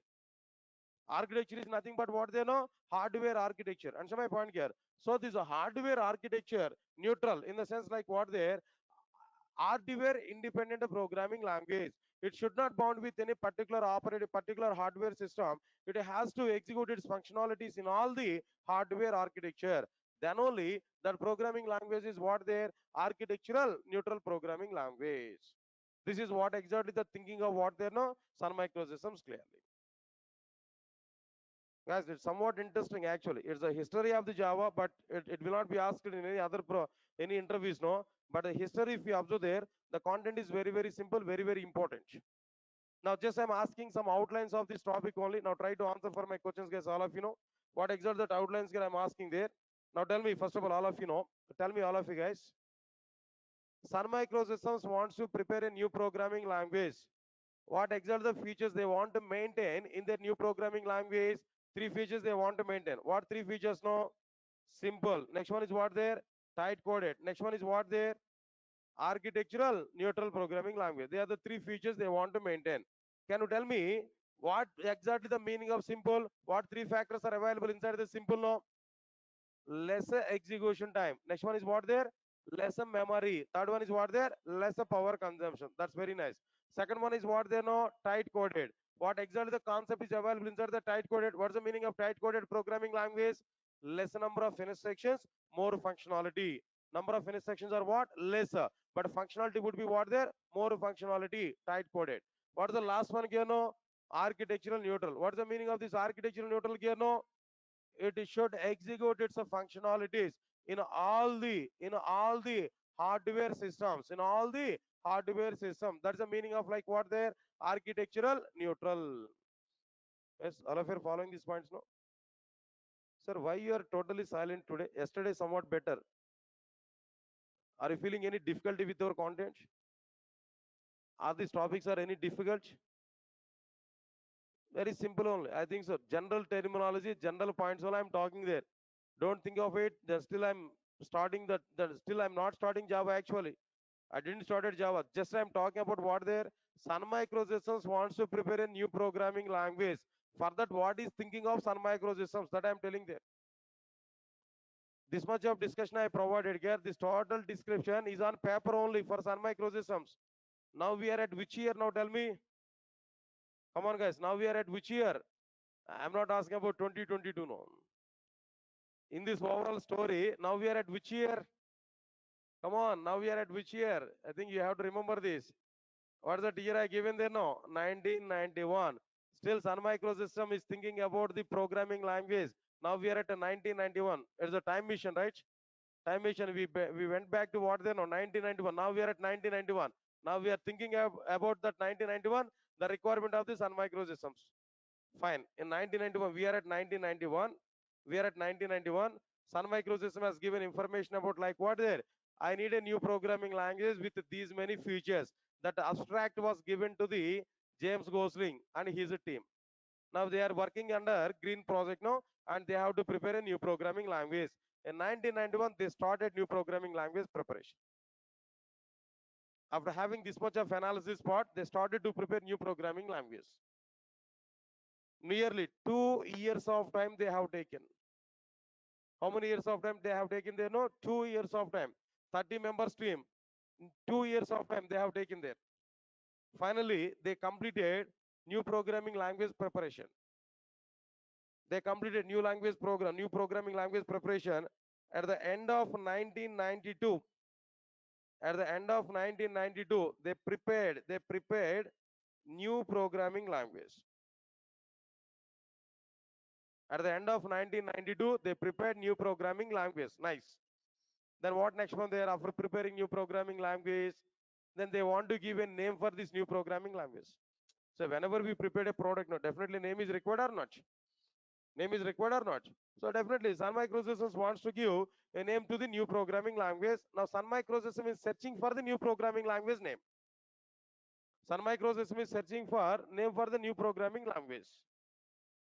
Observe carefully, guys. They are searching.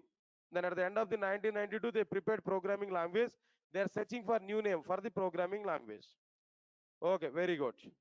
Then what name they identified there? Listen carefully. While in the searching for new name, no. One fine day, what happened?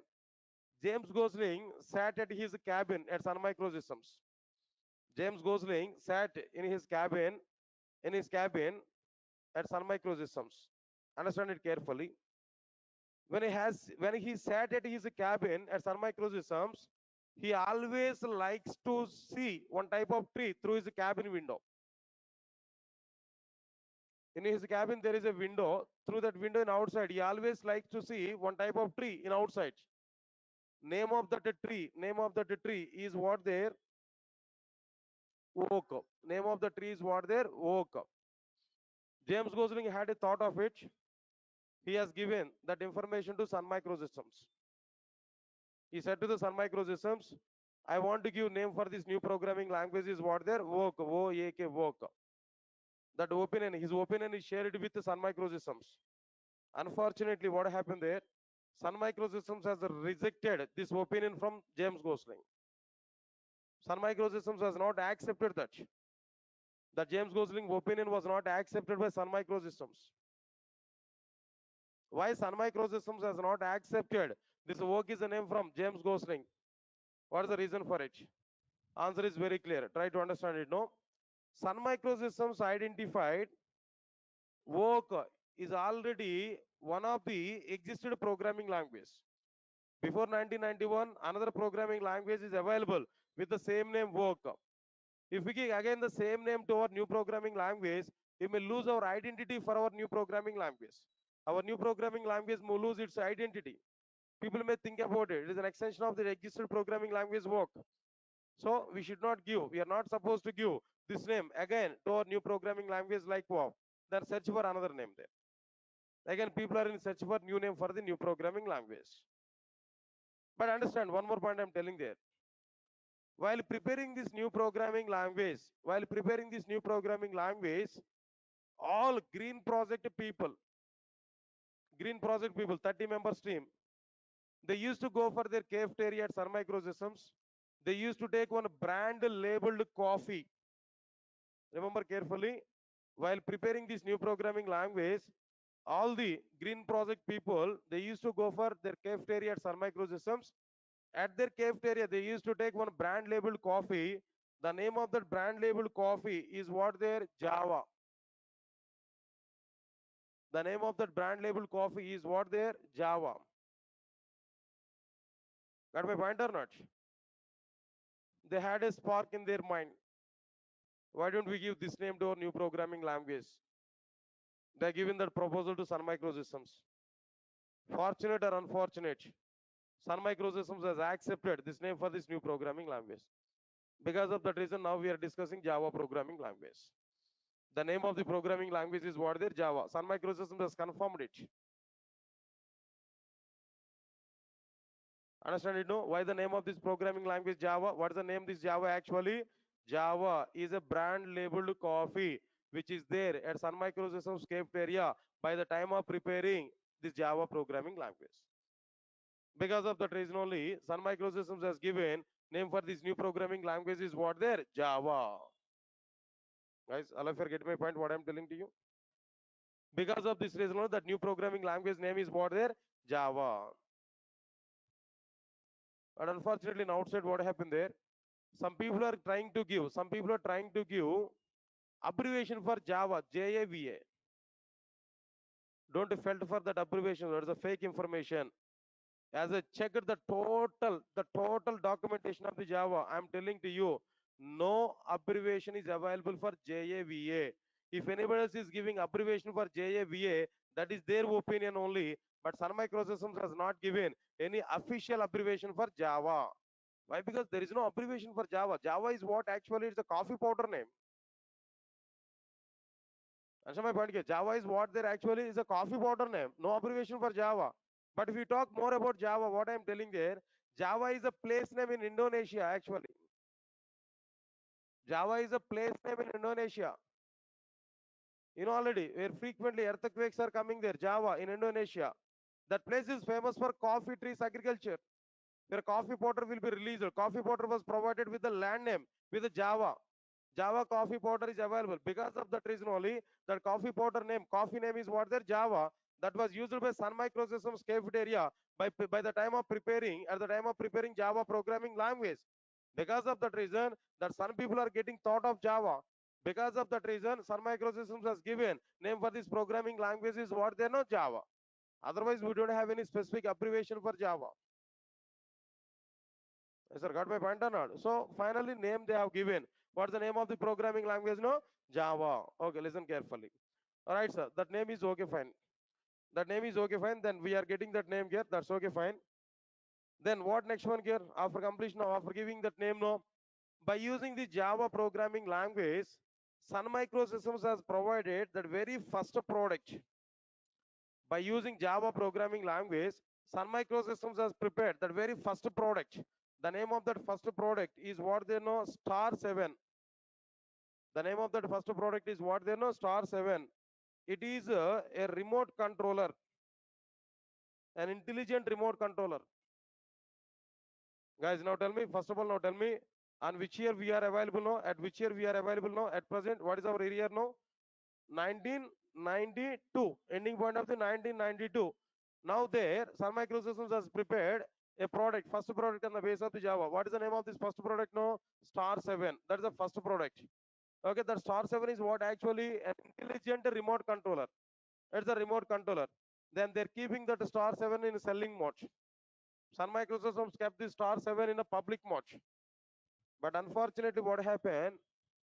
No customer is identified for the Star 7. Even single customer also be not identified for the Star 7. Just they have checked the Star 7, they didn't impress it, they didn't take in that. They went for some other solutions there, but nobody is taking the Star 7 as a product. How long Sun Microsystem is waited to get this, to identify a customer for the Star 7? No, nearly 1.5 years of time. 1.5 years of time, Sun Microsystem has waited to find a customer for the Star 7. That means almost all they waited completely 1993 and up to half of 1994 they waited. They waited up to 19 total 1993 and up to half of what they know 1994 they waited. No customer is identified. It's a failure product. But Sun Microsystems has done very good job to prepare like what their new programming language, Java programming language. But by using Java programming language, first product was provided, that is Star 7. But nobody is interested to take the Star 7. Depressed, totally Sun Microsystems is in depression. They have put lot of hard work, but no customer is identified for their product. They waited nearly 1.5 years of time to find customer for it, but no customer is available there. Then what happened there? Now understand, guys, what I'm telling to you. In mid of 1994, mid of 1994, there is a very good boom for www as part of internet. Guys, do you know what is this www? World Wide Web. Very good, boom. That internet era was started in 1994 only. Of course, outside of India, 1994, 1995 are golden years. Internet era was started effectively by the time only. When it comes to the 2000, 2001, 2002, in India, internet era was started. Understand, guys, what I'm telling there? Maybe at the starting point of the internet now, internet centers are available. Everybody is feeling that internet center is a software company. By the time opening might be to open that Yahoo chatting, no, it may take 5 to 10 minutes of time. We have to wait there. Yeah, of course, nowadays might be we are having 4G, 5G, this kind of spectrums now. But initially, think of it 1G. But by the time, it's a great thing, right? It's a new innovation there. Right, sir. Anyway, then it comes to 2001, 2002, where internet era was started in India. But anyway, in outside, in 1994, mid of 1994, there is a huge demand for www as part of internet. Then as part of this www, what is the key component here? Automatically, this www is running on what there? Tell me guys, this www, if you want to run there, one tool is required. What's the tool now? Come on, why you are silent about it now? If you want to run www, what we required here now? We required browser or not? What sir? Without using browser, how can we open the www? No? Alright, sir. Now, people are searching for what is the key component inside this www. What exactly the key component inside this www? They identified a browser. Browser is what they know key component inside like what their www. That's clear to all of you know. Then very good demand is available for browser in the mid of 1994. Observe carefully. In the mid of 1994, only one browser is getting very good demand. That browser is like what they know, Mosaic. Mosaic is a browser. That browser is what they know, Mosaic. That browser is getting very good demand there. Who has prepared that Mosaic browser? Actually, Mark Anderson, not James Anderson. Please remember this. Who is that James Anderson? England bowler, right? All right, sir. Anyway, then Mark Anderson is a person who prepared this Mosaic browser. Who is this person actually? Who is this person actually? He is a undergraduate student in Illinois University at Chicago. Is an undergraduate student in Illinois University. Is a final year BTech in our terminology. Is a final year BTech student, undergraduate student. As part of his project work, he went to the as part of his project work, he went to do what there? He went to do the right Netscape Communications company. Netscape Communications. Answer my point, you know. As part of his project work, he went for what there? Netscape Communications to do this particular work. Netscape Communications. What is this Netscape Communications? Here is a company where that Mark Anderson has done is a project work. As part of that project work, he prepared that browser. Mosaic is a browser. That browser is having very good demand at a 9 in the mid of 1994. That's my point here. Anyway, Boom is available for browsers, but only one browser is ruling the market. That is Mosaic. That was prepared by Mark Anderson. He's undergraduate student at Illinois University. As part of his project work, internship work, he went to the Netscape Communications where he did that project, where he provided that Mosaic browser in outside. So finally, anyway, very good demand is available for browsers or not? Then Sun Microsystem people are thinking about it. Anyway, very good demand is available for the browsers now. So why don't we prepare our own browser? Why don't we prepare our own browser? Then in the mid of 1994, Sun Microsystems wants to prepare a new browser. Sun Microsystems wants to prepare what then a new browser. Now that responsibility was given to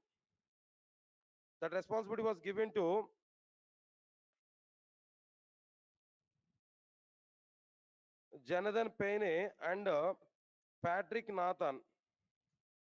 Jonathan Payne and who is this person here? Patrick Nathan. These two members have taken the responsibility to prepare new browser. They have taken again 1.5 year of time to prepare this new browser. That means they have taken remaining part of the 1994 and the total entire 1995. At the end of 1995, at the end of 1995, they prepared a new browser.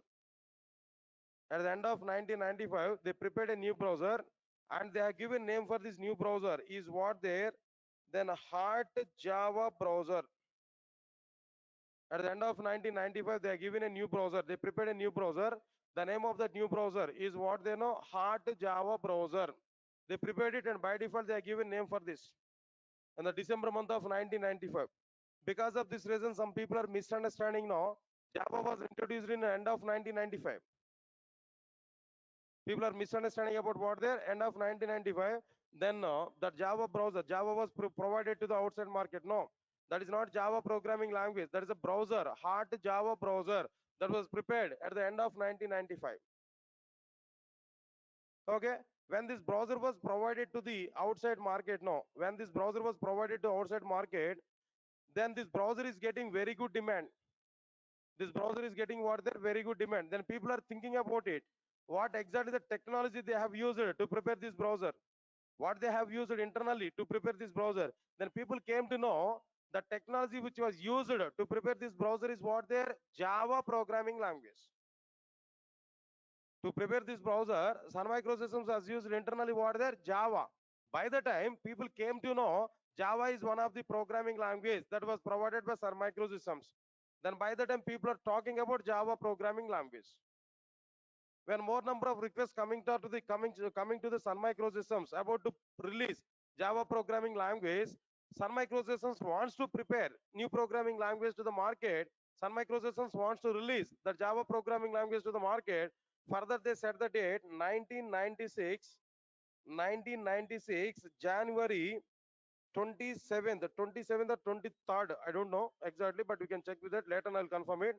Right, 1996 January 27th, that Sun Microsystems has released a new programming language to the market with the name is like what they know, with the name is like what their Java. With the name is like what they know, Java programming language. That's it. That very first version was released again. That is like what they know, Java 1.0.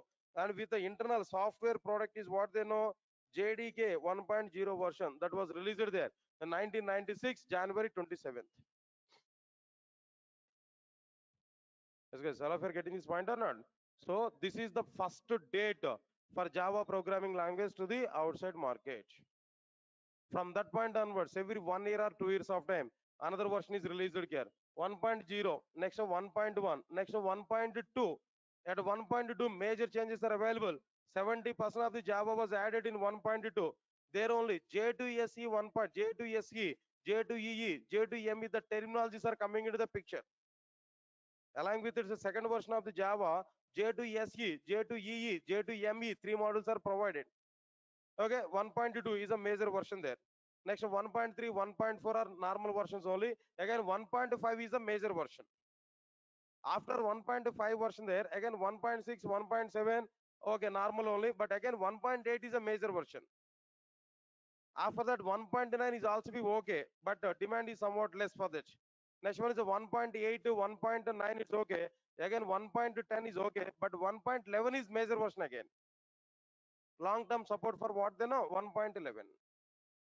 Similarly, after 1.11, Java, every 6 months of time, a new version of the Java is released there clearly. Oracle Corporation is releasing the Java for every 6 months of time, a new version can. As part of that only now we are having like what version of the Java no? Java 19 is available. As part of this only Java is what they know? Java 19 version is existed clearly. This is what exactly the story of like what they know? Java programming language. Guys, all of you are following or not? So no response, guys. All of you are clear about these points, no? Just once again, I'm telling to you, just it's my responsibility to discuss about like what there one time about all these concepts, no? Not every time here, just only one time only I have to discuss about it. Why? Because it's a minimum responsibility to know about Java before starting our Java programming language. Because of that reason only, we had this kind of discussion here. But I'm telling to you clearly, just knowledge point of view only. No interview will ask questions on this. And which year the first version of the Java was released? What is the major version of the Java? Nobody will ask this kind of questions to you. No interviewer will ask that. Just for the sake of information only, for the sake of knowledge transformation only, I'm giving this content here. Okay, all of you are getting these points now.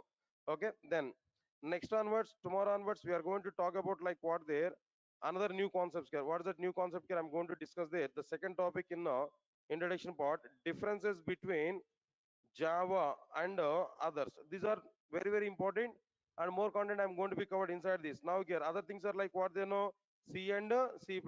These are the things we are going to include inside this particular one, right? Differences between Java and others. This topic I'm going to start there. So here, why I'm going to take this topic there? Because of some reasons now. What are the reasons here? We are going to understand it here. Observe carefully. The reasons would be what there. Some people are thinking about it. To learn a Java, we have to know C++. To learn a C++, we have to learn a C. People are maintaining some chain process for learning Java. But here itself, I'm telling to you, to learn a Java, no prerequisite is required. Not required to understand any other concepts. Just if you know what is a computer, what is keyboard, and what is mouse, that's sufficient. Then we are going to understand Java. Not required to have any other prerequisite. No need to understand any other programming language. But for the sake of freshers interviews, for the sake of other one, you can learn C programming language because of some other reason. Not for the sake of learning what they know, Java. So to clarify this point, I'm taking this what they know, differences between Java and others. Here I'm going to say clearly, Java is totally a different programming language when compared with C and C++. No relationship is available between Java, C++, and C. First of all, understand it. C was provided by one company. C++ was provided by other company. Java is provided by another company. How can you put relation between all these things? No. At least if they came from a single company, then we can understand that relation here. But all are provided by different organizations now. How can we say relation between all of them here? Not understand this clearly. I'm telling you. Next one is apart from this. In our resume, when we go for some interviews, you may prepare your resume. In general, in resume, what we are able to say now, whether you know the technologies or not, that doesn't matter. We are going to give C, C++, Java, Python, and so on. Whenever we are giving these things now, interviewer is having rights to ask one question. Whenever he sees these many things now, he may ask the question like what he able to ask the question there. Tell me, you specified C, C++, Java. Why we are coming for Java over C and C++? What exactly the differences between C, C++, and Java? Now tell me. Then after that I will move on to the Java. Why? Because you specified already C, C++, Java in our resume. Then when interviewers ask that, then definitely you are able to ask that question there. There at least we have to open our mouth. At least half an hour to 1 hour. We have to talk with that interviewer about these differences now. That's why I'm going to take this particular topic here as a second topic in the introduction part. There we are going to understand effectively Java is totally different programming language when compared with C and C++. So we are going to understand this particular content. Is that clear or not? Fine. And all of you are getting these notes now. All of you are watching these notes here. Then nothing I have written up to now. But tomorrow onwards, I'm going to type the notes also. Classroom notes is very, very important here. Okay, then everybody has to take that. If any of your new members today, then here, please watch this document there. I'm going to give the document URL. Now try to take this URL, guys. Just in the browser, paste that URL. Automatically, you will see that notes. You will see a folder. Inside the folder, open that note. There, we are able to see that. If you're new, if you're not aware about it, now try to take these notes. This is a URL to access my classroom notes. Right? Immediately, I'm not giving download option for this notes there. At the end of the course, I will give download option to you so that you can download it. Answer my point here. But after that, we can, wherever we are, we can open this document and we can watch the document here, what I'm giving there. We can read the content from this document. Right? That's all, guys. That's all for today. Then total information there. And tomorrow, we are going to see the differences between Java and other topics. Don't miss the classes on tomorrow onwards. Next 1 week of classes, very, very important. There we are going to understand why Java is more important than other programming languages. That comparisons are very, very important. Somewhat internals I'm going to talk while teaching these concepts here. So you should not lose your tempo. Without failure, try to attend for the classes regularly so that we are able to understand our content effectively. That's it. That's fine. Then tomorrow we are going to see our content there. Thank you. Thanks a lot. We'll meet on tomorrow. Thank you.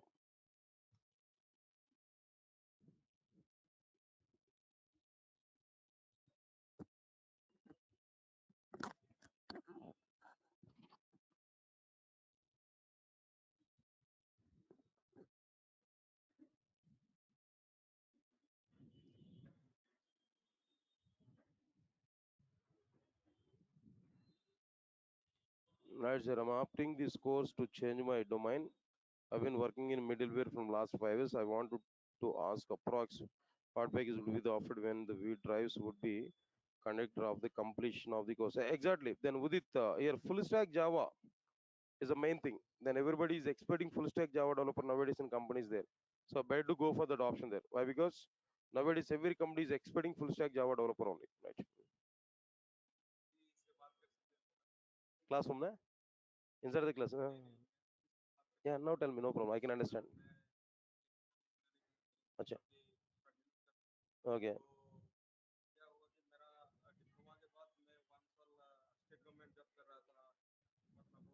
Okay. Mm.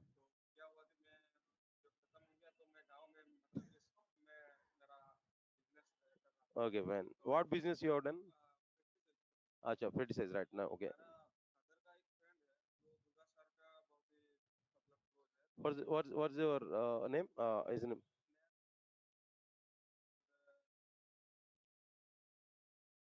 Okay, no problem. No, Santosh. Okay. Okay. Mm.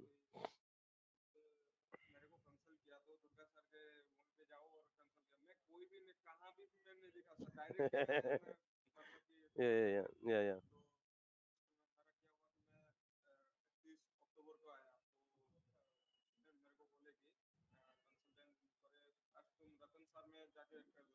Okay.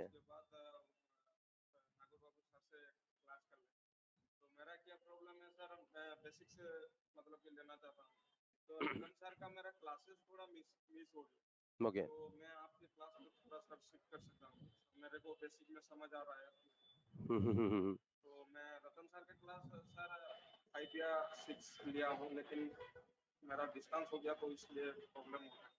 Okay.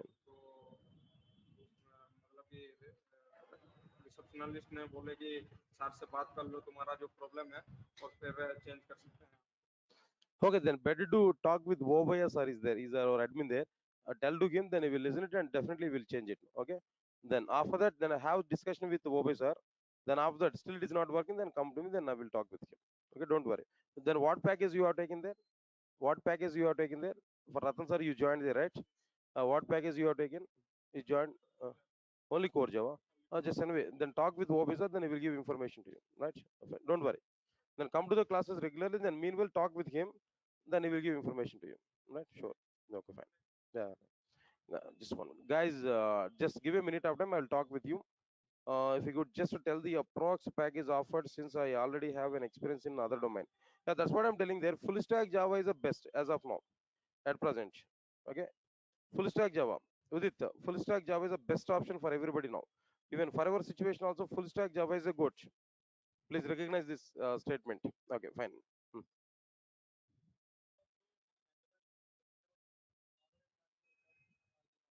Recordings within after 1 minute, 1 hour of the class, they will get recording. So drive access, the all people will give there.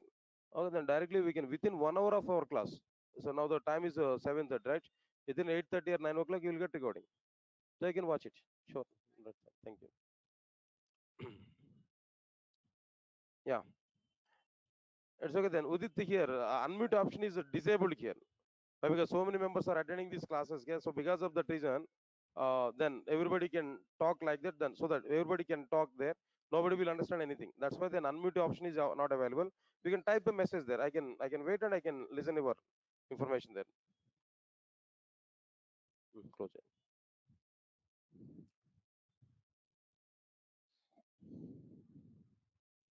Guys, anything else apart from this? Anything else? Guys, please confirm to me. All of you are getting my points clearly. Are you understanding the content what I'm discussing there? Are you understanding all the concepts what I'm discussing inside the classes?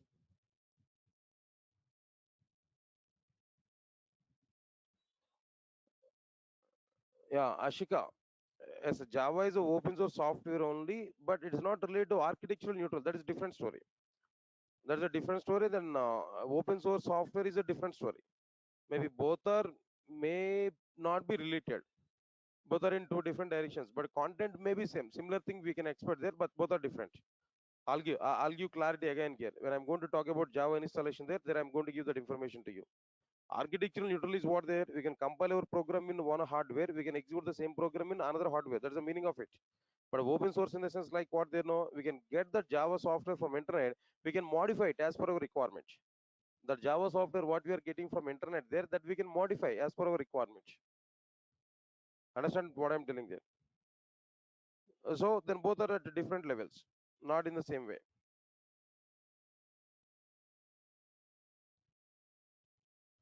Okay, right, guys. I got the full stack is the best. I got that the full stack is best option for me. But I want to know what average package in figures would be offered by the companies I would be eligible to attend from your institute. Definitely, whenever we are giving, guys, understand it, no? Definitely, then salaries and packages that will be depending on companies, guys. That's not on the basis of like what they know, not on the basis of see no standardization for it. That's totally depending on companies there. But the minimum, if you give 3 to 4 years of experience in your resume, minimum 50 to 60,000 rupees we are able to get per month. Minimum 60 to 70,000 we are able to get per month there. The minimum package. So, but if you give 3 years of experience there, okay, daily class video will be generated. Yes, Bharat. Within 1 hour you are able to get that videos access. No, then once you register for the course, then definitely our people will give some access link to you immediately. After completion of the course, within 1 hour you are able to get videos where we get access to recorded videos. Google Drive access will be provided by our admin people, guys. For learning Selenium automation testing, Advanced Java is necessary to learn. No, Madhvi, Shankara, no, not at all. Advanced Java is not at all required. Just core Java is sufficient. Core Java is sufficient, not required to go for Advanced Java. Madhvi, okay, right, guys. Then video support will be provided for everybody. All right, then within 1 hour of the after the class, we are able to get that video. Starting classes we are keeping inside the YouTube also. But apart from that, what I'm telling to you, when we register for the course, then immediately our admin people will give that video classes, video support to you. They will send one access mail, then we are able to access that. Within 1 hour after completion of the class, you are able to get videos. Don't worry. All right, guys. Anything else apart from this?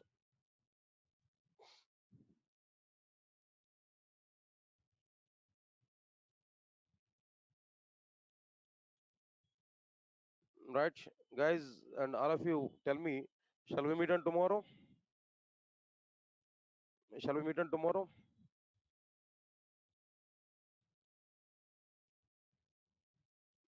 Yeah. Thank you, guys. Thanks a lot. We'll meet on tomorrow. Tomorrow we'll see the remaining content. Thank you. Thanks a lot. Thanks a lot, guys. We are going to understand the content tomorrow. Fine.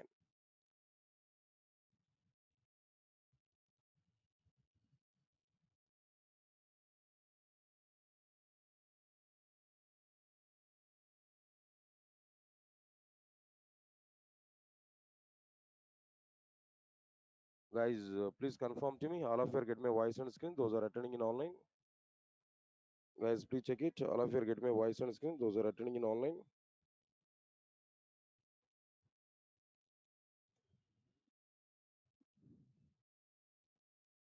Guys, please confirm to me. All of you are getting my voice on screen. Those are attending in online.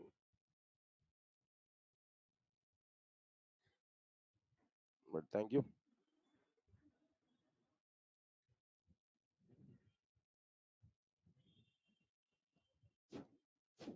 Hello.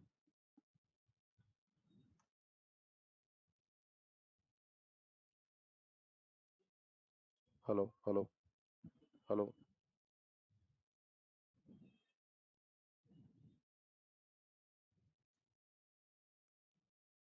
Sound ఉందా లేదా?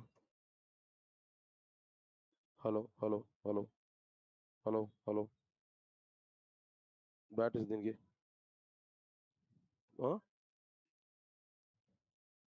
మరి sound రావట్లేదు.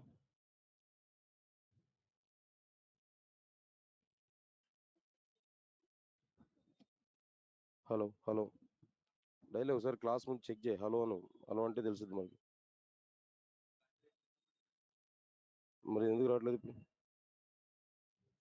చూడు. Hello, hello, hello. Guys, just 1 minute.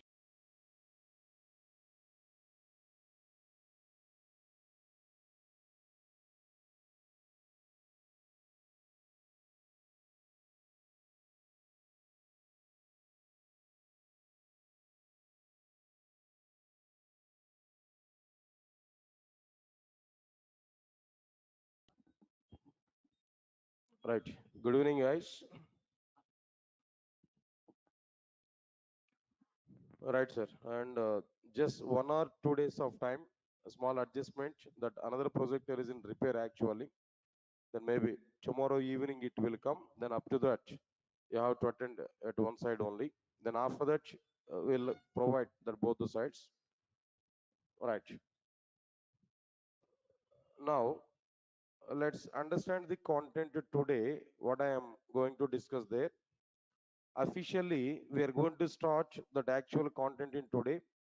And yesterday, just we completed what we completed there in the last session there, just a Java history. That part we completed. Java history, basic awareness on Java. Why Java is coming into the picture. Why Sun Microsystems has given Java programming language to us. All the points we understood there clearly. Now in today's session, we are going to start the second topic in Java. What was that second topic here? We are going to start in Java there in today's session. Right, sir. Java history we completed there. Some few points we discussed there. Then after that, we need to understand the next topic is like what there differences between Java and other programming languages. Differences between Java and other programming languages. Here we are able to understand. All right, sir. What exactly the differences are available? Then before that, I'm telling to you why we need to go for this particular topic. Yesterday, already I given some information about it. Point number one, in your resume, we may specify C, C++, Java, and other programming languages. When interviewer identified these many technologies in our resume, definitely interviewer will ask to you what exactly the differences between C, C++, and Java.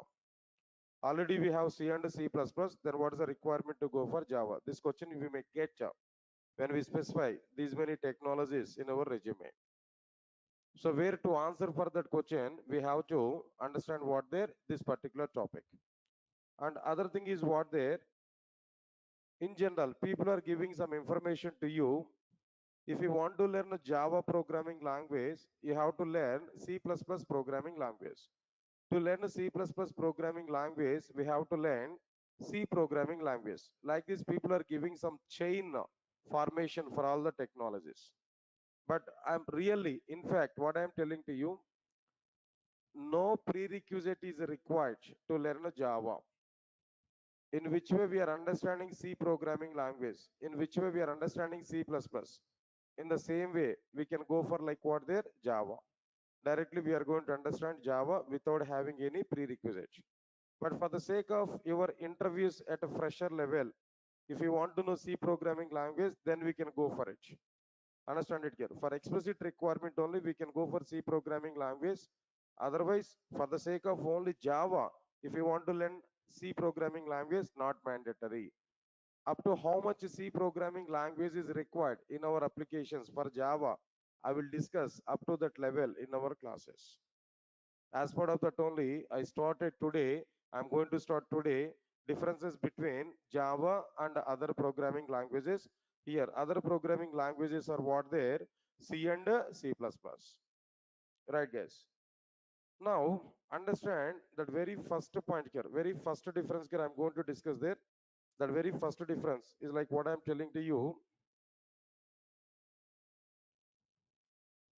Right, sir. First one is C and C++ are C and C++ are static programming languages, but Java is a dynamic programming language. C and C++ are static programming languages, but Java is what there? A dynamic programming language. This is the very first point here we have to understand.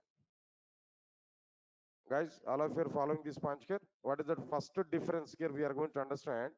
C and C++ are static programming languages, but Java is a dynamic programming language. Okay. Now, understand all of you, observe carefully. Before going to understand C, C++ and Java, whether they are static programming languages or dynamic programming languages, before that, first to understand when a programming language is static programming language, when a programming language is a dynamic programming language. To decide a programming language is a static programming language, what exactly the criteria we have to understand. To decide whether a programming language is a dynamic programming language or not, what exactly the criteria we are having, that we have to understand. Understand, guys? I'm telling to you one simple, very simple definition. I'm telling to you. Try to understand it clearly. What's that point here? I'm telling to you. Listen carefully. If any programming language, if any programming language allows memory allocation for the primitive data types, allows memory allocation for the primitive data types at a compilation time, at a compilation time, then that programming language is called as a static programming language. Guys, are getting my point or not? If any programming language allows memory allocation for the primitive data types at a compilation time, if any programming language allows memory allocation for the primitive data types at a compilation time, then that programming language is called as static programming language. Similarly, if any programming language allows memory allocation for the primitive data type at a runtime, not at compilation time, at a runtime, then that programming language is called as dynamic programming language. Guys, all of you are getting clarity on these definitions now? Tell me, what is static programming language? If any programming language allows memory allocation for the primitive data types at a compilation time, then that programming language is called as what? Static programming language. If any programming language allows memory allocation for the primitive data types at a runtime, that programming language is what there? Dynamic programming language. Get my point or not? Right, sir. Now, you may have one question now. Sir, this is first class for me. Directly we have taken the differences between Java and others. In the differences between Java and other, the very first point we have taken, C, C++ are static programming languages. Java is a dynamic programming language, you said to me. That's okay, I understood that. But in the definition, in the elaboration, in the description, you said to me some terminology like compilation time, some terminology like runtime, and some terminology like primitive data types and memory allocation. I'm not understanding anything, sir. I'm completely at zero level in the technical, so I want to know that information. Right, don't worry for it. I will explain each and every point clearly for you. Try to follow my statements now. Anyway, point is available. Further point, the respective information I've given. Understand it clearly. But before that, what I am telling to you, before this, what I am telling to you, try to follow my prerequisite part. Prerequisite for this particular point. I want to give some information there. Try to follow that. Then we are able to understand our content clearly. Right, sir. Now let's observe this clearly. I want to give one simple diagram here. What's the diagram here I'm going to provide here? Not this one. Right, sir. All of you observe carefully. One very, very simple diagram I'm going to provide. Now try to understand it. For example, I want to prepare a program. Listen, all of you, clearly. Understand this. This is a program. Which program it is? No. Say, for example, C program. Yeah, not directly Java. Say, for example, a C program. Every C program file must have an extension is what there? .c. If it is a C++ program, that extension should be what there? .cpp. If it is Java program, that extension should be what there? .java. If it is a Python program, that extension should be what there? .py. Py. Get my point or not? In that way, that files are existed. Now this I'm telling to you a C program. So the file extension should be what there? No, .c. Listen carefully. All right, sir. I have written this program. Guys, observe carefully. Who has written this program, sir? Who has written this program? A developer has written this program or not? Please understand this point here. A developer has written this program. Developer has written this program in his understandable language. Developer has written this program in his understandable language. Developers understandable language is what they know. High level language, high level representation, high level language, high level representation. What is this high level representation here? No, say for example, int I is equal to 10 semicolon.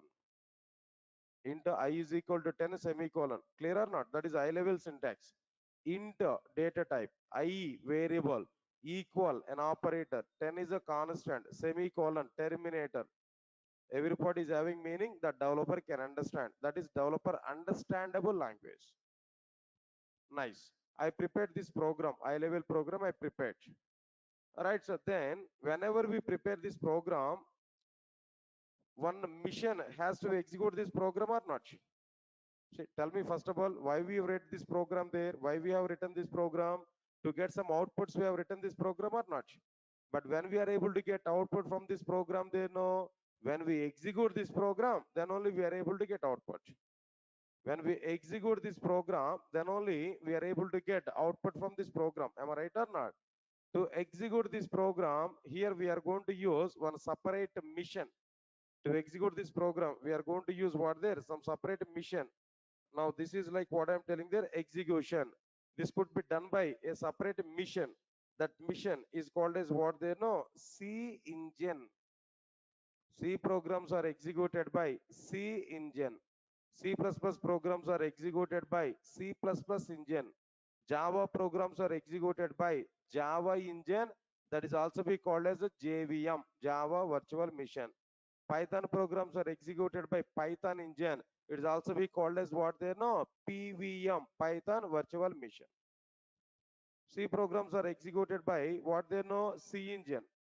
Right, sir. Now, whenever we have written this program, when we give this total program to the C engine, now here C engine has to execute that program and the C engine has to provide output. C engine has to generate some output from this particular program. C engine has to generate what they know, some output from this particular program. All of you are following up to this, no? Come on, guys. Response is required. All of you are getting clarity up to now? Nice, very clear. Now observe carefully. Who has written this Java, this C program? No, developer. Developer has written this program in which language? No, high level representation. Example for high level representation is what there? Int I is equal to 10. Clear. Who is executing this program? Who is executing this program? C engine. C engine is not a developer, not a human being. C engine is a mission or not? Come on, guys. C engine is what they know? It's a mission. C engine is a mission. What it able to execute actually? What it able to understand actually? That C engine is able to understand what here? Observe carefully. C engine is able to understand only low level representations, low level language. It's a mission. In other words, I can say mission language. C engine is able to understand like what they know, mission language. Mission language representations it able to understand. Example for mission language representations, no. Int I is equal to 10 is a high level. For that, equivalent low level code is what they know. We can understand like this. Are get my point or not? That is what they know, mission language. Now tell me, this is low level representation, and this is what they know, high level representation. Developer can understand high level representation. So developer has written program in high level. Mission can understand only low level. Mission can execute only low level code. Now understand the situation what we are having there. When a high level program we have written, when we send that high level program to the C engine, C engine is unable to execute our program. C engine is unable to execute our program. Why C engine is not executing our program now? Why C engine is not executing our program at present? No, C engine is expecting the program in which language? No, low level representation. But what we provided to the C engine, high level program we provided. But C engine is unable to execute that high level program. C engine required that program in what representations they know? Low level. I get my point or not? So because of that reason, our program is not possible to execute by C engine clearly. I get my point or not? So what I have to do here, if I want to execute my program, then what I have to do? Here two options are available. Option number one, developer has to write the program in low level language instead of in a high level language. Is it possible for any developer? Developer can understand only high level, so he has to write program in what the low level. Not possible. Option one is not possible. Then we have to go for option number two. What is that option number two? No, that C engine must be prepared in such a way that to understand high level representation directly instead of in low level representation. C engine must be prepared to execute directly high level instead of what they know low level. Again, is it possible? No, again it is not possible here. C engine can understand only low level. Developer can write the program in what they know high level. Right, sir. Then what is the solution here? Third solution, third option I'm telling to you. Case one is not possible. Case two is also not possible. Case three I'm telling there. Understand that case three, no. If any translator is available to translate the program from high level to low level, then we are able to get solution for our problem. If I have any translator to translate the program from high level to low level, then our problem is going to be solved here. Then what I'm telling to you, the translation is nothing but what there here, what I'm telling to you. For example, here I have a translator. This is a translator. Understand my point here? This is a translator. What is the job of this translator actually? The job of the translator is when we give high level program to this translator has to translate the program from high level representation to low level representation. Say for example, this I want to say like what they know, a low level representation. This low level representation contains only what we are able to have they know zeros and ones only about that program. Only zeros and ones only are existed here. We can understand it clearly. Right, sir. Then after that, this is like what they know, low level representation. Here we are having, understand it clearly. When we are having this low level representation, if we give that low level representation to the C engine, now C engine can execute this low level representation, it able to give some output. Now here, understand this clearly. Whatever the translator here we have used, this translator can translate the program from high level representation to low level representation. That low level represented code is provided in the form of .exe file in the case of what they know, C programming language. In the form of what they know, .exe file in the form of, in the case of what there, C programming language. Right, sir. Here, whatever the translation here we have done there, the translation is called as compilation. The translation what we have done to translate the program from high level representation to low level representation. Now the translation, the process, the translation is called as what they know, compilation. All of you get my point now? The translation is called as what there, compilation. Guys, now I'm asking one question to you clearly. Now tell me, what exactly the job of the compilation here? What is the job of the compilation here? Now tell me, you have to answer for my question here. What is the job of the compilation?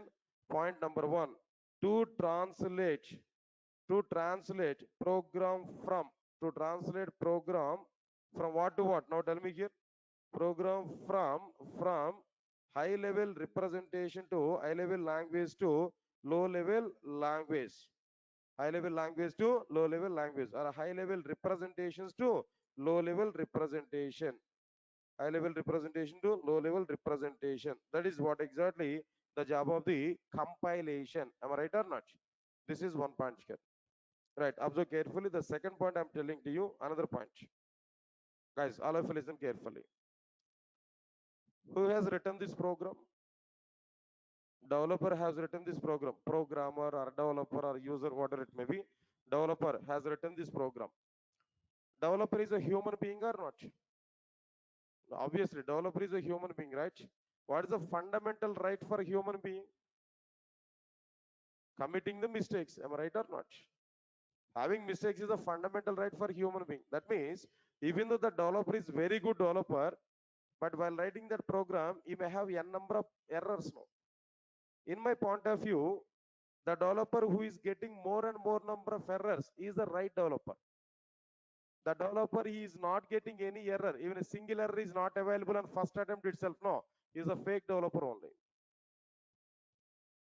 Why? Because he copied code from somewhere else. Answer my point here. No. See, okay, getting errors is not at all the problem here. Skipping from errors is a problem. I think this statement is much useful for you in learning process. What people are doing there in general, no? Whenever they have written first Java program, when they compile the program, maybe 15 to 20 number of errors are coming. By seeing all 15 to 20 number of errors at a time, no, by default they are deciding, no, that Java is not suitable for me. I want to go for some other technology. No, that is not the way.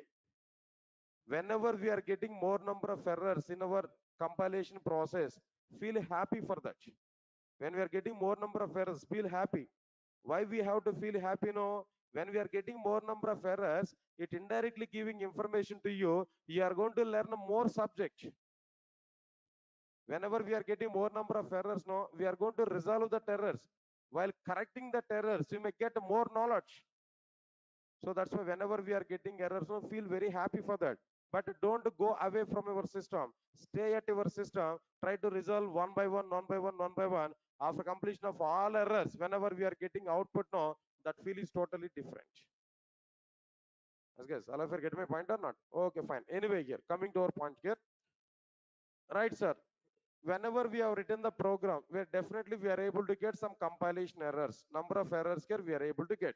Number of mistakes we are able to do. Having mistakes is not the crime.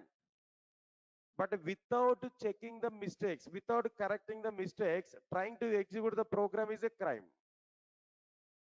Are getting my point or not? Having number of errors in our program is not a mistake, is not a crime. But without correcting the errors, if you go for execution, then that will be a big crime. So what we have to do, whenever we are getting errors, no, try to correct the errors. Try to resolve the errors.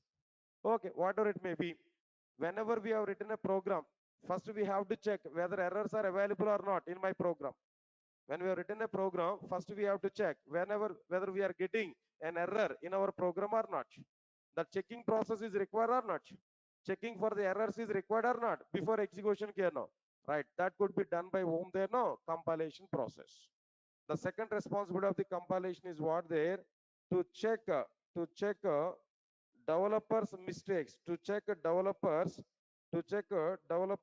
mistakes in applications. To check developers mistakes in applications, we have to go for what they know compilation. Guys, I'm asking one question to all of you now, try to understand it no. What exactly the purposes of compilation no? What are the reasons of compilations? Two reasons are available. What are the two reasons no? Translating our program from high level representation to low level representation. Then second one is what there? Checking errors, developers mistakes in the program. Right, giving information about these mistakes to the user, to the programmer is another responsibility. The other two responsibilities of what they know compilation. Next one is what there? Execution. Directly executing our code, getting some output, it's okay, different story. All of you get my point or not? Listen, next one more conclusion I'm telling there, try to understand it now. The time when we perform compilation, the time when we perform compilation, that is called as compilation time. The time when we perform compilation, that is called as what? Compilation time. Answer my point here. This compilation time is also be called as a static time. Compilation time is also be called as like what there? Static time. The time when we compile the program, that is called as what there? Static time. The time when we compile the program is called as what there? Static time. Hey, all of you are following my points now? Compilation time is also be called as what there? Static time. Nice. The time when we execute the program, the time when we execute the program is called as dynamic time. Is also be called as runtime. Is also be called as what they know? Runtime. Understand my point here? The time when we execute the program, that is called as what their dynamic time. Is also be called as what the runtime. Is also be called as like what they know? Execution time. These many names are available. Guys, all of you are getting my point now? Compilation in the sense static. Execution in the sense what they're dynamic. Times, I'm telling you clearly. Got my point or not? Huh. Here itself, I'm telling one conclusion, try to understand it now. If any programming language allows or provides memory allocation for the data at the compilation time, if any programming language allows memory allocation for the data at the compilation time, then that programming language is called as what? Static programming language. If any programming language provides memory allocation at a runtime, not at compilation time, then that programming language is called as what they know? Dynamic programming language. Again, guys, one more point I'm asking there. Still 2 points are not clear. Compilation time I understood, runtime I understood, okay. But 2 more points I'm telling to you. Now try to understand it clearly. Guys, all of you observe carefully what I'm telling to you. Listen carefully. Int I is equal to 10 is available. Guys, all of you observe carefully. Int I is equal to 10. Okay, not even int I is equal to 10, guys. In our simplified manner, byte b is equal to 10. Okay, then no confusion. Everybody will understand this integer, I think so. Int I is equal to 10. Understand it clearly. Now tell me here, in this statement, int is a data type or not? Int is a data type now. Which type of data type it is now? Primitive data type. Byte, short, int, long, float, double, boolean, character. How many? 8. What are these 8 now? Please try to repeat. Byte, short, int, long, float, double, boolean, character. How many are no? 8. These 8 are called as primitive data types.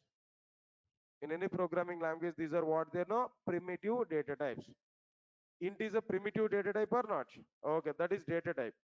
I is a variable or not? Equal operator. 10 is a data or not? 10 is what there? Data. Now I'm asking one question there. When we execute this program, automatically, internally, for I variable, depending on the programming language, some bytes of memory will be created. If it is a C and a C++, 2 bytes of memory. If it is Java, 4 bytes of memory. Depending on programming language, no, memory allocation will be provided. Let's assume it. Now we are in C programming language. For I variable, how much memory is allocated here? No, 4 bytes of memory. How much memory is allocated here? No, 2 bytes of memory. In the case of what there? C and C++. Inside these 2 bytes of memory, what is the data will be stored here? No, 10 is the data will be stored. 10 is the data will be stored. Now tell me guys, I is a primitive variable, primitive data type. Memory is allocated for I variable, 2 bytes of memory. Am I right or not? Listen carefully.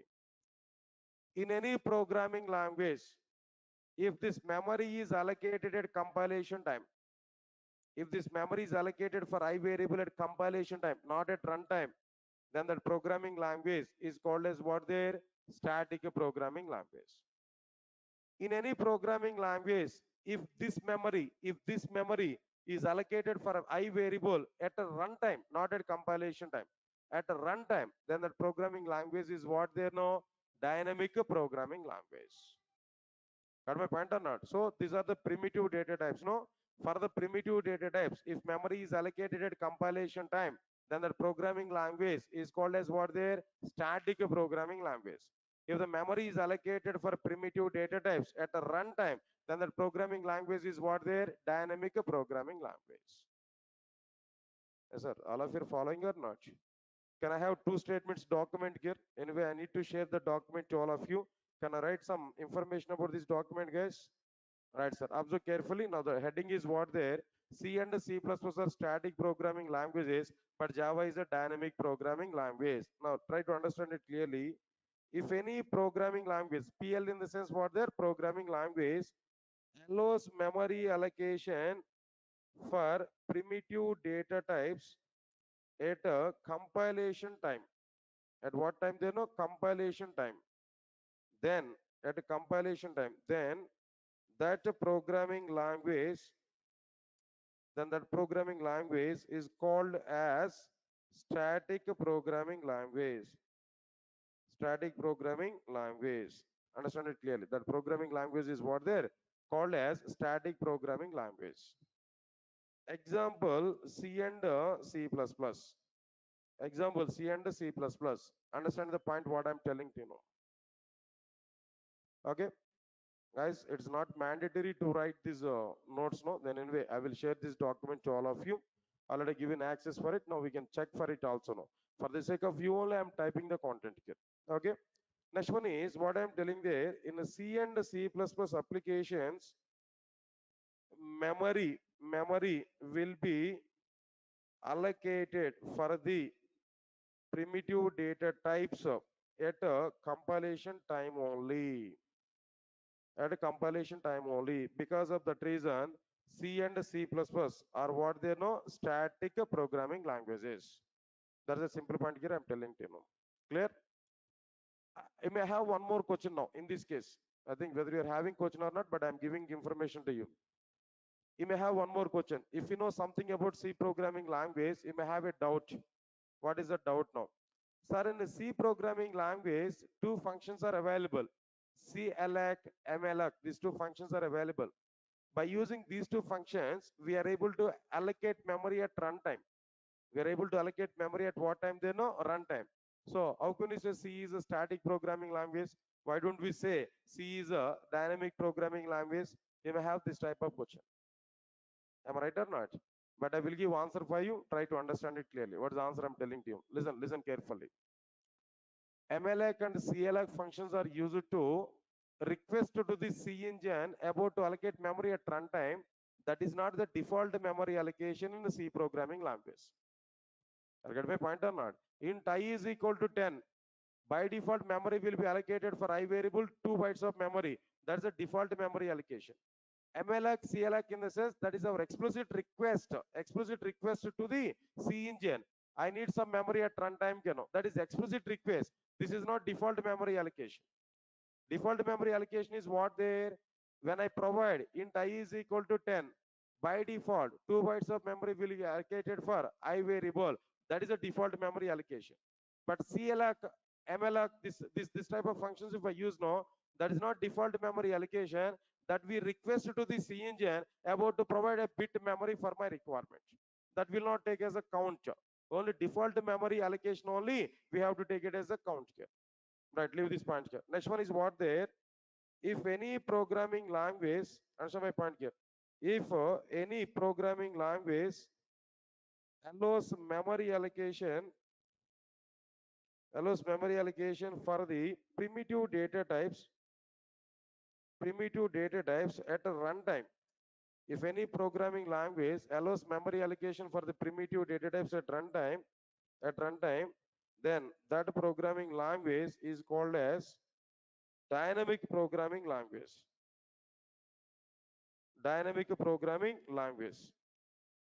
Answer my point here. That programming language is called as what there? Dynamic programming language. Observe carefully. What is that example for dynamic programming language? No, Java. Java is the best example. If you want to take other examples, no, I can say Python. In the case of Python, no compilation time. In the case of Python, no compilation time. Everything is going on at runtime only. I get my point or not? So we can take Python also, but Python is not our context, no, not required to include that. Then what I'm telling to you, after completion of this, the point is what I'm telling to you, right, sir? In understand my point clearly.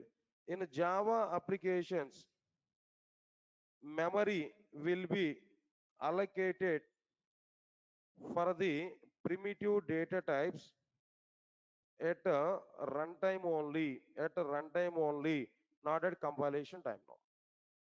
In the case of Java, memory will be allocated for primitive data types. At what time here no? Runtime only, not at what there no? Compilation time now. One small clarity, try to understand it now. Now tell me, all of you now tell me, in C and C++, memory will be allocated for the primitive data at what time? Compilation time. In the case of Java, memory will be allocated for primitive data types at what time? Runtime. Are you get my point or not? Just 1 minute. Try to understand it now. Java. Java is an object-oriented programming language. Am I right or not? Java is what no? An object-oriented programming language. So what is the meaning of it now? How can we say Java is an object-oriented programming language? What is the meaning of it? Meaning is very simple. In Java applications, every data, every data will be represented in the form of objects only. In case of Java, every data will be represented in the form of what their object only. Means that when object is created, whenever object is created, then only memory will be allocated for the data. Data will be stored inside the object. Object is not any other one. Object is a block of memory. Object is what no? A block of memory. When object is created, then only memory will be allocated for the data in the case of Java. But in Java, when objects are created, in Java, when objects are created, in Java, objects are created at runtime, not at compilation time. In Java, objects will be created at what time? They know runtime, not at compilation time. In Java, objects are creating at runtime. Means that in Java, memory will be allocated for the data at a runtime, not at compilation time. Get my point or not? In Java, at what time object will be created? At runtime. Means that in Java, memory will be allocated for the data at a runtime, not at compilation time. So in this direction also we can conclude Java is a dynamic programming language or not. In this way also we can conclude Java is a dynamic programming language or not. Guys, no response. Right, so now this is what exactly the meaning of static programming languages and what next one? No, dynamic programming languages. All of you get my points or not? Understand this clearly. Right, sir. Okay, fine. So finally, I want to wind up this point here. I hope so. All of you might be understand this point. Clear? Am I right? Am I right? Now tell me, when a programming language is static programming language, come on. When a programming language allows memory allocation at what time? Compilation time. Then it is what there? Static programming language. When a programming language is dynamic programming language, when the programming language allows memory allocation at what time? Runtime. Then the programming language is what there? Dynamic programming language. Examples for dynamic programming language? Java. In Java, at what time memory will be allocated for the data? At runtime. Example for static programming language? C and C++. In C and C++, at what time memory will be allocated for the data? At a compilation time now. So these are like what there? Static programming languages and dynamic programming languages. Can you tell me what are the responsibilities of the compilation now? What are the responsibilities of the compilation now? Come on. Then translating the program from which level to which level? High level representation to low level representation. And second responsibility is what there? Second responsibility is what they're checking developers mistakes, that is called as what there compilation error, that is compilation process care. Understand it clearly, right sir? I'm going to provide this diagram also here for the sake of your reference, then we can understand it clearly, right guys? That's okay, fine. Now my point is completed. Point number one is effectively we understood. Now try to come for the second point here. All of you are okay?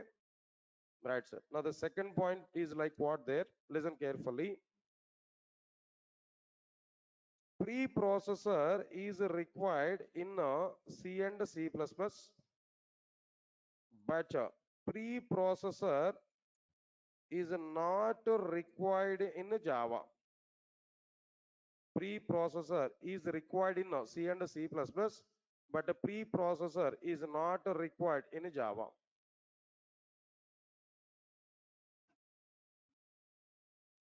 Yes, guys, understand it clearly. Points are simple or not? Static and dynamic, you understood clearly, right? Right, sir. Now tell me, which programming language is good in the point of static and dynamic? Anyway, before understanding this point, one more question I'm asking there. Static programming languages are available, dynamic programming languages are available. Static programming languages are C and C++, dynamic programming language is what there? Java. Now here, between the static and dynamic, if you observe this, which programming languages are good? Definitely dynamic programming languages are good. Why? Because in a dynamic programming languages, memory will be allocated on demand, on requirement, memory will be allocated. But in the case of static programming languages, what happen? Whether you have the requirement or not, whether you are using the data or not, that doesn't matter. Initially, memory will be created for the data. But in the case of dynamic programming languages, when I want to use the data, then only memory will be allocated. When we are going to use the data, then only memory will be allocated in the case of dynamic programming languages. That means on demand, memory will be provided. But in the case of static programming languages, with or without your utilization, with or without your requirement, no, first total memory will be allocated. Am I right or not? So which programming languages are good for us? No, dynamic programming languages. Because of that reason, nowadays every programming language is what they know, dynamic programming language. Right, sir. Now let's understand this clearly, all of you guys. Second point, can you read out what is the second point? No, preprocessor is required in C and C++, but preprocessor is not required in Java. Okay, sir. So this point is okay, but before understanding preprocessor is required or not required in a C, C++, and Java. Before that, first of all, tell me what is this preprocessor? What is the role of the preprocessor in programming language? What is the purpose of it? After that, I'm going to understand whether it is required or not required in C, C++, Java. But first of all, I don't know anything about preprocessor. Now, first of all, understand this point clearly. Right, I'm going to give what exactly the preprocessor and its role. Try to understand that. After that, we are going to decide whether preprocessor is required or not required. Guys, one more point I'm telling there. This is not much simple to understand. In my every batch, people are feeling difficulty to understand this particular point. But now I want to check your awareness. I want to check your concentration, whether you are going to understand really this point or not. On a single attempt, we are going to understand this point or not. I want to check your knowledge today. Your concentration, I want to check today. But in all my batches, no, on first attempt, no student is understanding this point. But I want to check your awareness, your concentration today. So will you put more concentration? No? Will you understand in a single attempt? Some people are not giving response now. Some people are saying lightly by closing half eyes. No, okay. Uh, not like that. Be active. Now, for the sake of you all, I'm telling this point here. But at the same time, I'm giving importance of this particular point. Should be active. I think so. Of course, you might be directly coming from your colleges. You might be directly coming from your offices. Sir. I know. After completion of the office, coming to the student sitting inside the class is a bit pain. I know. But you have to enjoy with our class now. When you enjoy with our subject, then only you can understand everything. This is your responsibility. Office work is your, what I'm telling there, that is your responsibility, but this is what there your life. You want to change your field, so this is your life. So you have to put more concentration here. Anyway, I'm going to give much clarity, try to understand it. All right, sir. Now, what is our point now? What is preprocessor? Where is this preprocessor in our programming languages? That points here we have to understand. Am I right or not? Let's understand this clearly. I want to give one simple diagram to all of you guys. Try to observe this diagram now. Simple, very simple diagram. Try to understand it. Next 15 to 20 minutes of time. Topic is very, very important. Try to put concentration now. For example, I'm going to take a program. That means a file. Which file here I'm going to take now? .c. C program only. I'm going to take it. When we have written this C program, there we have to perform compilation or not? Come on, guys. There we have to perform compilation or not? For what purpose we are performing compilation now? For what purpose we are performing compilation now? To translate our program from high level to low level and to check developers' mistakes. All right, sir. Now here what we require, compilation is required. Guys, observe carefully all the times now. I'm not saying compiler. Every time I'm saying compilation. Why I'm telling that? You are going to understand now. Right, sir. After completion of this compilation, what we are able to get there, one type of files here we are able to get. Of course, in the case of C, C++, there is a confusion. After compilation, which file here we are able to get? Some people are saying .obj file. Some other people are saying .exe file. Some other people are saying .ai file. It's a bit confusion, but finally we require .exe file. That's a different story. But in the case of Java, no confusion. Java is the fair and forward. Java is the straight. In case of Java, only two files. Before compilation, .java file. After compilation, .class file. No .obj, no .exe, no .ai. No, all these things are not available. In Java, very clear. Before compilation, .java. After compilation, .class. That's it.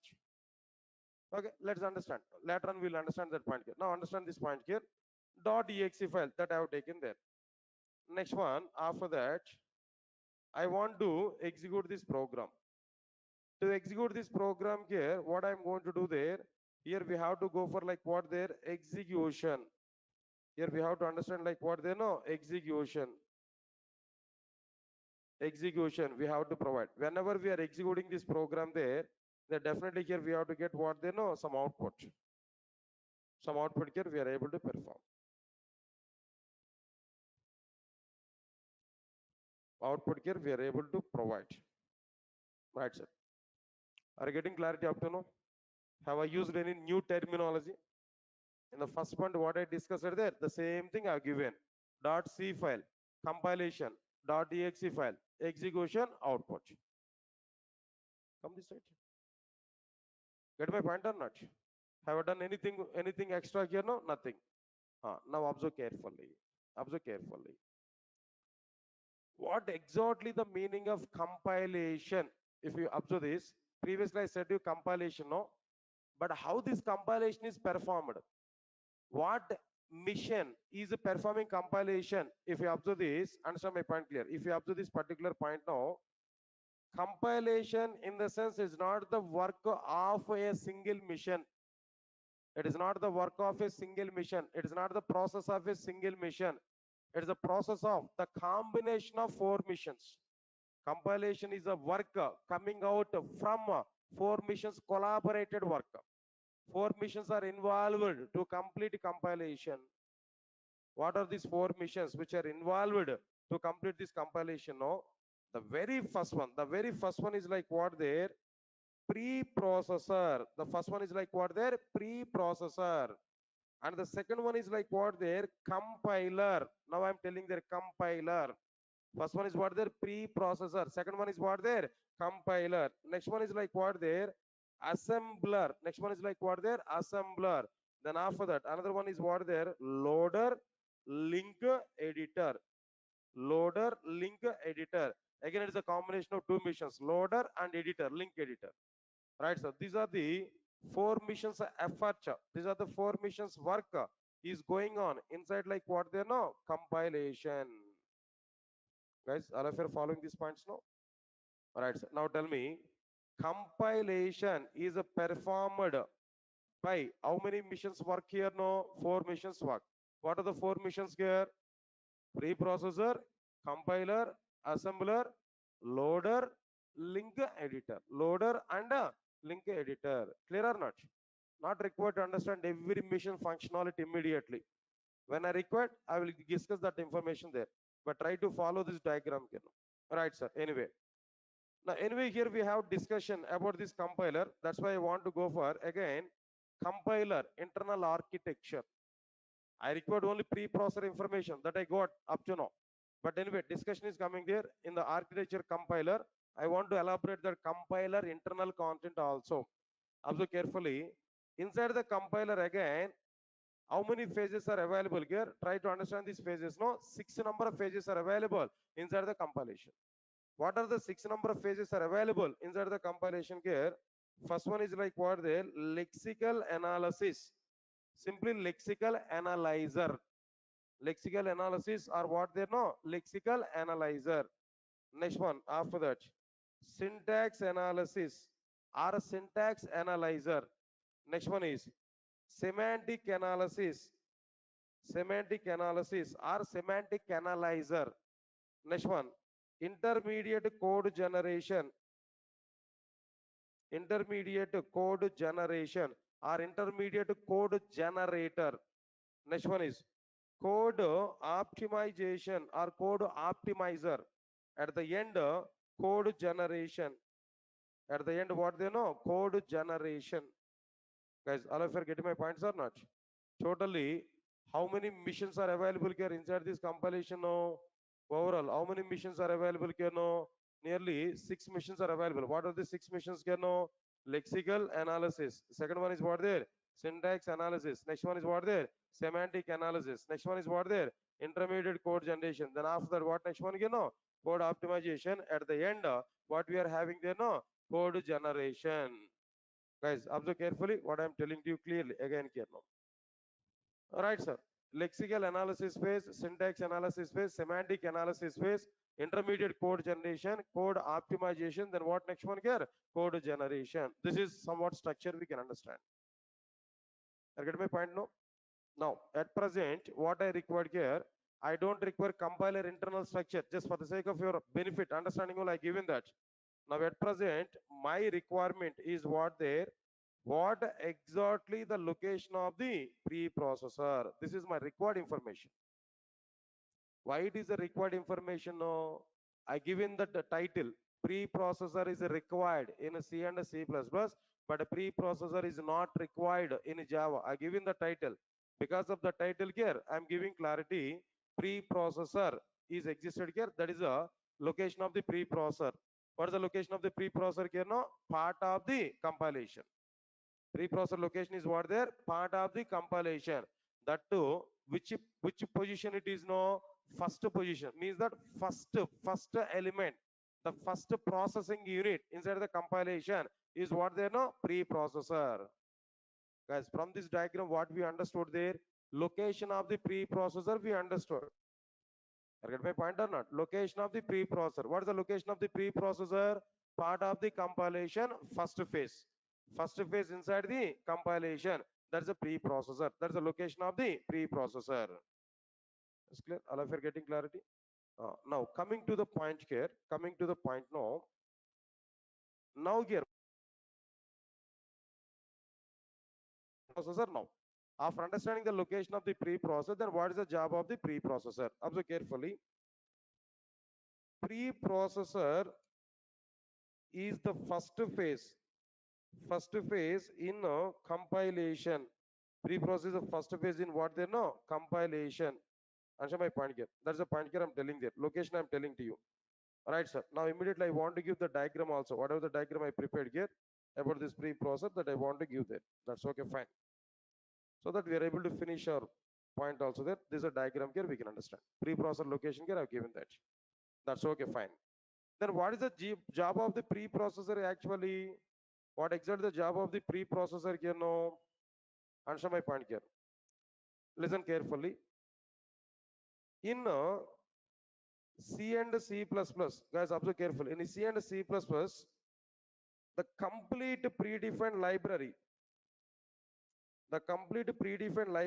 was provided in the form of header files or not? Please recognize it. Now I'm telling you what is the purpose of the preprocessor, what it able to do now. As part of that, I'm giving information to you. Preprocess is the first phase in compilation. That is point number one. Second point, what I'm telling there, in C and C++, the complete predefined library was provided in the form of header files. Guys, can you tell me examples for header files now? stdio.h, am I right or not? Then what next one, guys? Now tell me. Uh, conio.h. Then what next one here? After completion of this one, math.h. Am I right or not? All these header files are exist or not? Right, sir. Understand it clearly. These many header files are available. Okay, stdio.h, conio.h, math.h, and so on and so on and so on. Okay, fine. Observe carefully. Fine. Predefined library is available in the form of a header files. Nice, very clear. But I want to use that predefined library in my C program. I want to use that predefined library in my C program. If we want to use predefined library in C program, we have to include these header files to the C program or not? Actually, C predefined library is available in the form of header files. If I want to use that in our C program, we have to include that header files to the C program or not? Right, sir. Now here the point is what there. If we want to use, predefined library in, in a C and C++ applications, first we have to include, header files into C and C++ applications, Now tell me, to include header files in C and C++ applications, what we have to do, guys? Now tell me, answer my point here. To include, tell me, sir, to include predefined library, that means to include header files in C and C++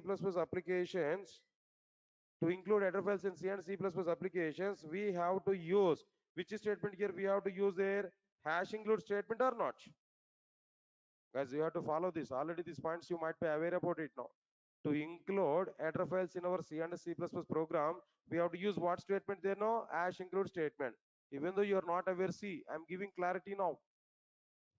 Predefined library is available in C and C++, that means in the form of header files. If we want to use that predefined library in our C program, we have to include these header files. To include these header files, what statements here we are using there now? Hash include statement here we are using. Am I right or not? Okay, then tell me some examples here. We are going to use them now. Hash include stdio.h. Hash include. Now tell me guys. Hash include conio.h. Next one. Hash include. What we have to provide there? Hash include math.h. Like this here we are able to write or not? All these are C instructions only. Are you feeling any difficulty? Come on guys. No response now. Are you feeling any difficulty with this content? Simple only. Simple. What we have seen in C only, that I'm giving there. Simple. Okay, fine. Now, if you are not feeling difficulty with this process, no, next I'm giving some internal topic. Try to understand it. All of you ready? All of you ready? So still I'm seeing some sleepy kind of faces now. If you are sleeping inside my class now, I will come to you. I will ask 10 Java questions. Finish. You may lost your sleeping. Right, sir. All of you ready? Okay, good. Let's understand it now.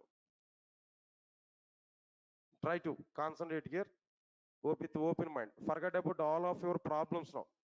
Look at my face. If my face is not good, at least see that screen. Huh? All right. Now let's understand this now. I have written a C program.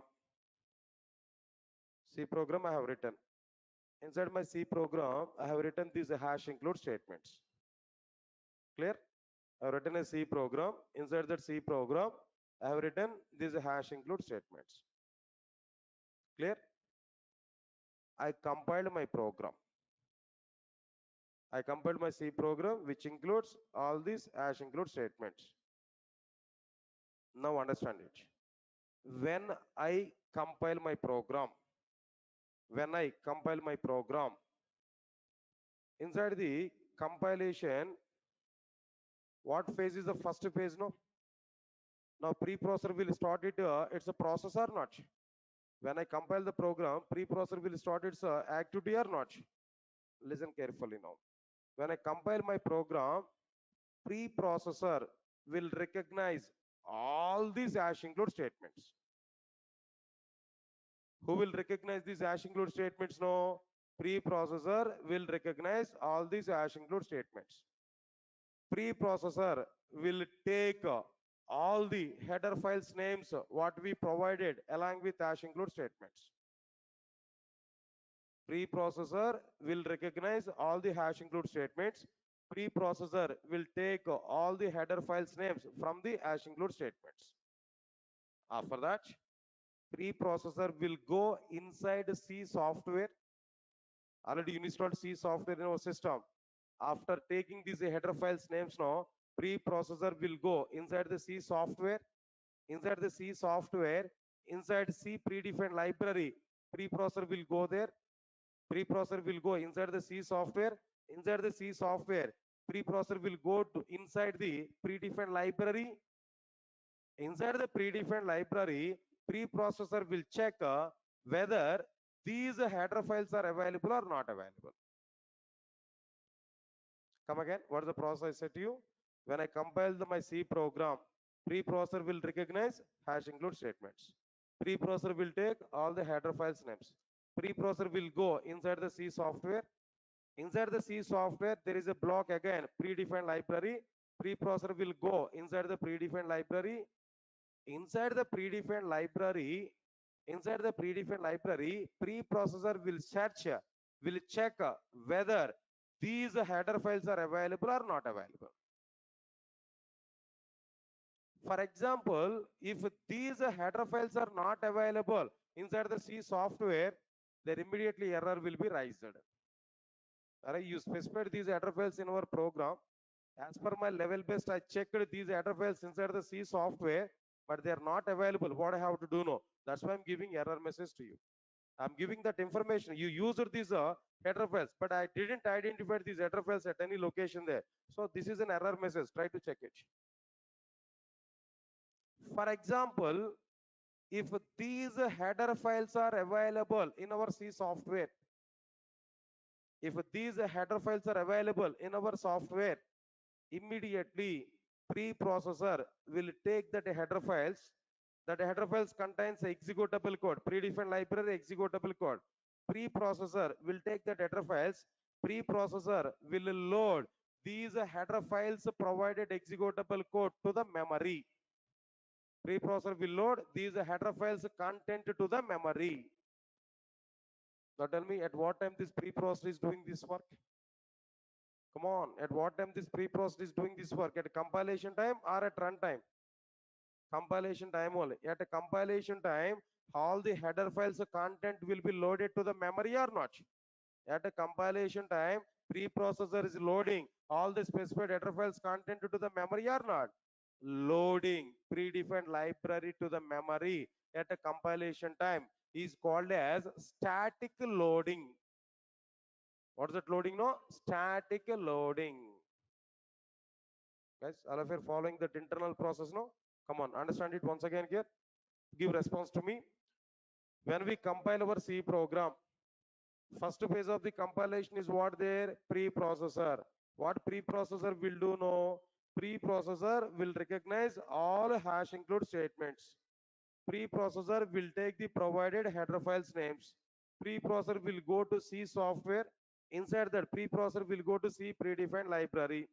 Inside the predefined library, preprocessor will check whether these header files are available or not available. If these header files are not available, error will be provided. If these header files are available inside the C software, Preprocessor will take them out. Preprocessor will load that header files content to the memory. Loading this predefined library to the memory at a compilation time is called as what loading there? Static loading. Loading is what there now? Static loading. Now I'm asking one question. I'll try to answer for it. Preprocessor is a performing static loading of the library or not? Preprocessor is a performing static loading or not? Point number one. Hash include statements are supporting static loading or not? Hash include statements are supporting what they know? Static loading or not? Header files are meant for static loading or not? Header files are meant for what they know? Static loading. Got my point or not? Okay, sir. If you understand this point now I'm asking one question to you. Try to answer for it. What is the purpose of the preprocessor in C and C++? What is the purpose of preprocessor in C and C++? To recognize hash include statements in order to load header files content to the memory. In a single statement, that overall process I'm telling there in a single statement, the job of the preprocessor in a C and C++ is what there? To recognize hash include statements in order to load specified header files content to the memory. Get my point or not? This is a job of the preprocessor.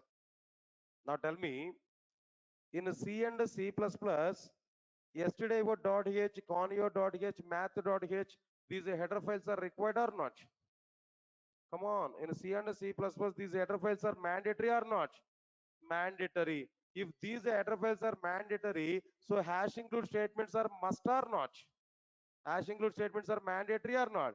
If a hash include statements are mandatory, then a preprocessor is required in C and C++ or not? That's it. That half of the statement we completed now. Preprocessor is required in C and C++. That's the point I'm telling there. Come on, my answer is very clear. My point is very clear. In a C and C++, header files are required, mandatory. So hash include statements are mandatory. So predefined preprocessor is what there? Mandatory or not? Right. Preprocessor is required in C and C++ in order to recognize hash include statements, in order to load the specified header files content to the memory. Because of that reason, preprocessor is required in C and C++. Yes. No response. Fine, sir. Good, nice. What is the second statement now? Preprocessor not required in Java. Preprocessor is not required in Java. Guys, in the first day itself, I don't want to eat your brain. Giving some information, understood up to now? All of you okay? Right. Now understand the same way. Understand the next point now. Observe carefully. But internal process I have to type there. I'm taking some time to write that internal process. Don't worry for it. Now try to understand the next one here. Your diagram is also available. Then after that, I'm trying to give that information here now. Right, guys. Anyway, internal process I will write. Don't worry for it. Now, first of all, understand why preprocessor is not required in Java. Guys, understand it, no? In Java, the complete predefined library was provided in the form of classes and interfaces in don't worry, what is a package and everything I will give information to you, but try to understand. In C and C++, the complete predefined library was provided in the form of header files or not? Similarly, in Java, the complete predefined library was provided in the form of what they know? Classes and interfaces in don't mind about class interface immediately, just we can understand a package. Package is a folder. Folder contains classes and interfaces. That's it. Class and interface is a programming elements in Java. Similarly, header files. I get my point or not? So in Java, classes and interface are the programming elements whose combination is called as what there? A package. Package is a collection of classes and interfaces, not more than that. Right, sir. Now, what are the various examples for these packages now? Understand it clearly. Java.io.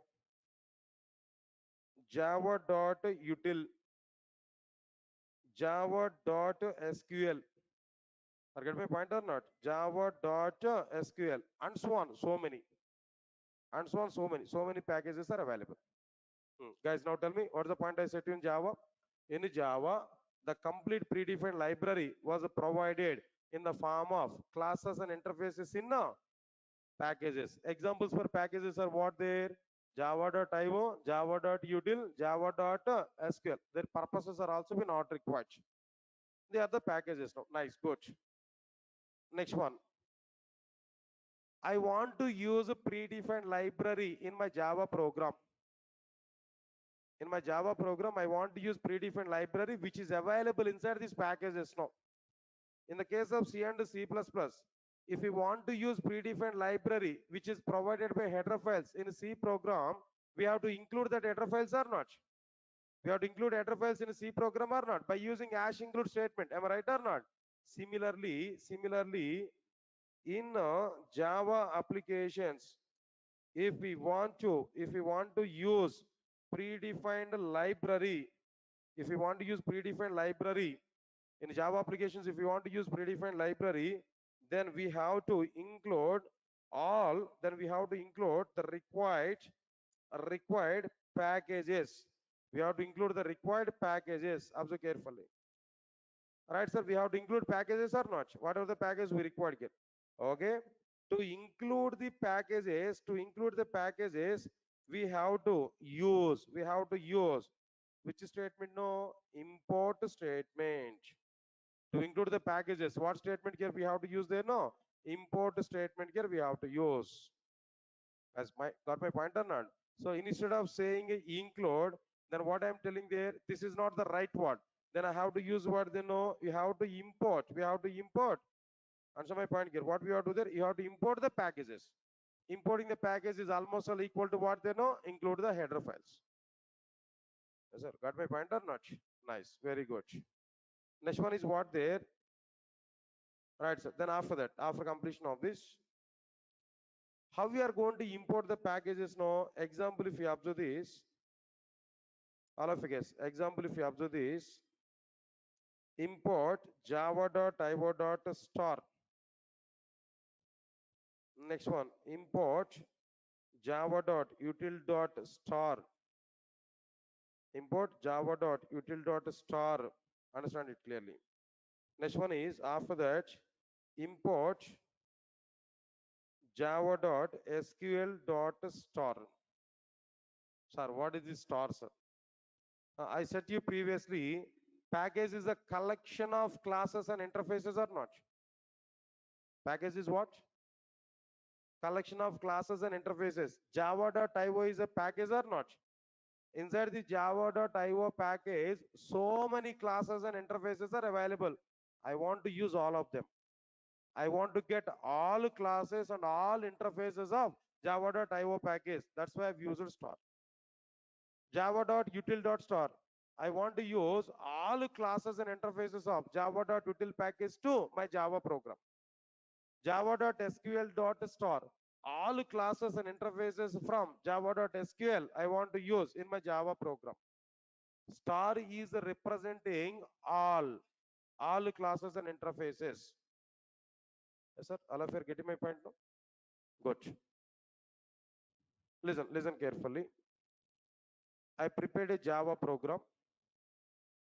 Inside the Java program, I have written all import statements. Listen carefully. When I compile my Java program, when I compile my Java program, when I compile my Java program, no preprocessor inside the Java. Compiler, preprocessor, compiler, assembler, loader, link editor. No preprocessor, directly compiler. When I compile my Java program, compiler will recognize all import statements. Compiler will recognize all import statements. Compiler will take the provided package names. Compiler will take the provided package names. Compiler will go inside the Java software. Compiler will go inside the Java predefined library inside the Java software. where compiler will check whether these packages are existed or not existed. Preprocessor also has done the same thing. Compiler has checked whether these packages are existed or not existed inside the Java predefined library inside the Java software. If these packages are not existed, if these packages are not existed in Java, compiler will raise an error. Package java.io does not exist. Package java.sql does not exist. Package java.util does not exist. Compiler will check these packages inside the Java software. If they're not available, compiler will raise an error. Package xxx does not exist. Package abc does not exist. For example, if these packages are available inside the Java software, if compiler identifies these packages inside the Java software, following or not? If these packages are existed inside the Java software, compiler will not load any package content to the memory. In case of C and C++, when header files are identified, preprocessor has loaded them immediately. That is called a static loading and compilation time. But in the case of Java, what happened there? No, compiler will check whether these packages are available or not available inside the Java software. Not available, raise an error. If they're available, compiler will not raise any error. At the same time, compiler will not load any package content to the memory. In Java, compiler is responsible for checking whether packages are available or not available. Compiler is not responsible for loading any package content to the memory in Java. Got my point now? Got the difference between C, C++ and Java here in the point of loading predefined library? In the case of C and C++, predefined library was loaded at compilation time, static loading. But in the case of Java, compiler is not responsible for loading any predefined library. Compiler is responsible for checking whether these packages are existed or not existed inside the Java software. Got my point or not? Okay. If compiler is not loading this predefined library, who will load this predefined library? Get my point, sir? Some of you are sleeping, sir. I'm recognizing your faces. Directly I will come to you, sure. By the time your heartbeat will be increased, I'm telling to you. Huh? Don't sleep. Don't sleep. Sleeping is a bad habit inside the class now. It's a two worst thing. I said to you already. Just try to check my face now. If it is not possible, try to check that screen. Huh? Right. Listen carefully. We are in the middle of the point. So if the predefined library is identified, compiler will not raise any error. At the same time, compiler will not load any predefined library to the memory. That's okay, fine. But who will load that predefined library in Java? No. When we execute the program after compilation, when we execute the program at a runtime, at execution time, JVM will load the required library to the memory. While in execution of our program, when JVM required the library, then JVM will load that required library to the memory. That's it. JVM will load the library to the memory. Compiler is not loading library. JVM will load the library to the memory. Now tell me, in the case of Java, at what time predefined library is loaded to the memory? At a compilation time or at runtime? Come on, compilation time or runtime? Runtime. Loading predefined library at a runtime is called as dynamic loading. Loading predefined library at a runtime is called as what there? Dynamic loading. Is clear to all of you know?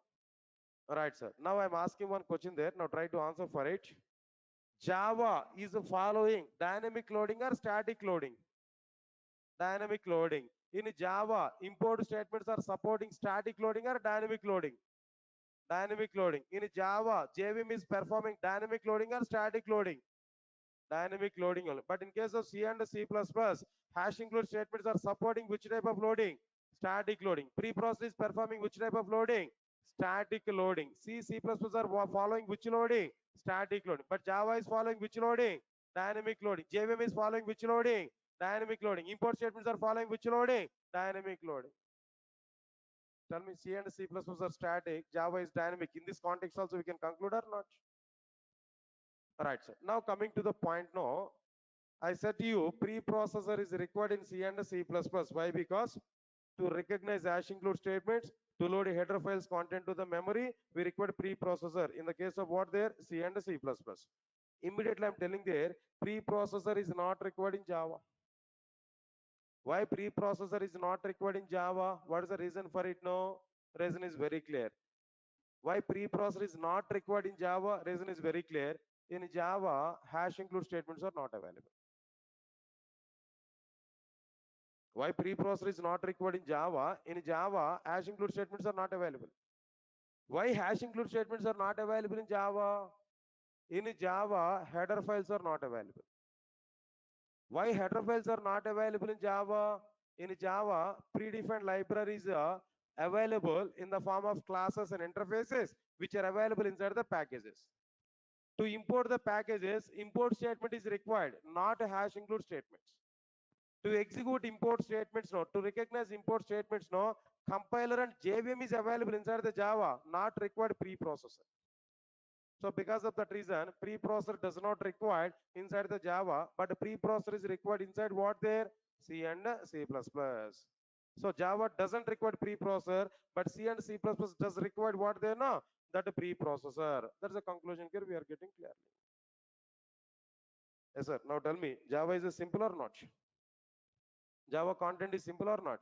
Now we can specify clearly the Java or not, along with the C and C++. Whenever we are comparing C, C++, Java, now we can specify Java is totally a different programming language when compared with the C and C++ or not. Definitely, interviewer may touch this point here. Already we have C and C++. Then what is the requirement to go for Java? Here, 2 points I'm giving clarity. One is what there, C and C++ are static, whereas Java is what there, dynamic. Dynamic is more powerful than static programming languages. Point number one. Point number two, preprocessor is required in C and C++, but preprocessor is not required in Java. Why preprocessor is required in C and C++? No, to recognize hash include statements in order to load header files to the memory. Why preprocessor is not required in the case of Java? Preprocessor is not required in the case of Java. Why? Because in Java, hash include statements are not available. Why? Because in Java, header files are not available. Why? Because in Java, predefined library is available in the form of classes and interfaces and packages now. To load packages now, import statements are required, not hash include statements. To recognize import statements, compile and JVM are available. We don't require what they know, preprocessor. Read my point or not? So in the same flow, we have to give information to that interviewer. When you go to that interviewer hall there, you have to wait for this question from interviewer. Tell me the differences between C, C++, Java. We have to wait for this question. If interviewer is asking this question, that's finished. You have to tell nearly 1 hour of information. Explain everything to that interviewer. Definitely interviewer will satisfy about your answer. Definitely he has to give an offer letter to you. Got my point or not? That's fine, guys. That's all for today. Total. That notes I will type there. Content, internal process I will type there. Maybe today or tomorrow I will type there. In front of you I will type that. Once again, I will give small explanation for this. Just 2 to 3 minutes of time. I'll give the content there tomorrow. Then after that, I'll move to the next topic in tomorrow. What is the next topic in tomorrow, guys? That is very, very important. The next topic in tomorrow is what there? C and C++ are platform dependent programming languages. But Java is what there? Platform independent programming language. Why? That internal concepts I'm going to discuss. Very, very important topic. Without failure, try to attend for that class there and tomorrow. Right? That's all, guys. That's all for today. We'll meet on tomorrow. Tomorrow we'll see the remaining content. Thank you. Thanks a lot.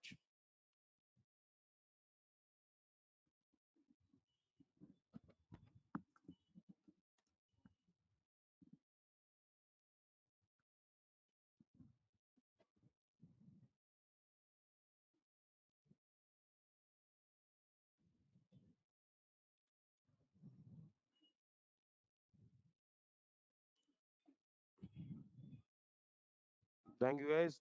Guys, anything else apart from this? Office లో ఉన్నారా? ఉన్నారా?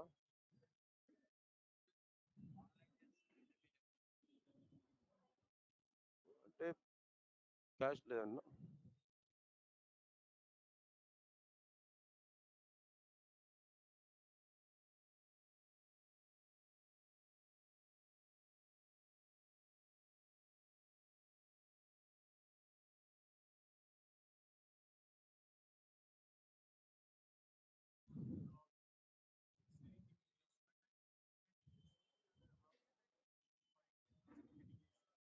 Yeah, not required to go for spoken English, but what I'm telling there, whenever chances are available, try to speak in English, even though you're not good in that. No, no, it's a matter of practice only. If you do practice regularly, then it will be improved automatically. Don't join with any classes there. Not required. Directly you can speak in English with everybody. Even an outsider speak in English. Yeah, definitely. Then automatically you'll improve yourself. But don't join with any spoken English classes. Not recommended. Right, thank you. Yeah. Uh, dynamic. Purely dynamic. No compilation in case of Python. Direct py tester.py. Finish. Execution only. Rx Java will be covered in this course. And Suman, can you elaborate what is this Rx actually? FX or Rx? Suman Singh, I'm not getting that. Can you give that abbreviation for it? Maybe it might be a different name or the same content with a different name. Just can you elaborate it? What is it Rx actually? Reactor Java. I don't know. I don't know Suman. I don't have awareness on it. Reactor Java. I don't know. But I have to check once. Then give 1 day of time. Then I will check it. Then I will give information to you. But as of now, I'm not aware about it. Okay. Right. Fine. Uh, uh, అర్థం కదా అచ్చా scene మధ్యలో ఆపినారా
Pravalika, are you there?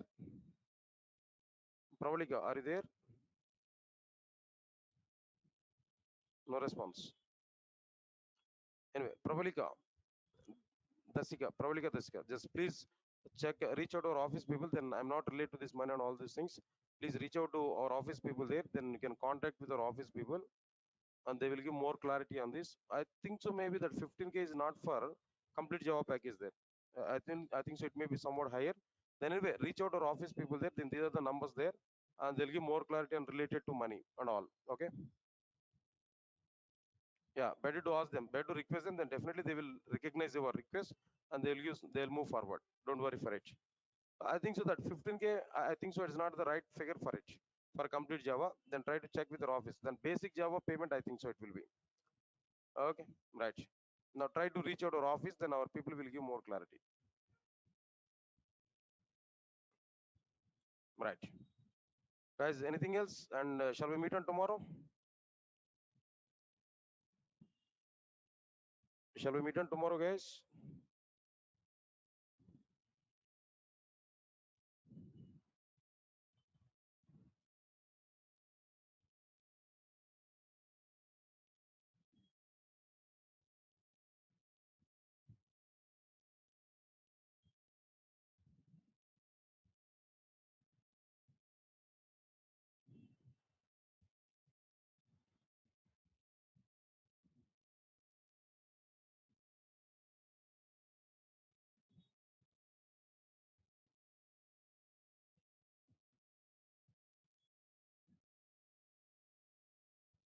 Right. Thank you, guys. Thanks a lot. It's a basic Java. I will reach out to Durga sort people, sir. Okay, fine. Thank you, Prolika. Thanks a lot.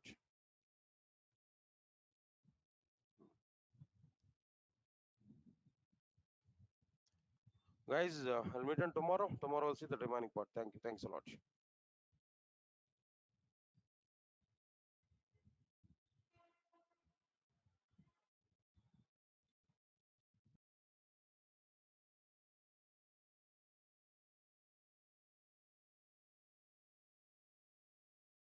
Guys, please confirm to me. All of you get my voice on screen. Those who are attending in online.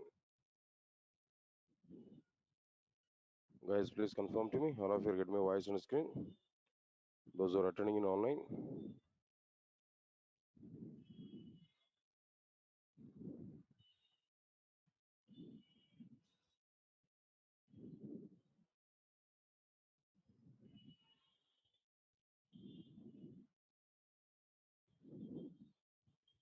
Guys, please confirm to me. All of you get my voice on screen. Those who are attending in online. Is my voice is clear to all of you? Am I audible?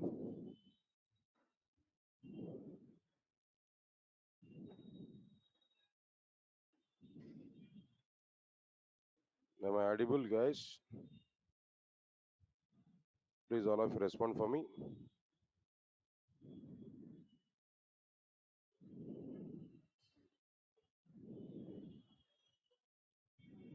Yeah, thank you. Thanks a lot.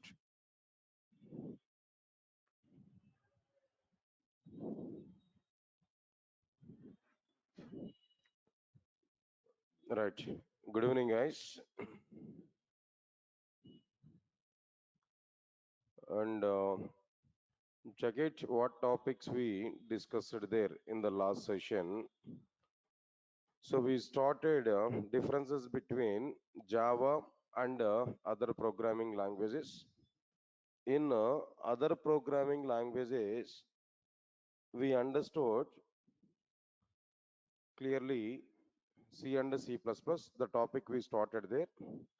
In that, the very first difference here, what we understand there, C and C++ are static programming languages, but Java is a dynamic programming language. Guys, respond for me. What exactly the reason why C and C++ are static and Java is a dynamic programming language? What is the reason here? No? If any programming language allows memory allocation for primitive data types at compilation time, then the programming language is called as static programming language. Examples are what there? C and C++. In C and C++ applications, memory will be allocated for the primitive data types at a compilation time. If any programming language allows memory allocation for the primitive data types at a runtime, then that programming language is called as what there? Dynamic programming language. Example for this dynamic programming language is what there? Java. So many languages are available. In our context, I have taken what there? Java. Right. In Java applications, memory will be allocated for the primitive data types at a runtime only. There are given some representation, what is compilation time, what is runtime, all these many things here we provided clearly. Then immediately we started the second point. What is that second point here we started, guys? Preprocessor is required in C and C++, but preprocessor is not required in Java. There are given some information to you initially. Where is that preprocessor actually? Preprocessor is the first phase in compilation. You already understand one diagram, I think so. What was the diagram you understood there? C program, first of all, I've taken compilation, .exe files we are getting after compilation, execution, then output we are getting. In the compilation, overall, how many phases are available? Four phases are available. What are the four phases which are available here? Preprocessor, compiler, assembler, loader, link editor. Here preprocessor is existed here. Preprocessor is the first phase inside the compilation. That is our recognition clearly. Next one is, anyway, here we have the discussion about to talk about compiler. Compiler internally contains 6 number of phases. What are the 6 number of phases here? Lexical analysis, syntax analysis, semantic analysis, intermediate code generation, code optimization, then a code generation. These are overall steps what we are having there. Okay, fine. Then I give in few points about it. Preprocessor purpose, I'm talking there. To understand the purpose of this preprocessor, in C and C++, the complete predefined library was provided in the form of what they know header files. The complete predefined library was provided in the form of what their header files. Examples are given: yesterday.h, conio.h, math.h, and so on. If you want to use the predefined library, if you want to use the predefined library, if you want to use the predefined library in C and C++ applications, first we have to include header files into C and C++ applications. First we have to include what they know header files in C and C++ applications. To include header files in C and C++ applications, we have to use hash include statement. Then after that, examples I have given there: hash include yesterday.h, hash include conio.h, hash include math.h, like this. Here we provided some hash include statements clearly. Right, guys? Observe carefully. Now here we need to understand some internal flow of execution. What is that internal flow of execution? Here we have to understand there. All of you guys, observe carefully. 1 minute, sir.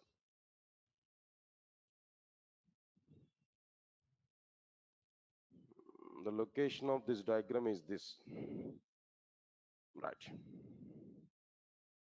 Now let's come for this one here. Some internal flow of execution here I'm telling to you. Try to understand this internal flow of execution clearly. For example, when we compile C and C++ program, when we compile C and C++ program, preprocessor will perform the following actions. You only tell me what are the various actions which are performed by preprocessor here. No?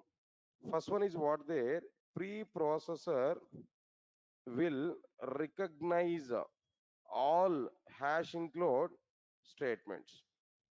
Am I right or not? Preprocessor will recognize all hash include statements, and and preprocessor will take the provided header files names. That is the first one here. So preprocessor will take all the header files names which are provided along with the hash include statements.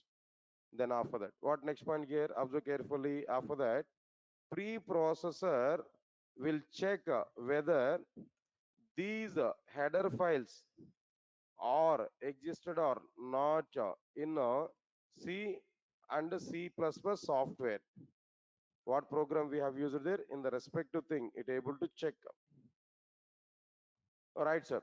Here the points are available here now. What exactly the points are existed here? Files exist or not in C and C++ softwares. Next one is what there. If the required header files, if the required header files are not existed in C and C++ softwares, instead of saying the required, no, if the specified header files are not existed in C and C++ softwares, then what will happen there? No, if the required or specified header files are not existed in C and C++ softwares, then what will happen there? Then compilation or maybe then error will be raised. Error will be raised. What is that error? It is not required. That is up to C and C++. Just basic awareness we have to understand. Error will be raised. Leave this one here now. Error will be raised. Errors will be raised. Okay, fine. Next one is after that. Then after that, what next one here? After completion of this, if the specified header files are existed in C and C++ softwares, specified header files are existed in C and C++ softwares, then preprocessor preprocessor will load these header files content to the memory. Header files content to the memory. Observe carefully. Here, what is that one note point here I'm telling to you? Observe carefully this note point here. It is not like the point here. Note type of point is what there? Loading predefined library at a compilation time is called as what, sir? Now tell me.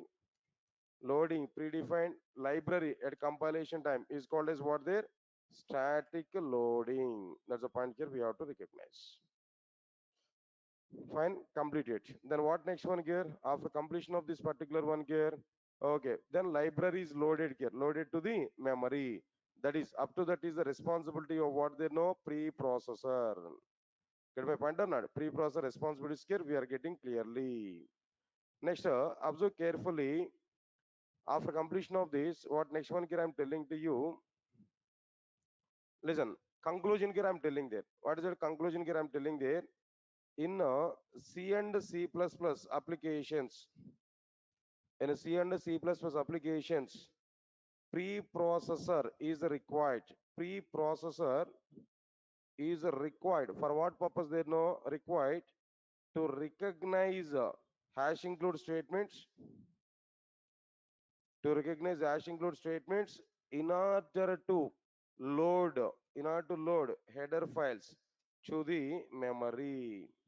In order to load header files to the memory. That's the point here I'm telling you. This is a conclusion here we have to understand why preprocessor is required in C and C++. Guys, all of you are following or not?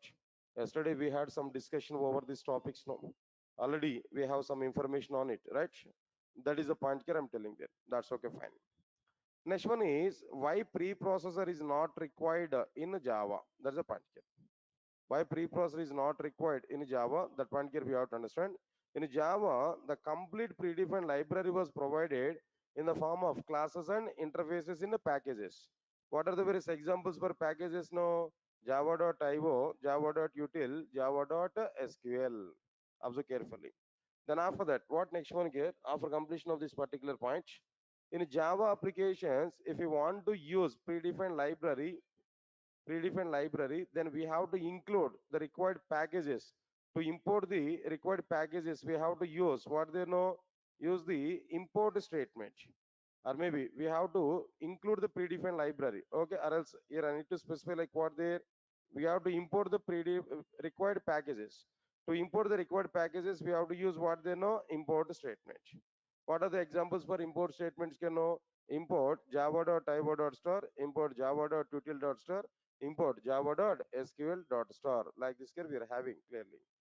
Right, sir. That's okay, fine. Then after that, after understanding these points now here we need to understand some predefined, that means internal process of this particular topic that we have to understand there. What is this internal content here?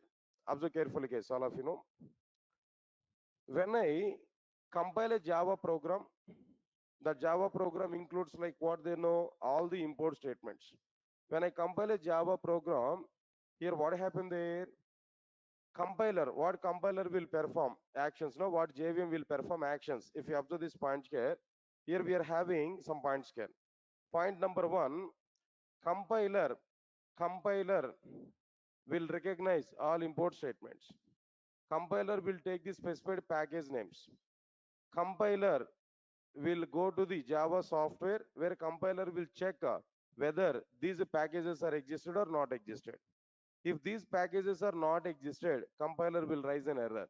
If these packages are existed, compiler will not raise any error. At the same time, compiler will not load any package content to the memory.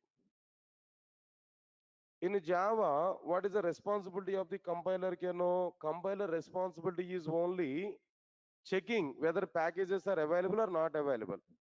Compiler is not responsible for what they know, not responsible for loading any predefined library. If compiler is not responsible for loading any predefined library, then whose responsibility is loading predefined library to the memory? JVM responsibility. At runtime, Java Virtual Machine is responsible for loading predefined library to the memory. Guys, all of you get my point here, what I'm telling you? This is what exactly the internal concepts here we have to understand. Now let's observe carefully the points here. I need to give some document here regarding this one also. Try to observe this point clearly.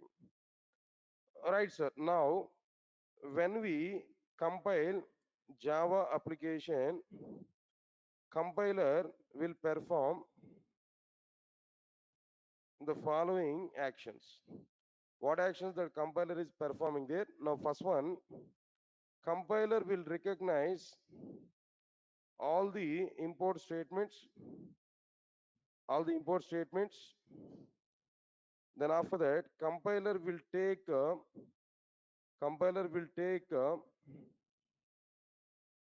provided package names.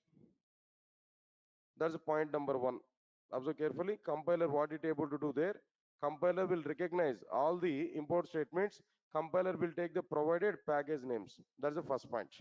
Next one is compiler will check whether these packages are existed or not in Java software. Here the cases are available here. Compiler will check whether these packages exist or not in the Java software. Another point is like what I'm telling there, no, in the case if the specified packages are not existed, then compiler will raise an error. What is that error is not required immediately, then definitely compiler will raise an error. Understand it clearly.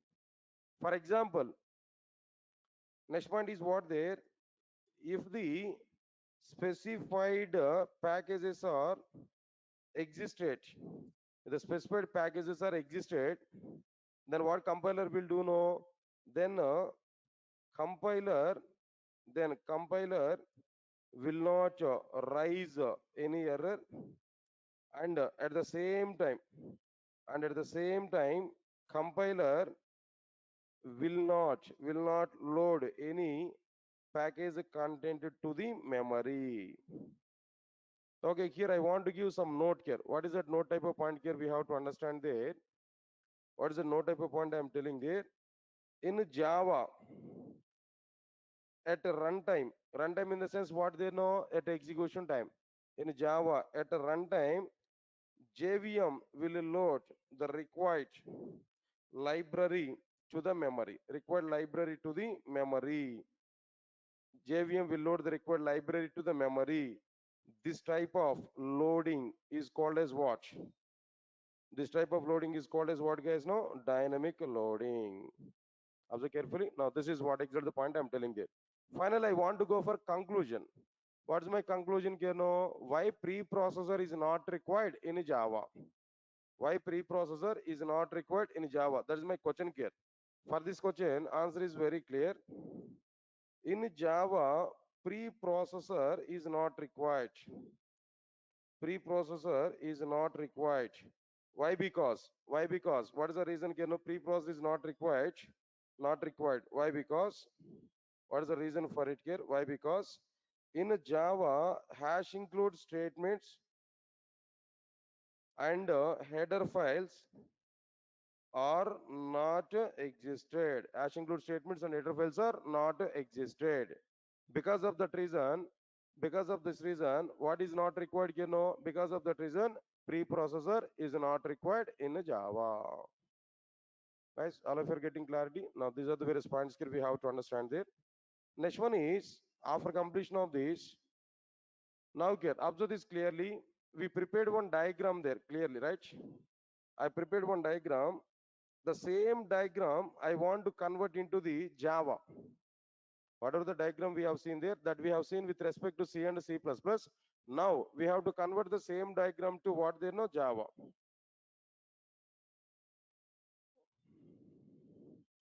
1 minute, sir.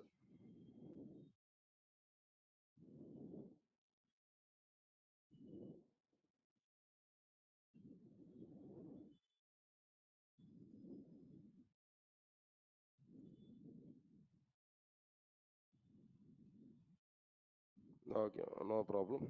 Things so it's not copied here.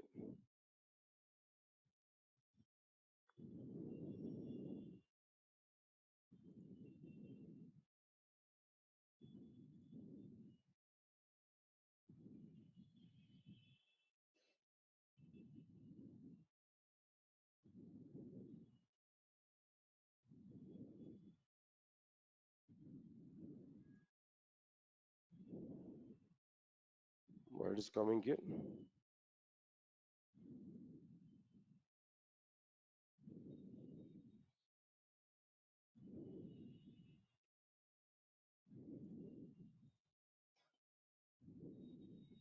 Anyway, no issues now. Don't worry for it now. Just I will prepare this diagram within 2 minutes of time. Now try to observe this clearly.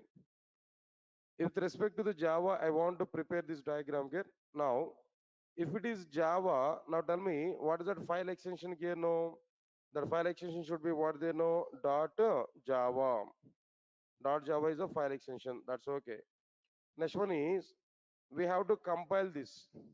Then we need to go for like what they know, compilation. Here we need to go for like what their compilation. Observe carefully. All right, sir.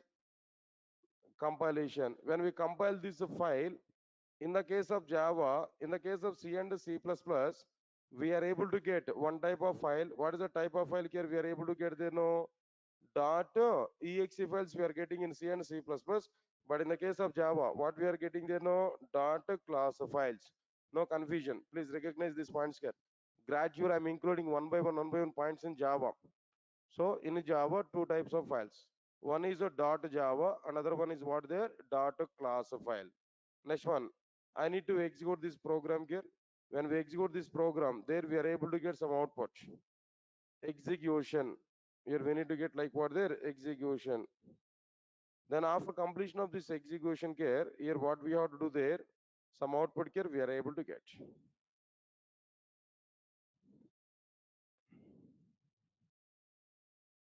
Output here we are getting there. That's it. Now if we come for this compilation here, then how many phases are available in general in the compilation, guys? Now in general I'm asking there. In C and C++, four phases are available or not?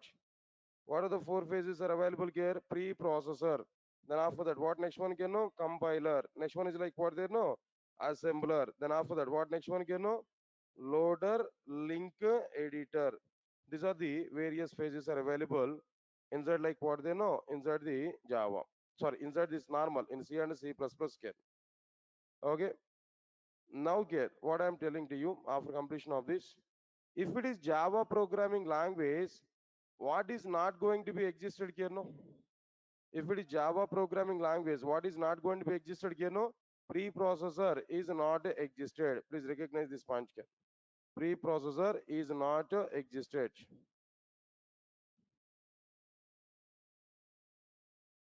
Fine. Next one is, if you observe this compiler, this part here, nearly how many phases are available here? 6 phases are existed here. What are the 6 phases? No, first one is lexical analysis. Next one is like what there? Syntax analysis. Then after that, semantic analysis. Then after that, intermediate code generation. Then after that, what next one can know? Code optimization. Code optimization. Right, sir. Then after that, code generation. Last phase is like what they know? Code generation. These are overall steps. That means there are overall phases which are available inside the compilation. Understand it clearly? Now, lexical analysis phase, syntax analysis phase, semantic analysis phase, intermediate code generation, then code optimization. These are overall structure of like what there Java. With respect to Java, what exactly the diagram here we prepared, this is structure here we have to understand. Right, so now let's understand this one here. When we have to provide this, now this is a location here we have to understand about to provide this.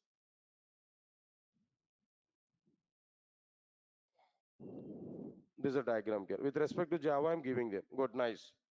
After completion of this, here I have a question. I have one important interview question to all of you. Everybody has to answer for my question here. What is the question here I'm asking there? At a fresher level, definitely this question is valid. You may get this question at a fresher level. Here my question is, what exactly the differences between hash include statement and import statement?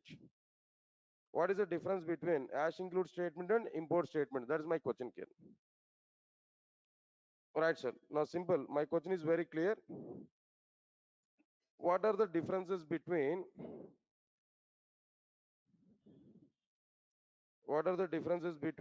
hash include statement and import statement? Yesterday already we understood these points. No, try to recognize this. What are the differences between hash include statement and what next one again? No, import statement.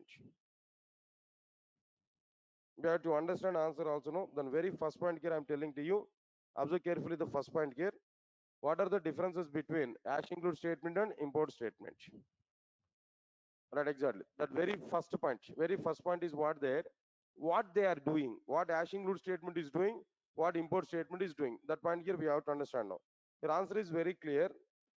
Hash include statements are able to include predefined library existed in header files. Am I right or not? Hash include statements are used to include predefined library existed in what they know. Include the predefined libraries exist in what they know, existing in header files. Now tell me at the same time here, what about this import statement here? What we are understanding there now? Import statements are able to include the predefined library existed in packages. Am I right or not? If the predefined library is available in the package, no, that library here we included. This is point number one. But before that, I want to give one more point here. What about this point number one? Hash include statements are available in C and C++. Whereas import statements are available in what they import statements are available in what they know Java. Import statements are available in what they know Java. Understand this clearly. Yes, sir. Got my point or not? Now the second point is what there hash include statements are able to include predefined library existing in header files, whereas import statements are able to include the predefined library existing in what they know in packages. That is another point here. Now here we have to understand like what there point number three. Observe carefully. Hash include statements are supporting Which loading? Now tell me. Okay, before that, hash include statements are hash include statements are evaluated by whom they know preprocessor or not. Hash include statements are evaluated by whom here preprocessor. Am I right or not? Similarly, import statements are evaluated by both compiler and JVM. Am I right or not? Both compiler and JVM. Right. So now this is another point here we have to understand. Next one here, fourth point here I'm telling to you regarding these types of loading here. Types of loading, hash include statement is supporting, hash include statement is supporting which type of loading here? No, static loading. Hash include statements are supporting what there? Static loading. Observe carefully. Whereas import statements are supporting which type of loading here? No, import statements are supporting which type of loading here? No, dynamic loading. Observe carefully.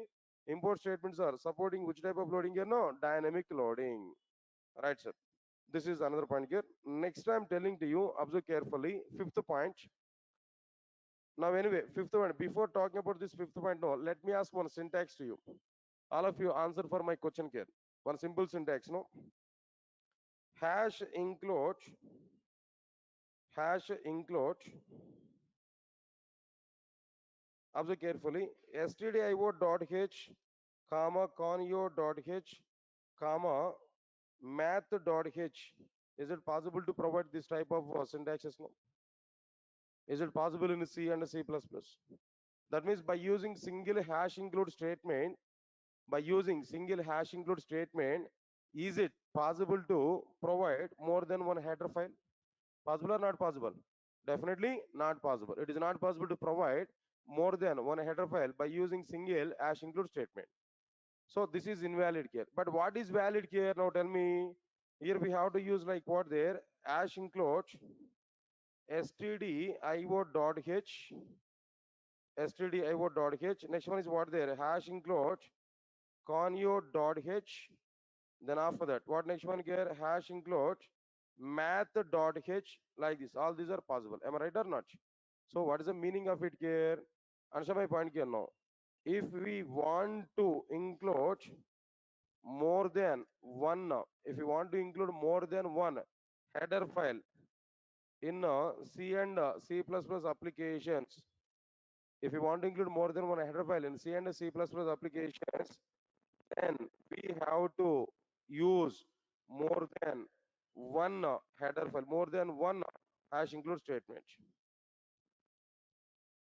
More than one hash include statement. Observe carefully some examples here I'm giving there. This is one example here I given there. Now this is what there, valid or invalid here now. This is invalid. Observe carefully. But some examples here I'm giving there. Other examples here I'm giving there.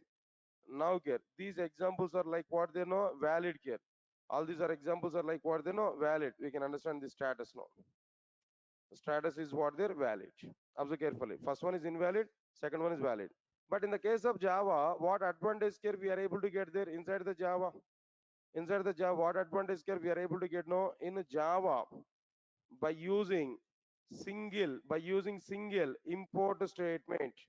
Guys, observe carefully. In Java, by using single import statement, we are able to include or we are able to import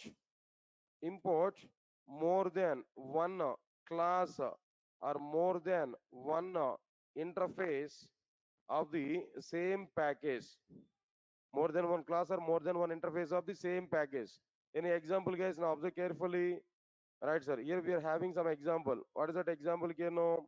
Observe carefully. If I provide import java.io.star, guys, now tell me what is the star representation here? No. All inside a single package, more than one class and more than one interface is available. Multiple classes and multiple interfaces are available inside what they know, a single, that means inside a single package now. But if you want to get more than one class or more than one interface of the same package to the present Java file, if you want to get more than one class or more than one interface of the same package to the present Java file, their single import statement is sufficient. Single import statement is sufficient. Just if we use star notation, all classes and interface of that package will come to our present Java file. But in the case of C and C++, what happened there? No, how many hash include statements here we have to write there? For each and every header file, we have to write a separate hash include statement here we have to write. Now tell me, in which case more number of finish sections are required in C and C++? In which case less number of finish sections are sufficient? No, in Java here. Guys, all of you are following my points or not? Right, so now these are basic differences between hash include and import statements clearly. Guys, all of you understand these points now? Will you repeat these points along with me? Will you cover these points here? Now anyway, one time now try to understand it. What are the differences between hash include statement and import statement now? What is the first difference here I given, sir? Now tell me. Hash include statements are available in what there? C and C++, but whereas import statements are available in what there? Java. Leave this one. The second difference is what there? Hash include is able to include the predefined library existing in what their header files, whereas import statements are able to include the predefined library existing in what their packages now. Next one is hash include statements are evaluated by preprocessor, but import statements are evaluated by both the compiler and JVM. Next one, hash include statements are hash include statements are supporting static loading. Import statements are supporting what they know, dynamic loading. Next one, if we want to include more than one header file in C and C++ applications, then we have to use more than one hash include statement. Examples are given there. Hash include stdio.h, conio.h, math.h are what they're invalid. But here, valid cases are given like what there? Hash include stdio.h, hash include conio.h, and hash include math.h valid. Next one, in Java, by using single import statement, we are able to import more than one class or more than one interface of the same package. Example I've given there, import java.iva.star.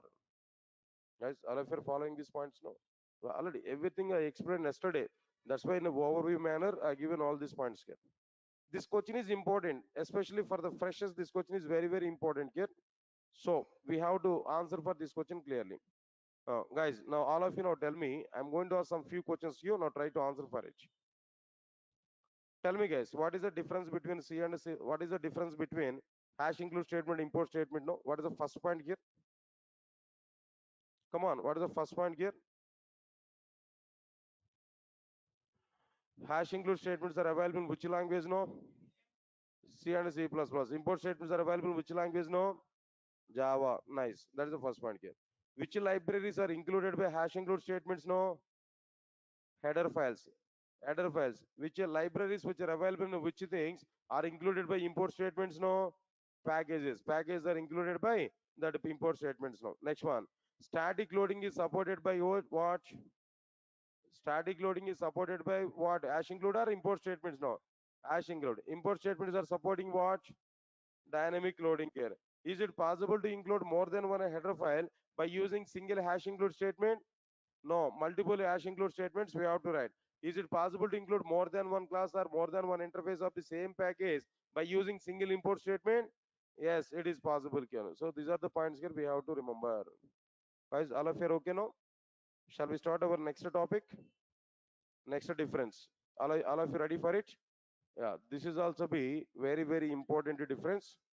Very, very important point here. So everybody has to understand this point also clearly. Listen guys, all of you know. Third difference. What is the third difference here? C and C++ are platform dependent programming languages. C and C++ are what they're platform dependent programming languages. But Java is a platform independent programming language. Java is what their platform independent programming language. C and C++ are platform dependent programming languages, but Java is a platform independent programming language. Right, sir. All of you observe carefully.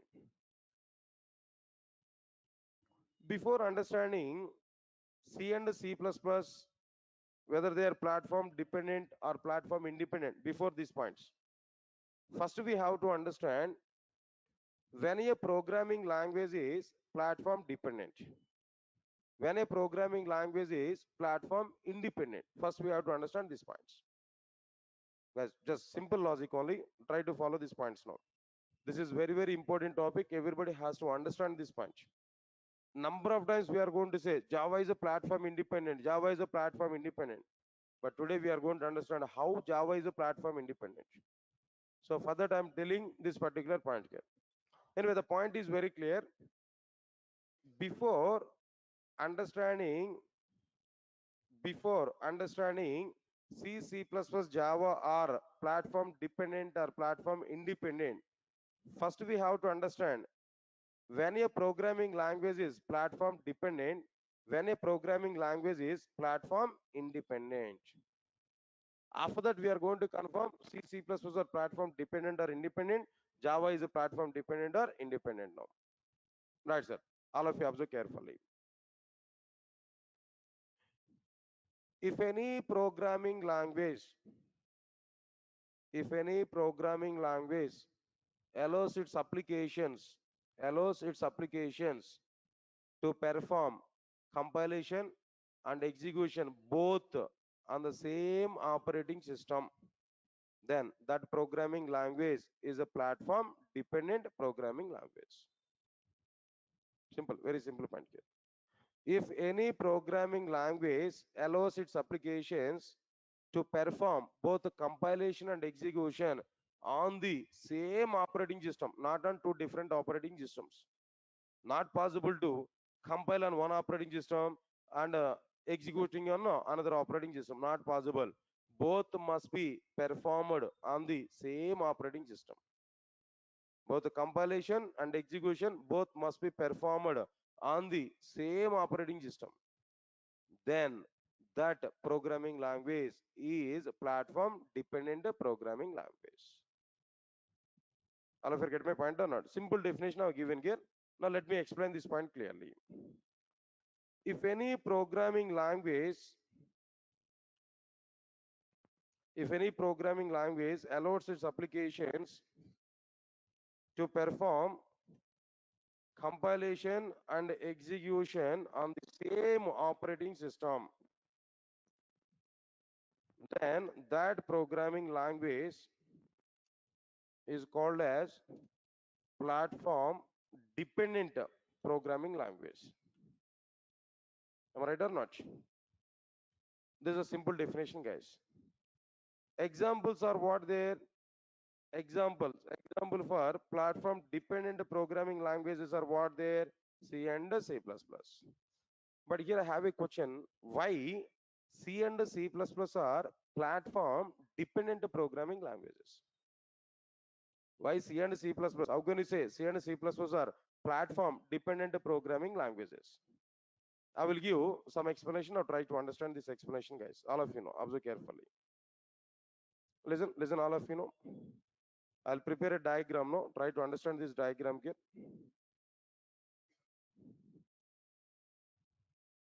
The concepts must be very, very important. You have to put complete attention to understand these points.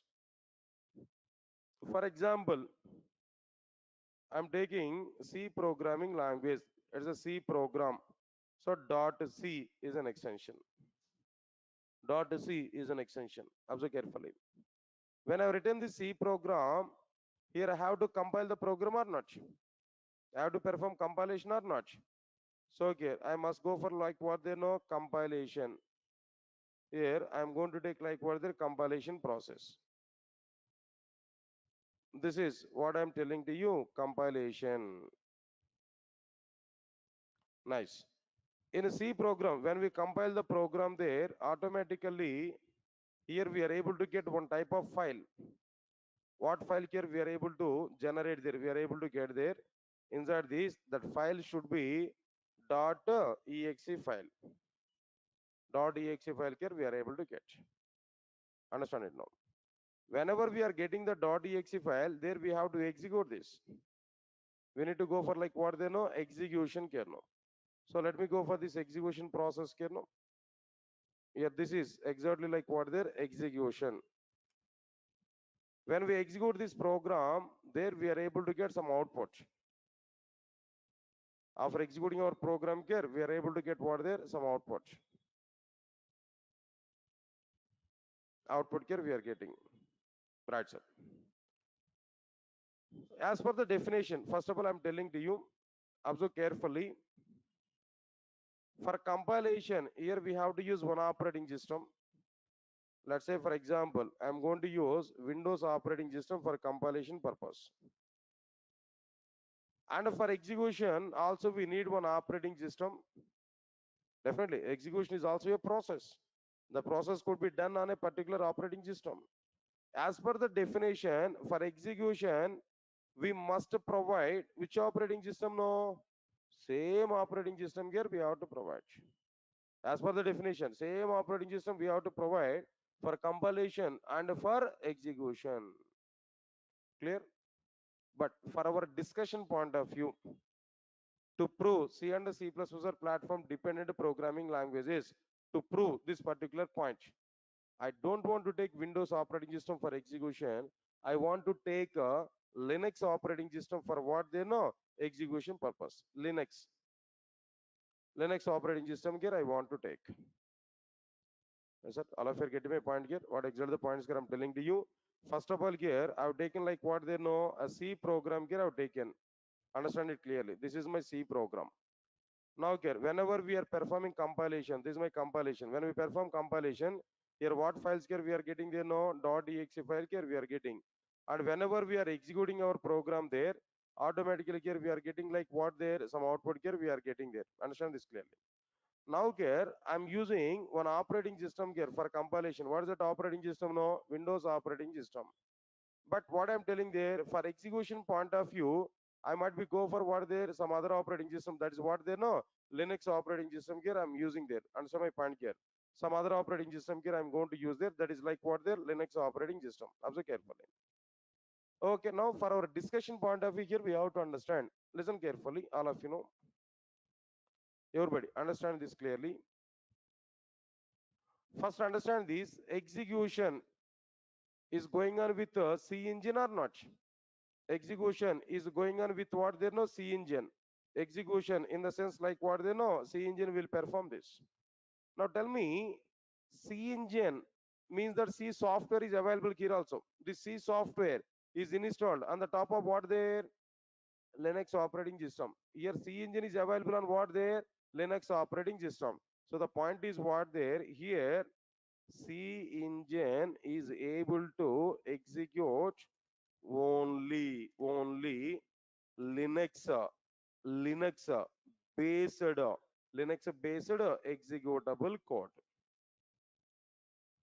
Observe carefully. C engine is available on the top of what they know on the top of Linux operating system. So because of that reason, C engine is able to execute only Linux represented .exe file. Linux represented executable code. One point you have to recognize, fundamental point. From operating system to operating system, executable code formats are varied, different. Don't think same representation is available in all the operating systems. From one operating system to another operating system, internal code representations are varied. Same representation is not available in all the operating systems. Yes, guys, all of you are getting my point or not? Okay, fine. Observe carefully. This is the story about C engine. Its a capability is what there. It able to understand only what is that one can know, Linux based. Fine, good. Now tell me guys, all of you now tell me, C program we are compiling on Windows operating system or not? We are trying to compile C program on what there no Windows operating system. Observe carefully. Observe carefully. When we compile C program on Windows operating system, here .exe file is generated. Am I right or not? .exe file is generated. What is the .exe file here actually? What .exe file is generated here?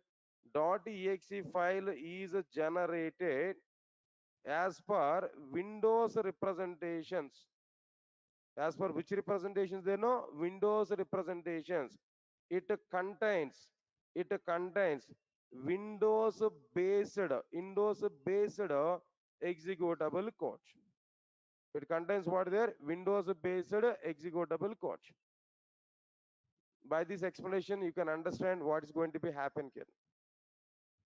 Guys, observe carefully what I am telling to you. First of all, I have taken C program that we compiled on which operating system? No, Windows operating system. Am I right or not? When we compile C program on Windows operating system, here .exe file is generated or not? This .exe file is generated as per which representations? No, Windows representations. It has what there? Windows representations. Observe carefully. If I give this Windows represented .exe file to the C engine which is on Linux, is it possible for C engine which is on Linux? Is it possible for C engine to execute our Windows represented .exe file? Is it possible for C engine to execute Windows represented .exe file as it is available on Linux representations? No, it is expecting Linux representations as it was installed on Linux, but we are providing what representations? No, Windows representations here we are providing. So where some mismatch is available or not, where some incompatibility is coming or not, that incompatibility makes C programming languages platform dependent. Why? Because of that mismatch, because of that incompatibility, we are unable to execute our program now. Because of this incompatibility, we are unable to execute our program now. Am I right or not? But now tell me, if you want to execute this program here, then what I have to do there? Now tell me. Come on, if I want to execute this program, okay, then what we have to provide there? Now we have to answer for it now. Here we have to provide which operating system here? No, same Windows operating system here we have to provide. Here we have to provide what operating system here? No, same Windows operating system. Here we have to strike off this Linux. In place of this Linux, here we have to provide what they know? Windows. If we provide Windows operating system here, now tell me, in my statement I need to change this one. What change here we require here? No, C engine is available on which operating system? No, Windows operating system. C engine is able to execute only which representations? No, as the C engine is available on Windows now, it able to execute only what they know? Windows or not? Windows based or not? Answer my point clearly. Now it able to execute only Windows based representations or not? Yes, exactly Windows based representations now. Now understand this point here clearly. We compiled our C program on Windows operating system. When we compile our C program on Windows operating system, here we are getting what there? .exe file we are getting. This .exe file is provided as per which operating system representations? No, Windows operating system representations. Then after that, we are trying to execute this Windows operating system representation on what they know? C engine which is available on Windows operating system only. So C engine is required which representations? No, Windows representations only. We are providing which representations? No, Windows representations only. Where compatibility is coming or not, where match is identified or not. Whenever this match is identified, now program will be executed. Now program will be executed here in this case now. Why? Because we have maintained same operating system for compilation, same operating system for execution. So we are able to compile and execute that C and C++ programs in this particular environment. Now tell me guys, all of you now tell me, C programming language is it dependent on the operating system or not? C programming language execution is it dependent on the operating system which was used for compilation or not? No response guys. Right, C and C++ applications execution is totally depending on the operating system which we used for execution or not, which we used for compilation or not. So C and C++ are what they know? Platform dependent programming languages. C and C++ are what they're? Platform dependent programming languages. Just give 1 minute of time here. I will explain this total point here. Let me have some document now. Then what's the point I'm telling there? If we compile C program, just I'm taking C program as an example. If we compile C program on Windows operating system, then compiler will generate Windows represented .exe file. Windows represented .exe file. Answer my point here. Windows represented .exe file. Right, sir. Next one. So here the Windows represented .exe file will be executed on only Windows operating system only. On only what there? Windows operating system only. Not possible to execute on other operating system. On other operating system. Not possible to execute on what they know? Other operating systems. That's the point I'm telling there. Right, sir. Now, these are the points here we have to understand clearly about this.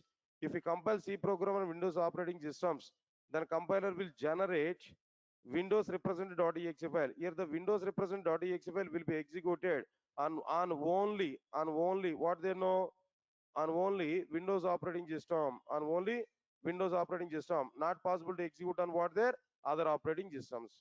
So due to this reason here, what we are able to provide here, we can understand. Therefore, or due to the above reason, due to the above reason, due to the above reason. Now tell me, guys, C and C++ both are what they know, platform dependent programming languages. Guys, all of you are getting clarity on this point now? Programming languages. Nice. All right, sir. Then diagram I prepared here. Let me take this diagram here. Let me use this diagram here. I want to copy this. Let me provide this diagram here clearly. Right. So okay, fine. Diagram is also available. Listen, all of you listen carefully. Up to now, we understood C and C++ for what their platform dependent programming languages we understood. Okay. Now we have to understand what their Java is, platform independent programming language. Whether you understood C, C++ or platform dependent or not, that doesn't matter. That's out of the scope. For comparison, I'm talking there. But you must understand why Java is platform independent programming language. Because you want to learn Java programming language, you must understand why and how Java is platform independent programming language. Guys, let's go for this particular point. Can I go for that particular point? All of you are okay? All of you are okay? I'm telling to you again now. In a small, minute points, I'm going to give the conclusion. Java is a platform independent programming language. That minute point we have to catch. That minute point we have to catch. Right? All of you ready for it now? Right, sir. Don't have any discussions over it, right? Of course, you are thinking about it. Tomorrow's cricket match. There any cricket match on tomorrow? I think you don't know, right? There is a cricket match on tomorrow, right? And tomorrow, one day cricket match, right? Then who will win that match? Any predictions? No? Sure, right? India, right? India or New Zealand? How many of you are saying India will win that match, sir? No, tell me. How many of you are saying India will win that match? No. Okay. How many of you are saying New Zealand will win that match? What about the rest of the people? I think some of you raised your hand for both the cases. No. What's the meaning of it? As a match abandoned due to rain, no? Right, sir. Anyway, now let's understand it. So people are asking about draw. Sir, this is one day cricket match. Duckworth-Lewis rules are available, right? When Duckworth-Lewis rules are available there, then there is a problematic thing for cricket matches. No. Anyway, then some kind of decisions are going to be taken here. It's okay, fine. Anyway, come for our point here. Don't ask about my prediction there. My predictions are always right, max. 99% of my predictions will be right, but I don't want to give any prediction for this. You can understand what is the result of it. Let's come for this point here. Guys, understand it. Now our point is what there. Platform independent programming languages. Java is a platform independent programming language. Here we have to understand, before understanding Java is platform independent or dependent, first we have to understand when a programming language is platform independent programming language. First we have to understand what there, when a programming language is platform independent programming language. Am I right or not? Now understand this clearly. I'm going to give some point here. If any programming language, if any programming language, guys, observe my point here. If any programming language allows its applications to perform, allows its applications to perform, compilation is on one operating system and execution is on another operating system. Got my point or not? In the case of platform dependent, what I given there, if we compile and execute on the same operating system, then the programming language is what there, platform dependent. Now what's the point now? If any programming language allows its applications to perform. Compilation is on one operating system and execution is on another operating system. Then that programming language is what they know. That programming language is what they know is platform independent programming language. Then it is what their platform independent programming language. Right, sir. Platform independent programming language. Observe carefully. Right, sir. Good. All of you are getting my point, you know. This is about like what their platform independent programming language definition I'm telling to you. Tell me examples for it now. Java is the best example. Of course, Python is also a platform independent only. So many things are available but not required. Now we have to understand like what they know. Java. Only what we have to understand there. Java. Java is the best example, you know. But my question is, why Java is platform independent? How Java is a platform independent programming language? Any reason for it? What reasons can be included to say Java is a platform independent programming language? Any reason for it? No? Yes, now I'm going to give some reasons to you. Try to understand that reasons, guys. It's very simple. Now try to understand it. No? First of all, let me prepare a diagram. I want to prepare a diagram there to say Java is platform independent programming language.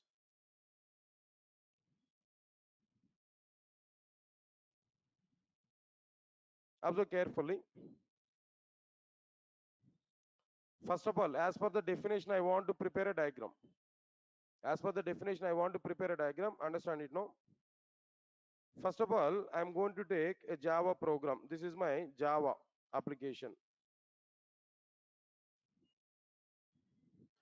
That means here I'm telling to you .java file.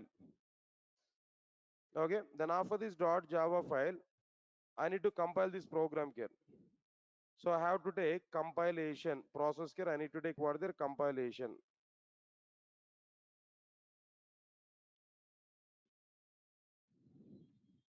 Compilation. Observe carefully. When we have taken this compilation here, after compilation of the Java program, we are able to get one type of file. What type of files here we are able to get here?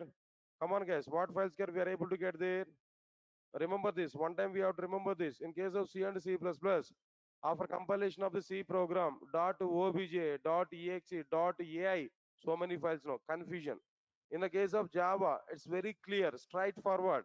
After compilation of our Java file, what files we are able to get? No dot class file, only dot class files.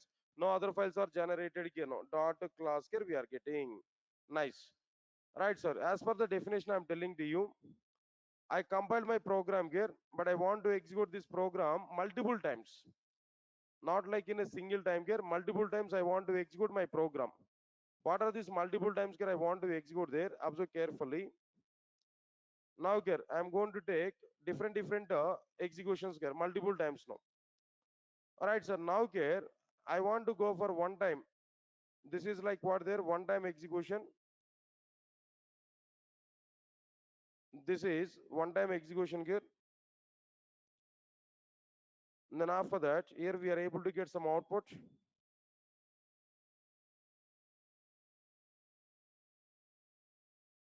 Output here we are getting there. This is one time.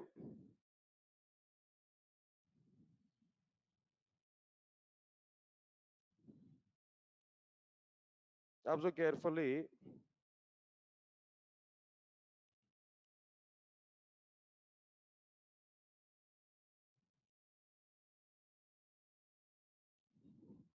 For compilation purpose here, we are going to use one operating system. Later I will confirm it. For execution purpose, we are using what they know, another operating system. Now this is one time execution here. Like this, how many times I want to execute my program, they know. Multiple times I want to execute my program. Multiple times I want to execute my program. Third time. Similarly, fourth time, I want to take it. All of you guys, observe carefully. From this diagram, here we are getting some points clarity. What points clarity here we are getting there? How many times we are compiling our program now? Come on, answer for my questions here. How many times we compiled our program there? One time we compiled our program. But how many times we are executing this program now? multiple times we are executing this program. What multiple times here we are executing this program here? No. How many times here? 4 times here we are executing our program. All of you are getting clarity up to this point or not? Now understand these points clearly. All of you know. For example, for compilation purpose, I'm using like what there no Windows operating system I'm using there. Right, sir? Now answer for my question here. I'm telling to you, compilation I'm performing on which operating system here? No, like Windows operating system I've used. Right, sir? Understand it. Now this is source program. Here we are performing compilation. That compilation here we are performing on Windows operating system. Okay. Listen carefully. I'm telling this point here. Now here, what file here we are getting guys now? After compilation, what file here we are getting there now? Tell me, dot class file here we are getting or not? What file we are getting there now? Dot class file. Please listen carefully. What is this dot class file actually? What exactly the nature of the dot class file? In the future, I will ask one question. What is the difference between .exe file and a dot class file? .exe file information we understood there. .exe file contains executable code which is as per the operating system only. Operating system represented code is available inside the .exe file. Got my point or not? Now understand what is this dot class file here in this case now. Observe carefully. Right, sir. Dot class file contains bytecode. .exe file contains directly executable code. .exe file contains what there? Directly executable code. But a dot class file contains what there? Bytecode. Dot class file contains what there? Bytecode. Okay. Okay. What is the nature of this bytecode? No, it is not directly executable code. It is not a directly executable code. Okay. If it is not executable code, so what is this code actually? It is an intermediate code. It is an what there? Intermediate code. It is not source code and it is not executable code. In the middle, it is available. It is not source code. It is not .java file code. At the same time, it is not a .exe file code. It is an intermediary. It is not executable code and it is not a source code. What developer has written? It is an intermediary code. Okay, and one more point here we have to understand. And it is not following. It is not following any operating system representations. This point is important. It is not having any of the operating system representations, including Windows. Why I'm stressing on this Windows? No. Why I'm stressing on this Windows? No. We compiled our program on which operating system? No. Windows. Even though we compiled Java program on Windows, dot class file is generated. That dot class file contains bytecode. It is not directly executable code. It is an intermediate code, and it is not following. It is not following. I think not is missing here now. The total meaning is going to be changed here. It is not following any operating system representations, including Windows. Clear? All of you up to this point here? All right. Now understand it now. Now I want to confirm some operating systems here. For one time, first execution. Now here I want to provide like what they know Linux operating system. For second execution, I want to provide like what they know Unix operating system. For third time execution, I want to go for what their Mac. Then fourth time, I want to use like what the same Windows operating system I want to use. Guys, all of you get my point or not? Then same Windows operating system I have to use for what they know. Fourth time can know. Understand it clearly. This is one operating system. Now here we are going to use another operating system Mac here. Now similarly here we are going to use like what there Unix operating system. Now similarly we want to go for like what there Linux operating system here we want to use. That's it. These are the various different operating systems here we are using here. All right. Now observe carefully. One simple point now. After completion of this, one simple point here. Listen carefully. We have Java program. We compiled this Java program on Windows operating system. We got dot class file. What is the nature of the dot class file? No. What is the nature of the dot class file here? Dot class file contains what? Dot class files contains what there? Bytecode. What is the nature of the bytecode? Not a directly executable code, and it is not following any of the operating system representations. It is an intermediate code. Okay. Now the actual point will come now. Understand my point here. If we want to execute any code in Linux operating system, if you want to execute any code in Linux operating system, that code must have Linux representations. That code must have Linux representations. If you want to execute any bytecode on Unix operating system, that bytecode must have Unix representations. Similarly, if you want to execute any bytecode on Mac operating system, that bytecode must have Mac representations.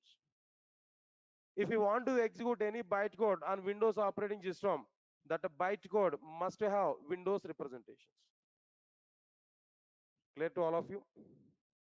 This is a minute point I'm telling that. From this point onwards, I'm taking my conclusion. Up to dot class file generation is very clear. Nature of the dot class file is what there? It is an intermediate code, not having any of the operating system representations. But unfortunately, it is not directly executable code. But if you want to execute this code in a Unix operating system, this bytecode must have which operating system representations? No, Unix representations. But what representations are available? No operating system representations are available. Neutral bytecode it is. But if you want to execute this on Unix operating system, it must have Unix representations. If you want to execute this bytecode on Linux operating system, it must have Linux representations. But at present, it has only neutral bytecode, an intermediate code. No operating system representations are available. But if you want to execute this on Unix operating system, it must have Unix representations. If you want to execute this on Linux operating system, it must have Linux representations. If you want to execute this on Windows operating system, it must have Windows representations. Got the difference or not? So as it is, if we provide this dot class file to the Linux operating system, program will not be executed. As it is, if we provide this dot class file to Unix Linux operating system, program will not be executed. As it is, if we provide to the Mac operating system, program will not be executed. Why? Because here execution is required. Windows representations on Windows operating system, Mac representations on Mac operating system, and Unix representations on Unix operating system, Linux representations on Linux operating system. But what we are providing here, no, here we are providing only neutral representations. In our dot class file, what we are having there, no, only neutral representations are available. Hey, all of you are following my point or not? But I want to execute my program. I want to execute my program exactly in this particular situation. Exactly in this particular situation to execute our program. To execute our program in this particular situation, to execute our program, or simply to make Java as a platform independent programming language. To make Java as a platform independent programming language exactly in this particular situation, Sun Microsystems, Sun Microsystems has provided, Sun Microsystems has provided converters. Sun Microsystems has provided what their converters. What exactly these converters? No, observe carefully. Sun Microsystems has provided converters exactly in this location. Sun Microsystems has provided converters exactly in these locations. Observe carefully, all of you know. Converter or a translator, all the things are okay, fine. But names, any name here we can use, but the context is very same. I want to say like this is what they know, converter. This is one converter here. Now here also be, this is another converter. And this is like what I'm telling there, another converter. And finally now this is like what I'm telling to you, another converter. Sun Microsystems has provided all these many converters. Observe carefully. Then what is the job of this converter? No, each and every converter. What is the job of these converters, guys? Now tell me. The job of this converter is, first converter, taking neutral bytecode as an input. Taking neutral bytecode as an input. which doesn't have any operating system representations, taking neutral bytecode as an input, but converting that neutral bytecode to Linux representations. This converter responsibility is what they're taking neutral bytecode as an input, converting that neutral bytecode into what they know, Linux representations.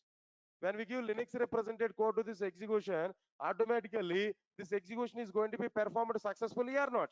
Here it is expecting Linux representations only. This converter is converting into the Linux representations only. That a Linux represented code, if we provide to the execution, then the program will be executed or not. Similarly, what is the job of this converter here? What is the job of this particular converter? No, this converter will take neutral bytecode as an input and converting that neutral bytecode into Unix operating system representations. When we provide Unix represented executable code to the execution, now execution is going to be completed. It will be executed successfully. Why? Because this execution is expecting what they know, Unix representations can know. Now Unix represented code is provided by this particular converter, so our program will be executed.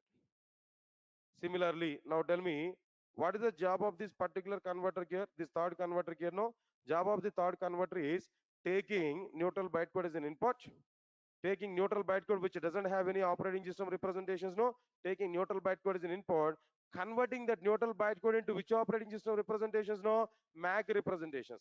Converting this neutral bytecode, what representations there? MAC representations. Whenever we are providing MAC representations, no, then that MAC represented code will be executed by this execution process. Then we are able to get what there? Some outputs clear. Next one, what is the responsibility of the last converter here? No, the last converter responsibility is what there? Taking neutral bytecode as an input, converting that neutral bytecode into what there? No, Windows represented code. Converting that neutral bytecode into what there? Windows represented code. Then automatically that Windows code will be executed by this execution process. There we are able to get some outputs. Yes, guys, all of you get my point or not? Once again, I'm asking one question to you. Now tell me, what is the job of these converters? No. In the middle, I've taken that converters care. What is the job of this converters care? No, converting or taking neutral bytecode as an input, converting that neutral bytecode into what there? Converting that neutral bytecode into what there? Local operating system representations. Converting that neutral bytecode into what there? Converting into local operating system representations. Got my point or not? All right, sir. Now here, I'm asking one question there. How Sun Microsystems has provided these converters? How Sun Microsystems has provided these converters? This is my question, guys. Everybody has to understand this. How Sun Microsystems has provided these converters? That is my question here. How Sun Microsystems has provided these converters? That is my question now. All of you observe carefully. Sun Microsystems has provided these converters along with execution only. Sun Microsystems has provided these converters along with execution mechanism only. That means Sun Microsystems has provided this translation and execution in a single mission. Sun Microsystems has provided this conversion and execution in a single mission. The name of that mission is called as JVM. The name of that single mission is called as what they know? JVM. Here JVM. This also be conversion and execution both are done by a single mission. That is what they are, JVM. The conversion is an internal part of the JVM. Conversion and execution to internal parts of what they know? JVM. I'm asking one question to all of you. Try to answer for it. What is the role of the JVM in Java? Two actions. What is the role of the JVM in Java? Two actions. What are the two actions? You know, first one is what there? Translating our program from neutral bytecode to local operating system representations. Then after that, executing that converted bytecode. Executing that converted bytecode. Small terminology. When these converters are converting neutral bytecode into the local operating system representations, no, that the local operating system represented bytecode is called as native code. Native code. Native code. Got my point or not? Local operating system represented bytecode is what their native code. That native code will be executed by automatically JVM internally. Yes, all of you are getting clarity on these points now. All right, sir. What is the responsibility of the JVM now? Tell me. JVM is responsible for two things. What two things you know? Come on, now tell me. First one is what there? Conversion, and second one is what they know? Execution. These two things could be done by JVM internally. Am I right or not? These two things are done by JVM internally. Am I right or not? Okay, very good. Now they are the two things here we have to understand clearly. Next one is after that. I'm asking one question to all of you guys. Now try to answer for my question clearly. What I'm giving answer there, what I'm giving question here. In this example, in this diagram, everybody, now answer for my question here. In this diagram, how many times we compiled our program? How many times we compiled our program? Only one time we compiled our program. But how many times we executed our program? Multiple times we execute our program. 4 times we execute our program. Got my point or not? We compiled our program on which operating system? Windows operating system. We executed our program on which operating systems? No, multiple operating systems. Unix, Linux, Mac, or Windows. Again, Windows also no. Multiple operating systems here we have taken. Am I right or not? Compiled on one operating system and executed on multiple operating systems. So Java is a programming language. It is possible in the case of Java like this. So Java is what they know. Java is what they're independent of the operating system or not. So Java is a platform independent programming language or not? No response, guys. Java is a platform independent programming language or not? Now tell me, I'm giving conclusion. Java is a platform independent programming language because of JVM or not? If no JVM is available, no conversion mechanism. If no conversion mechanism, this is same as what their C programming language only. So Java is a platform independent programming language because of what they know? Because of JVM. Because of JVMs only, Java is a platform independent programming language. Clear or not? One more question I'm asking there. Give answer perfectly. All of you ready for it now? Listen. How many times we compiled our program? Only one time. How many times we execute our program? Multiple times we executed here. In this diagram, 4 times we executed here now. Good. 4 times we have used JVM or not? 4 times we have used JVM or not? Now here my question is, for 4 times execution of our program, how many JVMs we have used? Is that only one JVM or 4 JVMs? No. Don't give answer by seeing my color quotations here. 4 different colors I have given, that's why 4 JVM. Don't give such type of answer here. Think properly and give answer here. Now tell me, one time I compiled my program, 4 times I executed my program here. All 4 times execution, how many JVMs I have used? Are these are same JVM or 4 different JVMs now? Come on guys, same JVM or 4 different JVMs now? Come on once again, same JVM or 4 different JVMs now? Same JVM we are giving answer, am I right or not? But answer is 4 JVMs. Answer is 4 JVMs, not single JVM. Hmm. Answer is what there? 4 JVMs, not single JVM. Yeah, I will give reason also for it. What is that reason here? Understand that reason clearly. Java is a platform independent programming language. No doubt for it. That too, that is because of JVMs only. Java is a platform independent programming language because of JVMs only. But, but JVM is platform dependent. JVM is what there? Platform dependent. See the diagram? This JVM is running on what? Linux based JVM. Second JVM is running on what? Unix based JVM. Third JVM is running on what? Mac based JVM. Fourth JVM is running on what? Windows based. So Java is a platform independent programming language, but JVM is what there? Java is a platform independent programming language, but JVM is what there? Platform. Platform dependent tool. Platform dependent tool. Observe carefully here. Java is a platform independent programming language. Java is a platform independent programming language, but JVM is part of what there? JVM is a platform dependent. Am I right or not? Not only JVM. Not only JVM. The complete Java software is a platform dependent. Okay, before that, one more point. JVM is a platform dependent. Not only JVM, Java compiler is also a platform dependent. Java profiler is also a platform dependent. Java signer is also a platform dependent. Java decompiler is also a platform dependent. And Java documentator is also a platform dependent. Means that all these are Java tools only. All these Java tools are coming automatically along with our Java installation. Java software, in the sense, combination of these tools only. But all these tools are platform dependent. It means that automatically Java software is what they know. Java software, in the sense, all the tools combination, all these tools are platform dependent, no? So what about the Java software? Java software is a platform dependent or platform independent, no? Platform dependent. Java programming language is platform independent. Java software is a platform dependent. JVM, Java compiler, both are what they know? Platform dependent. I'm asking one more question to all of you guys. Now try to answer for it. Overall, in this overall picture, how many operating systems I've used there? How many operating systems? No, five times. Five times compilation, then four times. Of course, Windows is repeated here, but consider two different things. No, overall, different mission. This is one different mission. That is another different mission here. Am I right or not?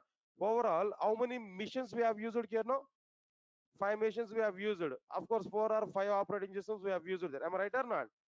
If you want to compile the program or if you want to execute the program, Java software is required or not? Come on, Java software is required or not?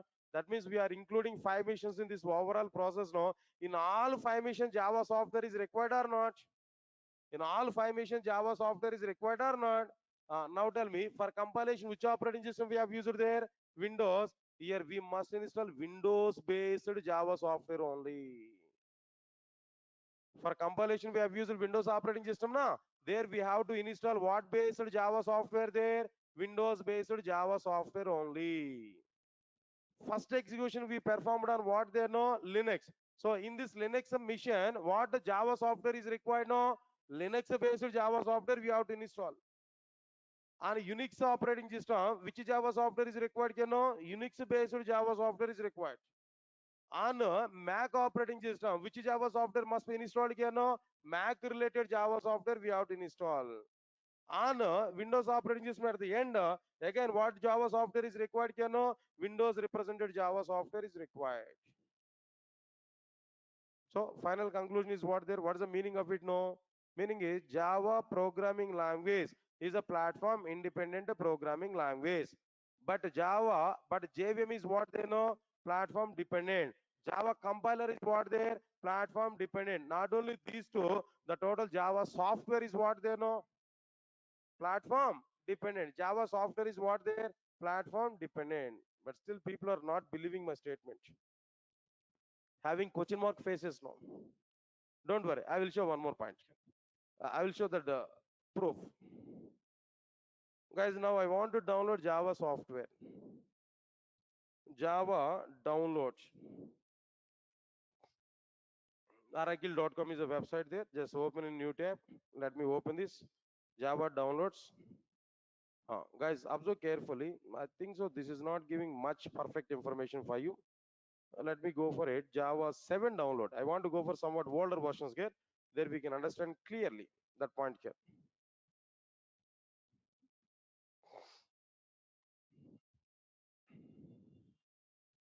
Uh, this is one link for Java software. On what there? These four Linux operating system links are not. Next one. What next one here? Then what next one here? No. Solaris only. Then after that, what next one here?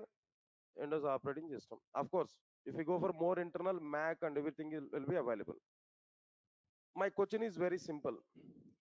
If Java software is a platform independent, what's the need of giving these many Java software links separately for each and every operating system? That's my point or not? If Java software is a platform independent, it's neutral to every operating system, then what is the need of giving these many different links for each and every operating system? Why they are not giving directly for all operating systems only this link? No, got my point or not? But they are giving these separate links in the sense Definitely that software is dependent on the operating system or not. Say for example, if I click on this one, JDK 7 update 80, Windows x64.exe, if I click on this one, Windows related Java software will be downloaded, which includes Windows related compiler, Windows related JVM. If I click on this one here, JDK 7 update 80 Solaris like something else, no? If I click on this one, Solaris related Java software will be downloaded, which includes Solaris related compiler, Solaris related JVM.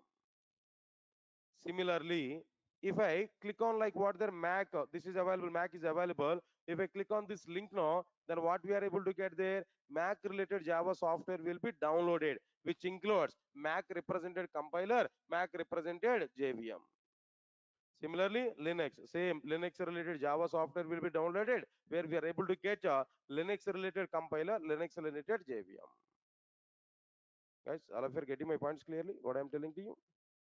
Right, so now this is what exactly the meaning of like what there Java, and it is like what their platform independent.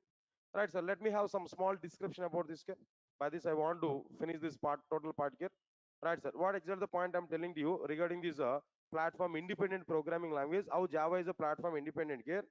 All right, sir. If we compile Java application on Windows operating system, if we compile Java application on Windows operating system, now you only tell me what files here we are able to get there.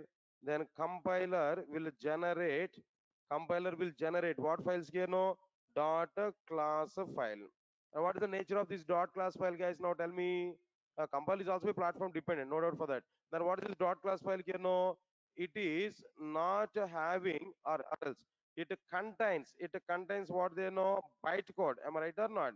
It contains bytecode. Then what next one here? No, it is not directly executable code. It is not directly executable code. Then after that, what next one here? Not directly executable code. Then at the same time, then it is an intermediate code. It is what there? An intermediate code, and it does not have any operating system representations.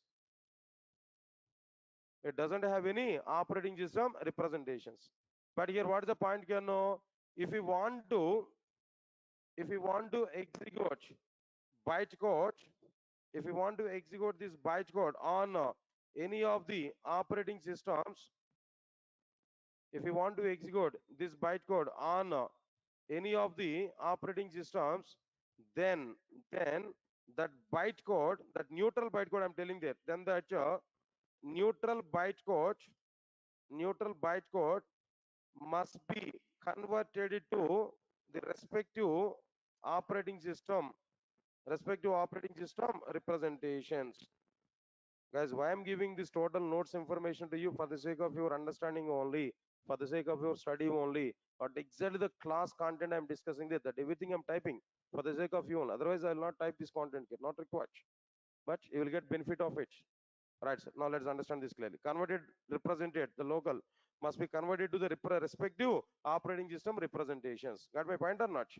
Now the point is what there in the above context, in the above context, in the above context, Sun Microsystems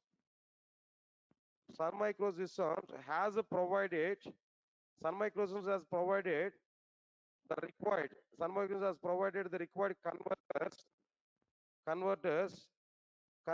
the required converters in order to execute Java applications in multiple operating systems. Understand my point here now? In the above context, Sun Microsystems has provided the required converters in order to execute Java applications in multiple operating systems. That is to make Java as what you know platform independent programming language. All right, then immediately the next question is what there? How that converters are provided by Sun Microsystems kernel. Understand my point here? In the above context, Sun Microsystems has provided Sun Microsystems has provided all converters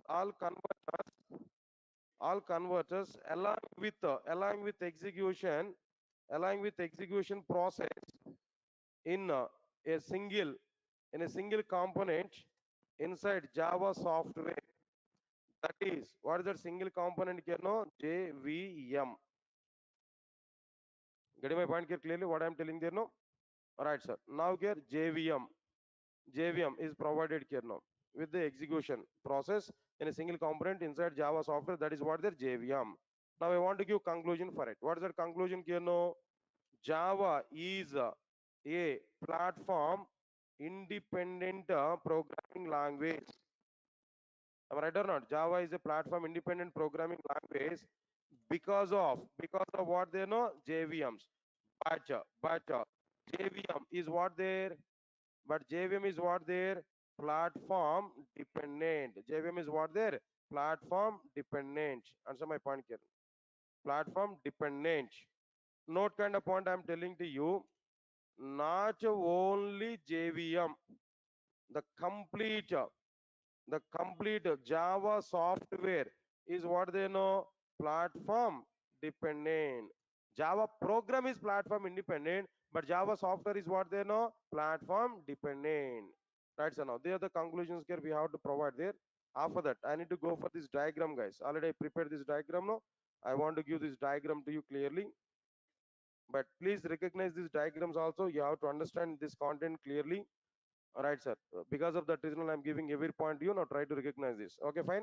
So this is about like what there Java and it's a platform independent nature. That points here we understood there.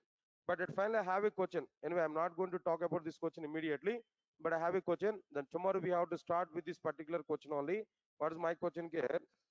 What are the differences between these are the interview questions only. What are the questions I'm giving inside the class now? Everything is an interview question that are already asked by interviewers in outside. So we have to prepare separately. Right from beginning onwards, what I'm telling there, try to keep this interview questions separately in a separate notes. Write the notes in your own hands, with your own hands, separately. Maintain a separate notes for what there interview questions. By the end of the core Java, you may get 150 to 200 number of interview questions there. If we keep them separately, before moving to that interview, just one time we can check all these questions now. That's why I'm telling you, maintain separately these questions, separate notes. Right, sir. What are the differences between .exe file and .class file? What are the differences between .exe file and .class file? Right, sir. Already time is up. Then these points, these topics, I will discuss with you on tomorrow. This point I will discuss with you on tomorrow, right? Tomorrow we are going to see this particular point. After that, after completion of that, tomorrow another interesting topic we are going to understand. That interesting topic is what there. Pointers are existed in C and C++, but pointers are not existed in Java. Why pointers are not suitable in Java? What is the problem with the pointers in Java? That points here we are going to understand. By that we are able to get some clarity clearly. Guys, all of you are getting clarity, no? That's it, guys. That's all for today. And tomorrow we are going to see that content again. Thank you. Thanks a lot.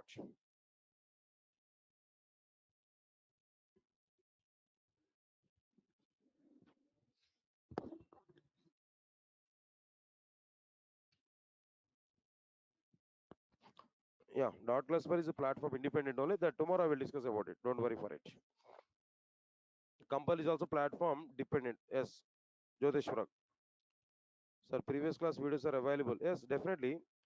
Guys, I think so. Tomorrow onwards, then everybody will get access. Those who are registered for this course, you are able to get that access, videos access. We are able to get there, so that you will get it. Don't worry. Yeah, yeah. And what next one here apart from this? Dot class for is platform independent. Yeah, then all previous classes you are able to get as videos, guys. Don't worry. Okay. Yeah, this is only running notes. I'm going to share these running notes with a particular link actually. Take this link, take this link. This is a link for Core Java notes. Take this link and videos will be provided through different access. Our admin people will share that videos link to you, but not that share it to everybody. Maybe I think so from Monday onwards that the link will be shared for everybody for videos. No? Monday onwards you are able to get videos link, then try to check with that. Okay, right.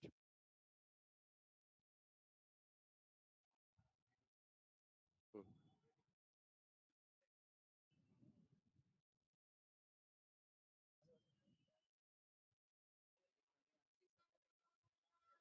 21C. See. Remove this part and keep ORCL here. This entire thing is not required. ORCL. One minute.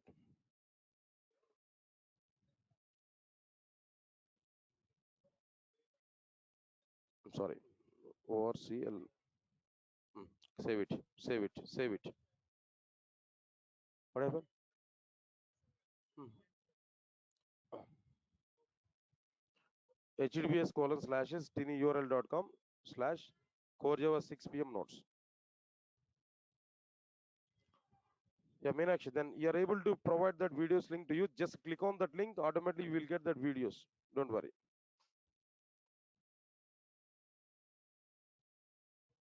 Still same error, no? One minute.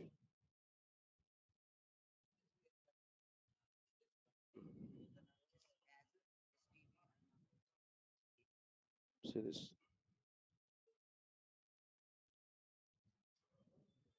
Is that password is right? Right now run it. Run it.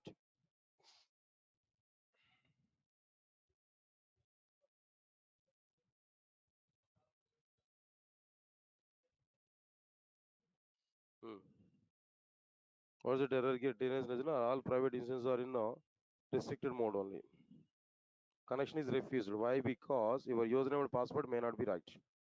Please check once again. Username and password. Then open the SQL prompt here.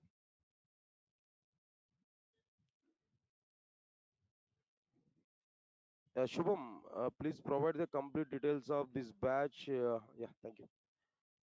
What do you require? Then see, these are the various packages which are available in these classes. No, which one you require? Just we can join with that. The other details. Then if we know these details now, directly what I'm telling there, contact with our offline people, contact with our admin people there, online classes. For these online classes, we have to use these links. No, then we are able to get it. Okay. Yeah, mock interviews will be provided for everybody. Mock interviews and as well as like what they know, this written test and everything will conduct. Don't worry.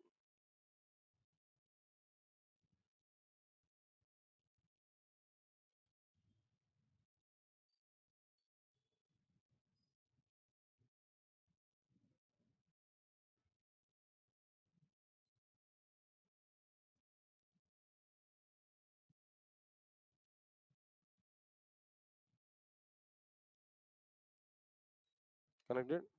What's that username you have given there? It's okay. Username.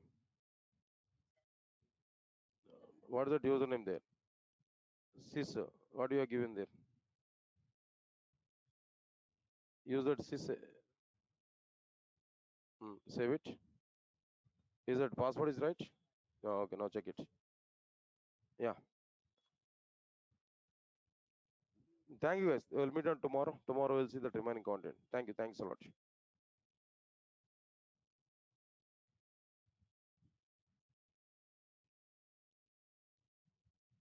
Still problem? 1 minute. 1 minute. Guys, we'll meet on tomorrow. Tomorrow we'll see the remaining content. Thank you. Thanks a lot.